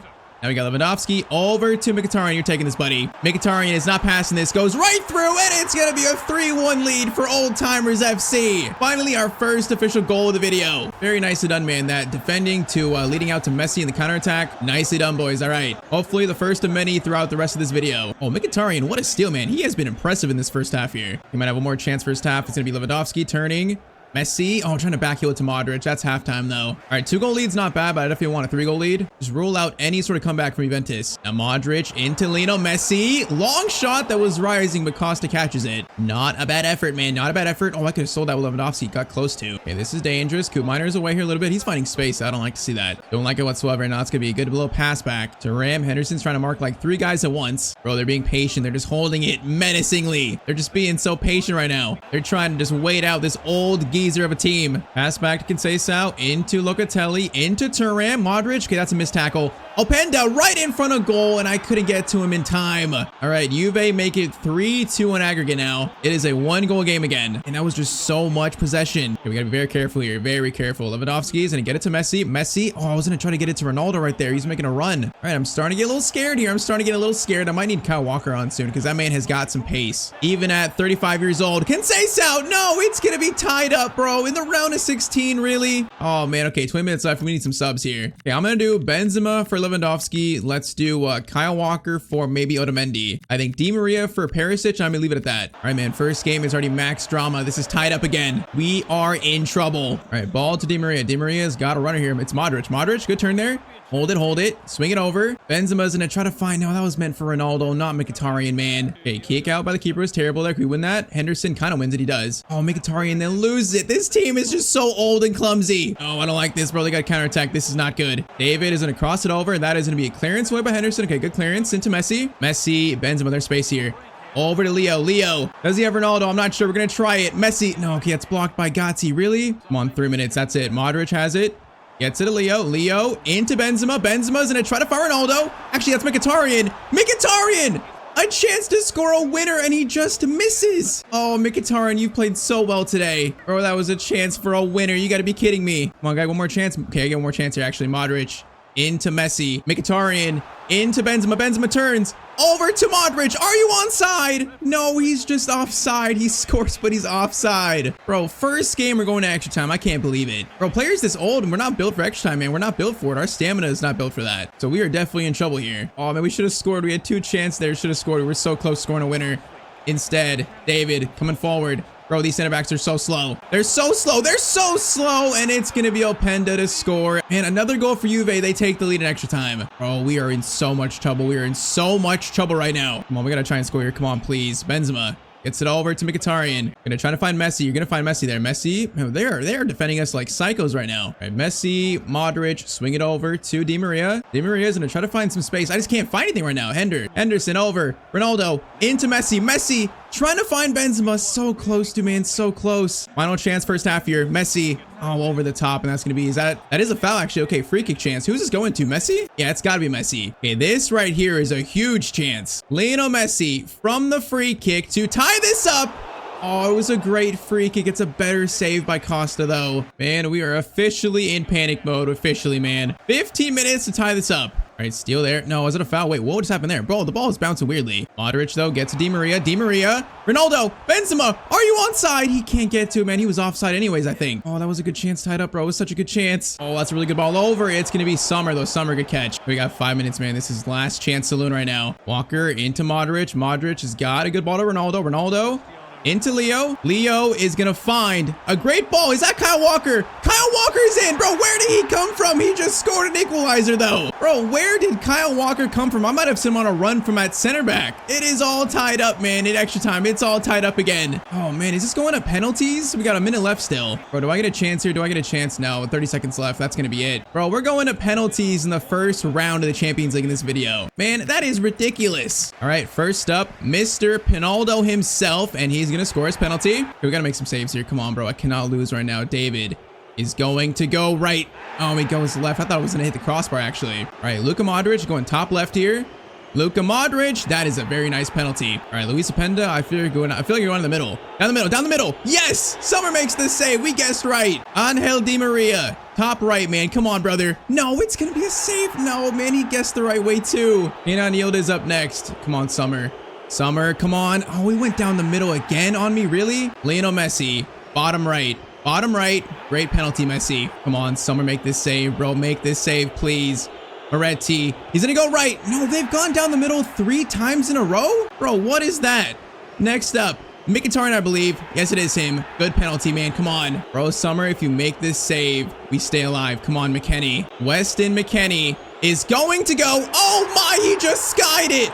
Holy moly. He just sent that so far wide and we actually survived. That is the worst penalty I've ever seen in my entire life from Weston McKennie. Bro, this thing goes so far wide. Oh my, bro, they just choked. Oh, that's so bad. That is an absolute gift though. That was a lifeline. How much did I pay McKennie to do that? We might never know, but we survived the round of 16 just barely versus Juventus, man. Just barely. Oh, that was so dramatic. And that was only the round of 16. We still got the quarterfinals up next now. Bro, I need a break after that. That was so stressful, but okay. Round of 16 complete. Next up, quarterfinals. Quarterfinals, we are going to have Bayern Munich. So, okay, this does not get any easier, man. And there's nothing but good teams left. There were no teams that slipped through. Maybe we slipped through. They were the one bad team that slipped through, maybe. But okay, so Bayern Munich. A team that's definitely better than Juventus. Definitely better. Oh, man. First leg is going to be 1-1. Okay, 1-1. I'll take that, man. That's not too bad, actually. So for them, it's going to be Lise that scored. For us, it was Luka Modric. All right, man. 1-1. It's all tied up. Can these old men reach the Champions League semifinals? Yeah, I think last game, the pace of Yildiz, Conceição, and Openda, they just destroyed us. So I'm thinking Bayern, not quite as a quick attack with Kane and Elise. Maybe our defense will fare better this game, but we'll see. Bayern versus Old Timers FC. We are kicked off. I can't believe the last game was that close to being over in the round of 16. That'd have been so sad. If we lose, I might have to come back and like retry this video at some point, maybe with a different team if we lose here, but I still think this team can win, man. I still think we can. I believe in these players. I believe in the tactics, man. I believe in it. A good chance of Bayern here first. That is going to be awkward. We get it out though. That was very close. All right, Mkhitaryan gets it over to Modric. Modric has got Perisic on the left. Had a very quiet first game. Perisic, tries to find Ronaldo. That's such a bad pass though. I gotta time that better. It's a good ball by Diaz. Diaz now looking for a shot or Kane. He's gonna find a pack pass to Elise. Oh my, that's a mess. That's an absolute mess that somehow we survived that. I just got very lucky there. All right, Henderson into Modric. Modric has Ronaldo maybe. Ronaldo, are you running here? Ronaldo is going to head it back to Perisic. They might have a crossing chance here. Cross chance goes over to Mkhitaryan and David. Davey is going to clear that. And that was not a bad cross. Modric is going to try to find someone. Oh, couldn't find someone there. And Musiala gets clearance away. Then Upamecano clears it. Well, we're going to find this first goal. Settle the nerves here. Messi in a good spot. Runner though. I see you. It is going to be Mkhitaryan. Mkhitaryan Back to Messi. Oh, man, I was going to try to find a nice little tap in there. All right, cagey start here, man. It's cagey. All right, Nacho Fernandez. Good steal there. Okay, the pass out. That was bad. That was bad. Oh, Kane destroyed me. No, Diaz, please. Diaz. How did he get by me there? I am not sure. Oh, it's going to be a penalty, bro, without a Mendy. I made a tackle and I just took him out. Oh, you got to be kidding, bro. He destroyed me with a skill before that, though. All right, Kane versus Summer. Okay, bro, Kane is so good at penalties. He is going to go, bro, this year's game, they go down the middle so much. Bayern strike first. They score first in the 38th minute. Oh, that's such a bad spot to, a bad thing to give away. Come on, bro, we find a response. Henderson, Modric, into Ronaldo. Ronaldo outside the boot shot. Neuer makes the save. Man, that was a really good chance. All right, 43rd minute corner. Lewandowski, Modric, looking for something here. Looking for something. Goes to Messi. Messi over to Perisic shot. Neuer makes the save again. Come on, find a good shot again. Modric in the box. Gonna drift here a little bit. Drift, maybe. Gonna try a cross over to someone. It's gonna fall. Ronaldo. Ronaldo wraps his foot around it. Neuer still makes the save, though. And that's gonna be halftime. And this game should be 1-0 for us right now. It feels like it should be not. It should be 1-0 for them, definitely. We just gifted them a goal, man. Gifted it, like gift wrapped it to them. Right, Mkhitaryan into Messi. We gotta find a response, boys. Come on. Messi into Mkhitaryan. Nice ball here. Pass over. He's gonna reach Lewandowski. Back to Modric. Oh, there's no shot here. Messi. Oh, they're just defending in numbers right now. Perisic into Messi. Very nicely done. I was about to shoot at Messi's left foot, man. I was about to. Oh, we were so close to a good shot there. All right, Otamendi, steal. Perisic, Messi, Lewandowski. Trying to find options. They're going to find, I think, Perisic on the left. Modric into Ronaldo. Ronaldo's in a turn. Ronaldo, finesse shot. Oh, Ronaldo scores and ties it up, man. Ronaldo is the one to find the goal finally. 58th minute, Old Timers FC tie things up. Man, we're so slow that it's hard to find space in the box. Ronaldo just turns. A nice little finesse shot in the corner. Beautifully done, Ronaldo. All right, 1-1. Come on, about 60th minute. We've got some life in us. We've got some life. Okay, Nacho. That's great work from the fullback spot, basically. All right, 20 minutes to go, boys. Come on. Modric, there's space here, actually. There's a lot of space. Hold up. Play it to Lewandowski. Robert Lewandowski, come on, against your former team. He really can't score that. I'm about to throw up. Bro, I trusted that shot so much. I should have passed it. Modric is going to fire it over into a Serbi. Not you, though. Swing it over. Okay, Otamendi. Why is it on my center backs right now, bro? Come on. Perisic, a Serbi into Modric. Going to try a cross here. Now, it goes to the one player I don't want to go into, Messi. Okay, that's punched up by Neuer. Ronaldo header back goes to Neuer. That is so weird. That is a weird play. Bro, that was a golden chance by, okay, we need sub. That was a golden chance for Lewandowski, though. All right, Benzema, Lewandowski, Di Maria on for Perisic. And for now, we shall leave it at that. Come on. 12 minutes, boys. 12 minutes. Serbi gets it over. Henderson, swing it. Benzema, I see you. Benzema. He's going to reach that. Benzema's going to turn. Gonna turn into Ronaldo. One more. Oh, it's Ronaldo to Messi for the lead. Combining beautifully. 3-2 to Old Timers FC, man. That was beautiful work. Man, that pass to Benzema was so good. Benzema just turns. Ronaldo finds Messi, and it's a tap in, basically. Beautiful work, boys. Come on. 2-1. 9 minutes now just to hold on. Just hold on. We got to make this clock go down really quickly. Just don't limit our box, man. Don't let them towards in our half even. Henderson, your pressing is going to become very important here. Also, Modric. All right, attack here for Kane. Kane. Looking for a shot, gets it through. How does Dybala get through there? Oh my, Summer makes the save, but he cannot get the loose ball. Oh, you gotta be kidding me, bro. How did they find Dybala there? Bro, how did they find that chance? You gotta be kidding me. We're going to extra time again. Bro, back-to-back rounds of extra time. I can't take this. My heart cannot take this. These old players can't take this. Can't believe they scored in the last minute. Okay, Henderson, great steal there. Into Ronaldo. Come on, boys. Fight. Benzema. Benzema holding it. Gonna play it over to Mkhitaryan. Actually, no, Di Maria. Di Maria swings it back. Oh, players in the middle, please. Messi. One ball over. No, just they gotta find space, and these old players can't turn in the box that quickly, man. We're almost found a good shot there, almost. Okay, no. Musiala's got space here. Modric, get back in the middle. Gotta block these passing lanes. Thank you, Otamendi. Thank you. Good work also by Mkhitaryan. All right, come on, Messi. Bring this forward. Benzema. Wait for Ronaldo. Ronaldo, you're making the worst run of all time. Is it going to go to Messi, though? Messi, sweat it to Ronaldo. It's going to be a lead again for Old Timers FC. Oh, my. Okay, Ronaldo, hold up. We still got like 20 minutes left. Don't celebrate like this just yet. There's too much time here to celebrate like we just won. Bro, my heart can't take the stress of this. Come on, though. 1-goal lead again. 15 more minutes here in extra time, man. Come on. Come on. If we could just score a goal here so I don't have to defend a 1-goal lead, I'd be so happy. Oh, Henderson, good steal there. It's not sure it's going to happen, although good steal. Henderson. Swing it. Nice pass to Messi. Messi. No, Ronaldo. I need you to come to Messi, bro. Come to him. Or you start running the box like a psycho. Hold up, Ronaldo. No. That's a really good go. No. Dybala. Keep on looking for something. Goes out wide. Elise. Otamendi. Trying to do his best here. Trying to. It's going to be a shot and it's going to go in, bro. I'm about to throw up. It is 4-4 in the 115th minute. Oh, this is disgusting, bro. We got like 4 minutes left probably. Come on, bro. Find something. I can't do this again. Modric. Direction Mkhitaryan. Mkhitaryan's going to stop. Hold this. Hold it. Wait. Into Messi. Messi's got a runner. It is Di Maria. Oh, Di Maria has just scored a winner versus Bayern Munich. What am I watching, bro? Messi just holds the ball. Di Maria makes the run and we find the finish. Have we actually just done this again? Man, Di Maria, what a clutch finish that is. That was not easy. That was so clutch. Neuer, very close to saving it, but he does not. Is that it, man? Please let that be it. Come on, ref. Come on, ref. Yes, thank you. Oh my, bro. We get so close to being knocked out again, but 4-3, we beat Bayern Munich. Bro, these are so dramatic. I can't believe how dramatic this is. It's barely still the quarterfinals. Old Timers FC, though, make it to the Champions League semis.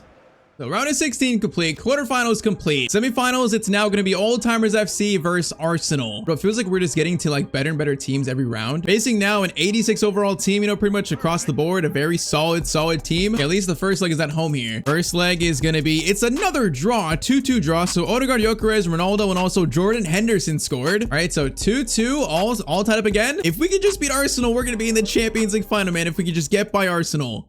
Bro, these first two have been so stressful. I feel like this one's gonna be just no different, man. Imagine going to extra time in every single round. That would be insane. I feel like though, the more these games get closer, the more we go to extra time, there's more likely we're gonna lose at some point. We can't keep doing this, right? So Champions League semis, Old Timers FC versus Arsenal. See if we can find, you know, a better performance overall. Defensively, we're just getting cut apart in random moments. We just keep conceding late goals too. It's just so heartbreaking. Oh man, Saka's away here, bro. Saka and Martinelli are gonna be very hard to mark this game. That's a great clearance by Henderson though. All right, Mkhitaryan into Lewandowski, into Messi. Ronaldo, I see you, buddy. Ronaldo, what a run. Ronaldo in front of goal. That was such a good run from Mr. Cristiano Ronaldo. 8th minute. That is a 1-goal lead for Old Timers FC already. Beautiful work, boys. Beautiful. Okay, that is a very good start, man. And Ronaldo just made a perfect run to split their defenders beautifully. Modric, great steal on Saka. All right, boys, keep doing it. Messi holding it. Lewandowski making a good run himself. Gonna hold it more. No, I should have played the pass there. I should have. Goes out to Perisic, though. Back to Modric. Modric. Finesse shot. Oh, Luka Modric. What a finish. Bro, I thought I messed up that chance, but Modric says, no, I got this. 2-goal lead for Old Timers FC in a span of under 15 minutes. The fans are going nuts. Man, Luka Modric, 40 years old, but he's still got quality, man. That is a nice finesse. Our best start to a game so far in this video. Come on. Okay, we got to keep it up. We might have caught Arsenal on a bad day. We got to keep this up, though. Perisic into Messi. Messi's got Ronaldo in a good spot. Ronaldo gonna hold this. No, I wanted that to go to Messi, bro, not Lewandowski. I wanted that to go to Messi. Ronaldo, that is not the ball I wanted. Come on, force clearance away. Nice, bro. If a 35-year-old team or older is forced you to clear the ball, you're in trouble. Oh, Modric, good steal again. Messi. No, that was over. Is it handball? No, it's going to be a steal by Nkapie. I mean, that's a bad giveaway. Oh, that's really bad. Barcola. Whoa, that's a bad pass from you. This might be an off day for Arsenal. They don't look that good to start here. Messi's got space to run. Leo has got a lot of space. Going to fire it over. No, Lewandowski, bro. He was right there. We could score 3 goals right now. We really could. Mkhitaryan into Henderson. Over. Swing it. Ronaldo. Into Messi. Messi trying to find a pass back again, and it's going to be intercepted. Come on, boys. Figure this out. Find this third right now while we're playing well. Mkhitaryan, Henderson, Modric. Swing it. Ronaldo. Gonna fire it over. No, bro. I need someone to come closer there. Where's Messi at? Bro, Messi needs to be in that 10 spot right there. Oh, Barcola. No. Okay, Nacho, please. You got some pace still. And you got a good tackle on Barcola, man. Nacho, that's so good. I'm getting nervous now. I'm more nervous with a 2-goal lead right now than ever. Modric into Leo. Leo. Up to Ronaldo. Oh, my Ronaldo climbs for it. How does he put that wide, though? Bro, that was the 95 jumping. Oh, no, bro. He just tried to direct it towards goal, and he just misses, bro. I'm about to shed tears. That could be a 3-0 lead for us at halftime. How did he miss that, bro? How? All right, halftime, it is going to be 2-0 to us as the ref blows for halftime there. Man, I want this 3-goal lead, though. If they score 1, it's going to be like the first game where Juve got back in it. We need this 3rd goal to really kill this game off, man. I need this 3rd. Like, while they're not playing well, we got to find it. Lewandowski finds Messi. Messi waiting for Mkhitaryan. Cross comes in. Lewandowski. Oh, he's got it, bro. Lewandowski scores the volley. 49th minute. It is 5-2 to Old Timers FC. And what a nice volley by Lewandowski. Sir Roberto Lewandowski, man. Nice. Okay, 3-goal lead, man. There's no way I lose this now. There's no way. Protect this lead like our life depends on it, because it literally does. Come on, no. Goes to Saka. Wait for Gyökeres. Wait for him. It's going to be a Serbi. Man, he's so slow now, but still made the tackle, man. Still made it. Okay, we just need to slow this game down and just prevent chances right now. Prevent them. Barcola. Coming forward, though. Gets it over to Marino. Marino. No, stay in front of him, please. Stay in front of him. Oh, what is this, bro? Just stay in front. Okay, Nacho, thank you. That was so slow. All right, get this thing out. Leo. Didn't get it into Lewandowski. Ronaldo's running. Now it's kind of wide, but it's fine. Ronaldo is going to try to... Bro, I tried to nutmeg and copy it there. I tried. Man, I truly think we might have caught Arsenal on a bad day because they're not playing that well, actually. Defensively, they're open. Their attack doesn't look as deadly. We might have caught them at a perfect time, man. They're just scared of the old timers. Ball through. Lewandowski is going to shoot down his right foot. It's going to skim the netting. All right, 15 minutes. Still a 3-goal lead right now. Still in control. If anything, looks like we're actually more in control now. And they're out of ideas. They can't do anything. Messi. Okay, hold this. Mkhitaryan making a great run. Mkhitaryan. Lewandowski outside the boot shot, but Raya makes the save, unfortunately. Lewandowski back to Modric. Into Leo. Leo going to stop.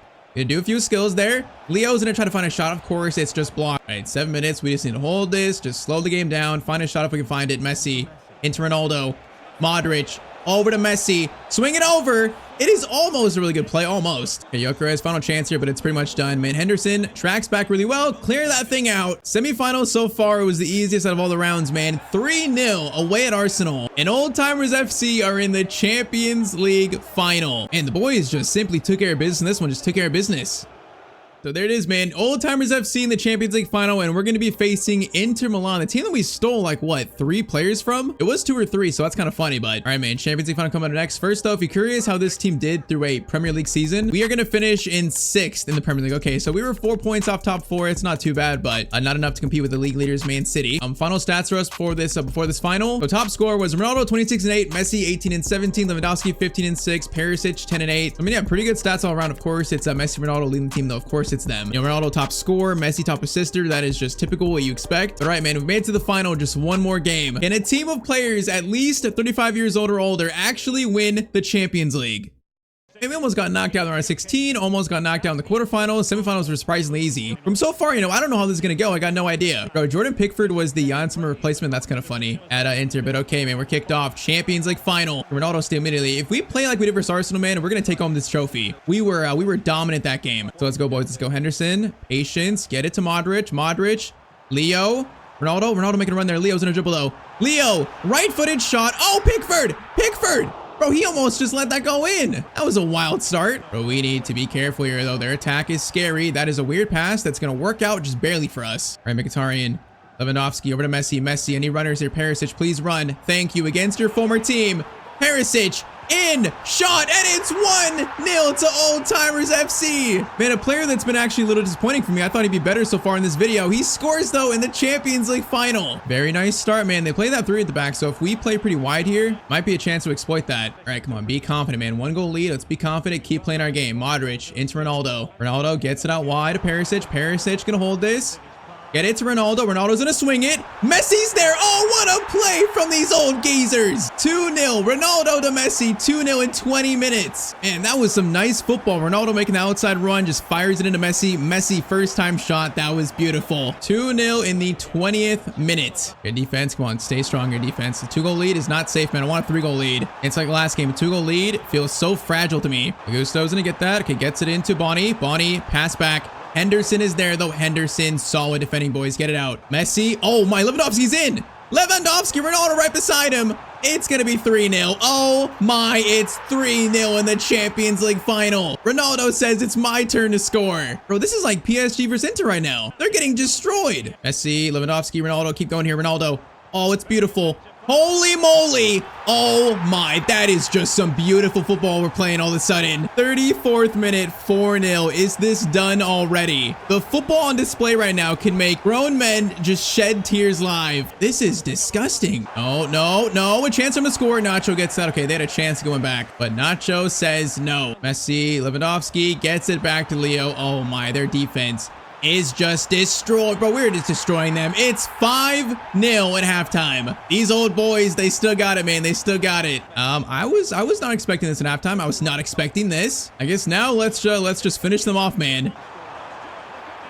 Oh, they're gonna get one back, man. That was a good cross. Okay, so Inter scored 1 there through Barella in the 61st minute, but contrary to what these players actually like in their age, time is actually on our side in this one now because we only have 30 minutes left, man. 30 minutes. Might score another here, actually. Ronaldo. Go for a Ronaldo. Little skill, finesse shot, bro. These players have taken a dip in the fountain of youth for this Champions League final or something. Because right now, they're just turning the clock back. It's 6-1. Those first 2 games compared to this game in Arsenal, it feels like I'm playing different FC titles or something, man. Like a whole different football game. All these players have just like literally executed their clutch gene. Messi, is that 7? That's 7-1. What is their defense doing? Bro, Messi has 4 goals in this Champions League final.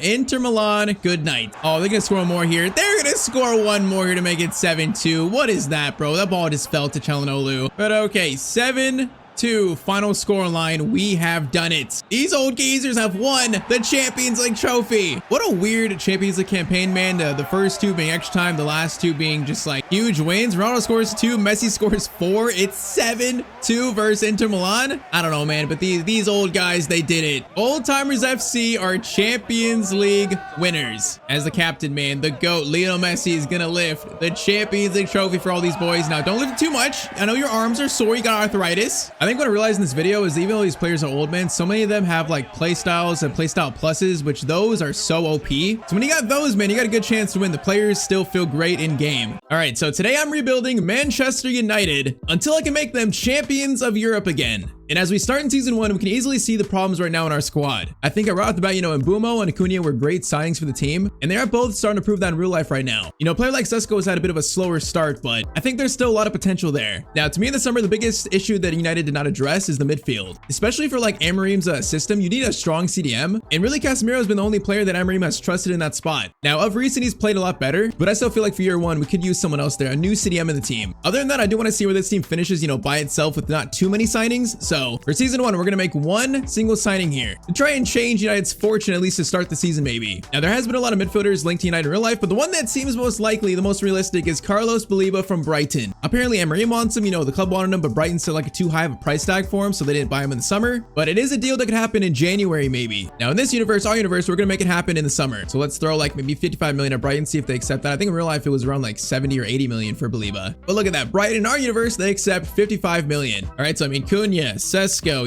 Mbeumo, now Baleba. This might be truly like the restart of Manchester United. We're not going to stop until we make them Champions League winners again. Baleba is officially the start of this rebuild for us.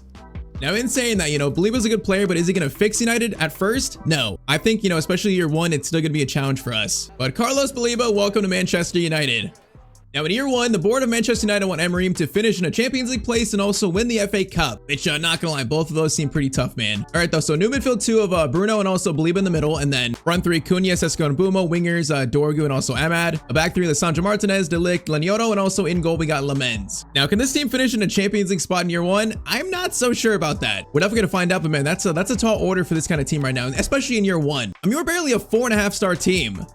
All right, so here we are. So end of season 1 of this Man United rebuild. So year 1, we are going to finish in 9th place. All right, so that's not terrible, but it's definitely not good. So 54 points, that means we were like maybe we were like 20 off top 4 really. Man City champions on 91, tied with Arsenal by the way. But okay, not exactly the first year I imagined, but we knew it was gonna be tough. FA Cup goes to City, Carabao Cup is gonna go to City as well. Okay, so yeah, no trophies and a 9th place finish. Stat wise, Mbeumo 18-4, good season. Cunha 13-8, also good season. Now Sesko 8 goals, not the greatest, but he is growing though. 83 overall, he's growing. Man, Bruno 4 goals and 3 assists. I expect so much more from Bruno Fernandes. Okay, let's take a closer look at our growth here though. Baleba 83, Ahmad grown plus 180, I think. De Ligt grown to 84. Okay, I think Baleba was a good first addition, but this team needs more. We obviously know that. I got a vision for this team, and I think in year 2 that vision will start coming to life.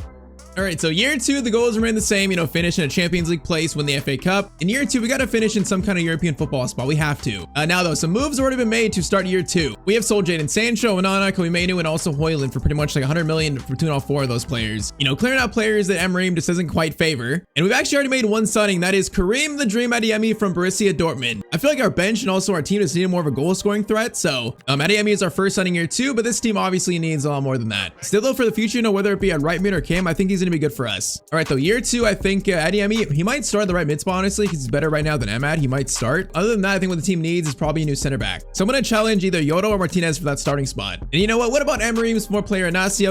Bruno Fernandes' Portugal teammate, 24 years old, 8th rated at center back. It's pretty much a no-brainer deal, man. This guy's so good. It's an absolute no-brainer. So he's going to 1000%, challenge for a starting spot. Definitely, push one of the starters out. So Gonzalo Inacio, welcome to Manchester United. So far, Adeyemi and Inacio brought in. Do we need more for year 2? That's the question right now. Do we need more?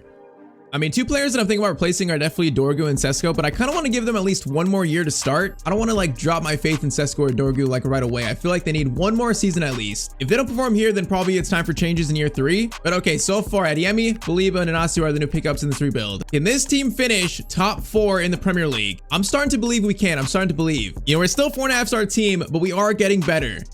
All right, so end of year 2, was my faith repaid here? Or did I mess up? I guess we're about to find out. So year 2, United are gonna finish in 4th place. Okay, on 71 points. Now that is, I can't lie, that's kind of shocking. So we finished tied with Newcastle on goal difference, though we finished in 4th. Oh man, so we're back in the Champions League already. Man, that's crazy. So Adeyemi and Inacio brought it and we get Champions League football just like that. All right, FA Cup is gonna go to Ipswich. Okay, that's kind of shocking. Carabao Cup goes to Man City, so we didn't win any cups here, no trophies, but hey, a 4th place finish. I could not be happier with that. And okay, Sesko scores 20 goals, way better than last year. Cunha 14 and 8, Bruno 11 and 7, and Mbeumo only scored 7 goals. He might have got injured actually. He only played 20 games, so he probably got injured at some point. I mean, Adeyemi only scored 5 and 6, Ahmad 5 and 5, but you know what? If they're both split time there, that's actually not bad production from the right mid spot. All right, though, we have Brighton United back to the Champions League somehow. I mean, player growth. Sesko, Cunha, and Mbeumo all almost 87 rated. Man, Dorgu's only grown like +1 to 78. That's kind of sad. Adeyemi grew +2 to 84. Baliba 84, and Inacio 84. So we're looking a lot better actually. Even Lamens is going to 82. So players are growing. We're back in the Champions League. Now we gotta stay there though. I don't think we're quite ready to like challenge for the Champions League trophy. Our goal in year 3 should just be to like to remain a Champions League team.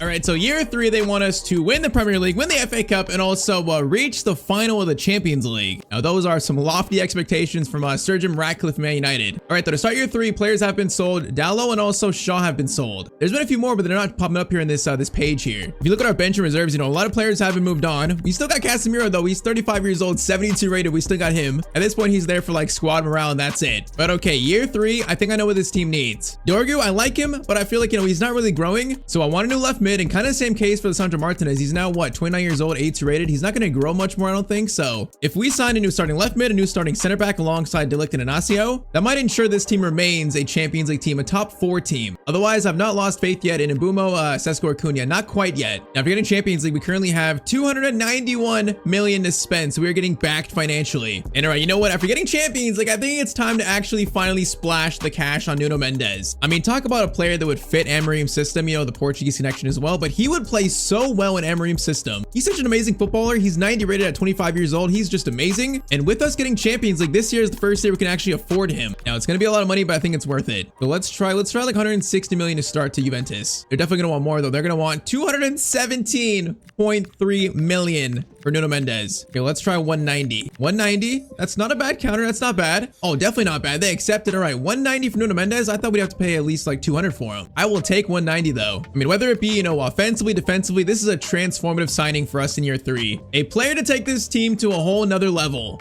So our new starting left back / starting left mid, Nuno Mendes, welcome to Manchester United. All right, so that still leaves us with 87 million to spend though. And yeah, we're going to spend that too. For a new starting center back alongside De Ligt and also Inacio, I want Wilfried Singo from Galatasaray. I mean, the guy's got pace. He's a great dribbler of the ball too, so he fits Amorim's playstyle so much. I mean, honestly, 92 sprint speed, 90 strength. This guy is just incredible. Now, it's cutting it close, but I think we can afford him. I think we can. But let's start with like 52 million for Singo. And they're going to walk away? 52 million? Okay, we're gonna come back in a week, brother. Why would they walk away for only 52 million? Like, sir, I'm confused. Why are you walking away? All right, man, a week later, we're back in Turkey to negotiate. Let's try like maybe, I'm gonna try 58 to start this time, 58. It's a little better offer. It's not crazy a lot more, but still. They want Baliba. There's no chance you're gonna Baliba. There's no chance, buddy. I'm gonna get aggressive here. 63.5. for Singo, 63. Thank you. Okay, you wanted 10 million more. You could have just told me that. You didn't need to walk away. You could have just told me. All right, though. So Nuno Mendes, Singo, these are defensive, transformative signings for Manchester United, man. I mean, Mendes is so good. If he plays like as good as possible as he can in this team, I mean, maybe there could be like some dream Champions League run. Who knows? Whatever the case, you know, we should be on the rise back to the top soon. The signings so far are trying to ensure that. All right, so year 3, Cunha, Sesko, and Mbeumo, Mendes, Bruno, Baliba, Adeyemi, Singo, De Ligt, Inacio, and then Lamens in goal still. I mean, if our team last year got top 4, I feel like this team should get maybe 3rd or 2nd. We should start pushing for actual trophies in this team in year 3. All right, so end of year 3, the 2028 Premier League season. After finishing in 4th place last year, we are going to actually win the Premier League. Okay, I was shocked last year a little bit. I'm heavily shocked now. So a 9-point lead on Liverpool, we win the title. Bro, that's insane. In 3 years, we have truly transformed around Manchester United. I mean, Prem champions, Man City, Arsenal, Spurs all fallen off. This was our year really to win it. And our players took like clear advantage of it. Okay, FA Cup is going to go to Liverpool. Carabao Cup is going to go to Arsenal. All right, though, I mean, if we won the Premier League, is there a chance we have reached a Champions League final in year 3? League phase, finish in 6, not bad. Round of 16, beat Emery's former team Sporting 3-1. Quarterfinals, beat Benfica 4-2. We're in the Champions League semis. Oh man, we lost to Barcelona 3-1. We were so close to a Champions League final. Eventually, Barcelona won it. All right, though, I can't be mad. Premier League title and Champions League semis. What a year 3 for Manchester United. Stat-wise, Sesko scored 30, Cunha 19 and 12, Adeyemi 15 and 9, Ahmad 15 and 5, Mendes 11 and 10, great first year for him, Bruno 10 and 12, and Bouma only scored 4. That's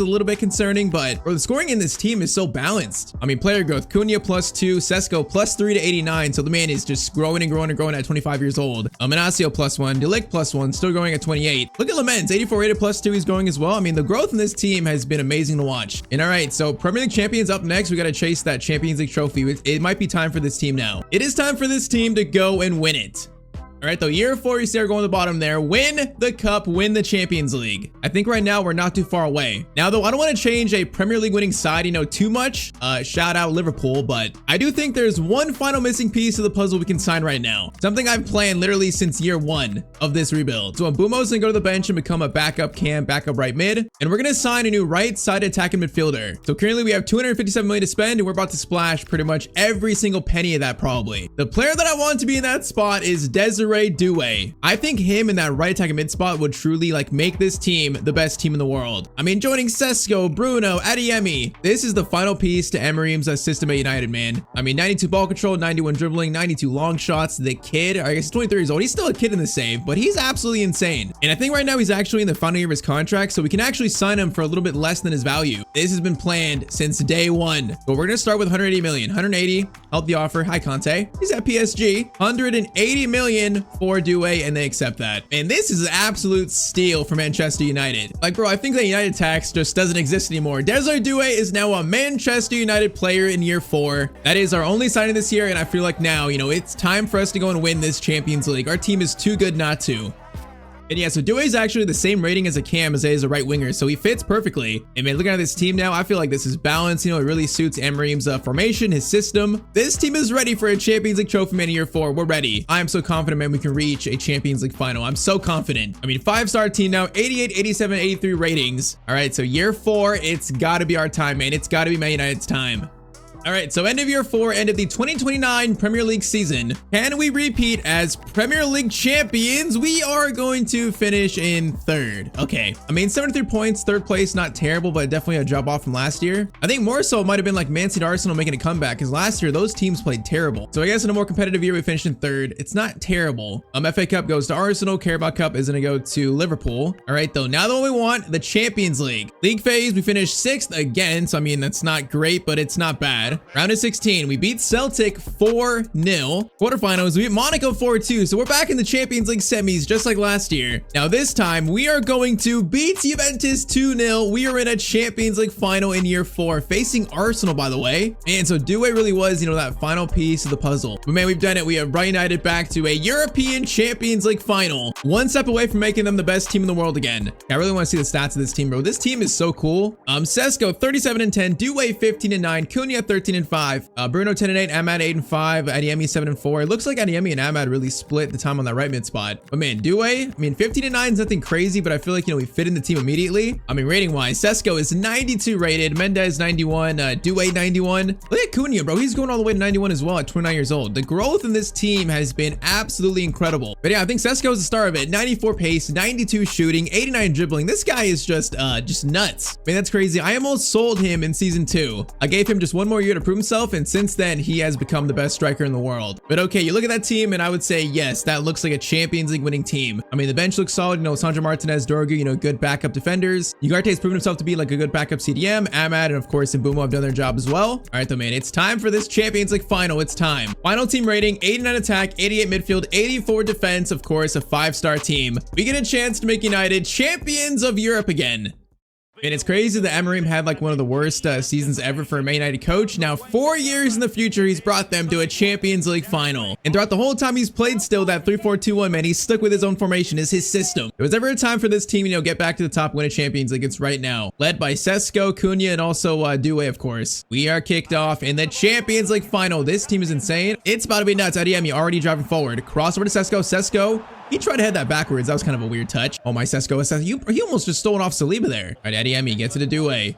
Saliba into Bruno. Bruno is going to swing it over. Okay, that was a good idea. Did it work? Not quite. I like the idea, though. Or who is Fruk? Who is that guy? That's got to be a region of someone. Fruk. Oh, my Saliba. Great steal. They're having a slowish start. Cross comes in. It's going to be Desiree Doué, and the header is going to go wide from our new star, number 7. Not a terrible header attempt, though. Not terrible. All right, Singo. Cunha. Into Sesko. Sesko turns. Sesko. That burst of speed is just insane, and it's 1-0 to United. Bro, not only the speed, you see the power on that shot? That thing was like a bullet into the back of the net. Bro, talk about a powerful shot. That's insane. All right, 16 minutes, 1-0 to us. All right, Inacio and Eze. That's a good chance for Arsenal here. Fruk.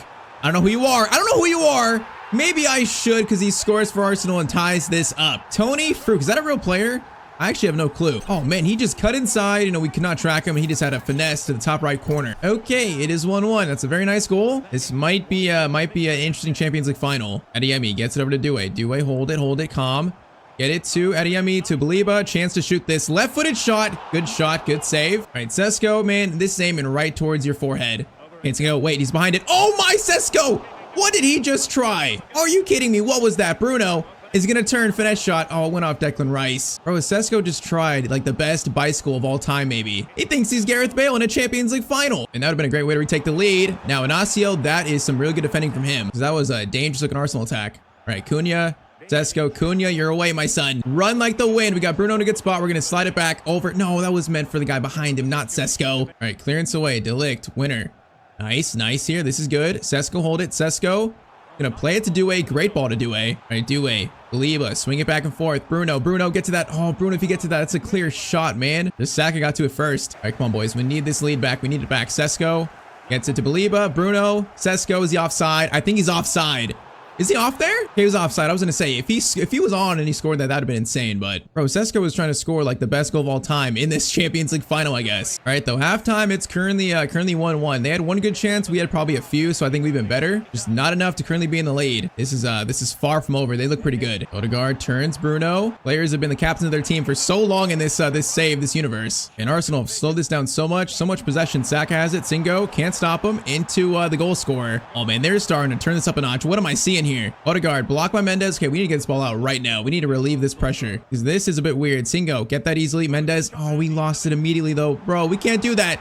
Delict. Great tackle from a guy who's been here since day one. Now, Sesko gets it to Doué. Doué plays it through to Kareem the Dream. Adeyemi taking his time, left-footed shot, and that's a 2-1 lead for Man United. Bro, the dynamic attack that involves, you know, Doué and Adeyemi on the right, that is just a nightmare for defenses. I would not want to try defending that. Hey, bro, that's an actual nightmare. All right, 2-1. We got 30 minutes to go, boys. 30 minutes. Bro, I can smell that Champions League trophy. United can smell it again. We good pass to Eze, though. We got to be careful here. We got to be careful, Bruno. Bro, they're moving around just so patiently right now. Just killing time. Do not like not being in possession right now. I don't like it. Declan Rice gets it to Eze. Doing skills here. Shot from Eze.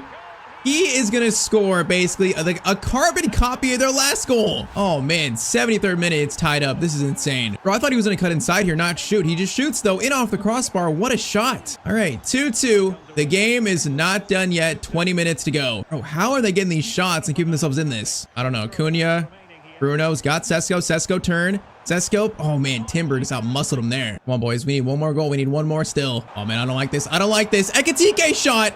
That's gonna go off the crossbar. Okay, boys, calm. They almost just won this game in the 85th minute. Now instead, okay, Mendes is bombing forward. No, I could have played it to him there. Bro, Arsenal have turned this up in the last like 10 minutes here. What is this? Bro, it's the fruit guy coming forward. Singo, what a block that is. Get this out. We might have one more chance here. One more chance. Cunha.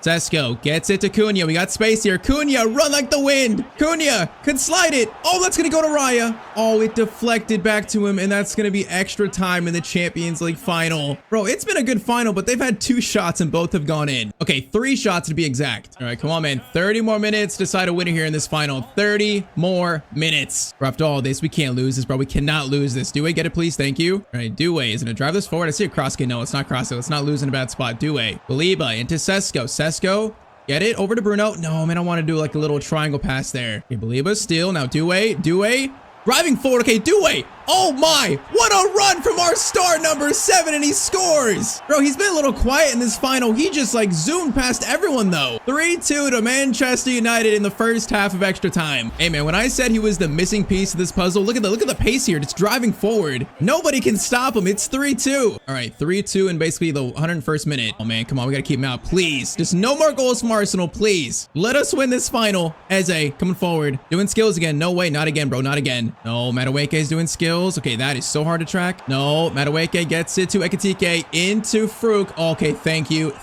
We got that. All right, 15 more minutes of extra time, man. Bro, can I just get this third and really seal this? Hopefully, let's see. I feel like our players are a bit more fresh than theirs. They seem very tired. Oh, Sesko, good steal. Okay, Baliba, get it. Nice pass to Due. Over to Kareem. The dream Adeyemi, same as the first goal, the second goal. Adeyemi, in on goal shot. Oh, come on, man. I could have passed that one off. Sesko, finish this final. Goes to De Ligt instead.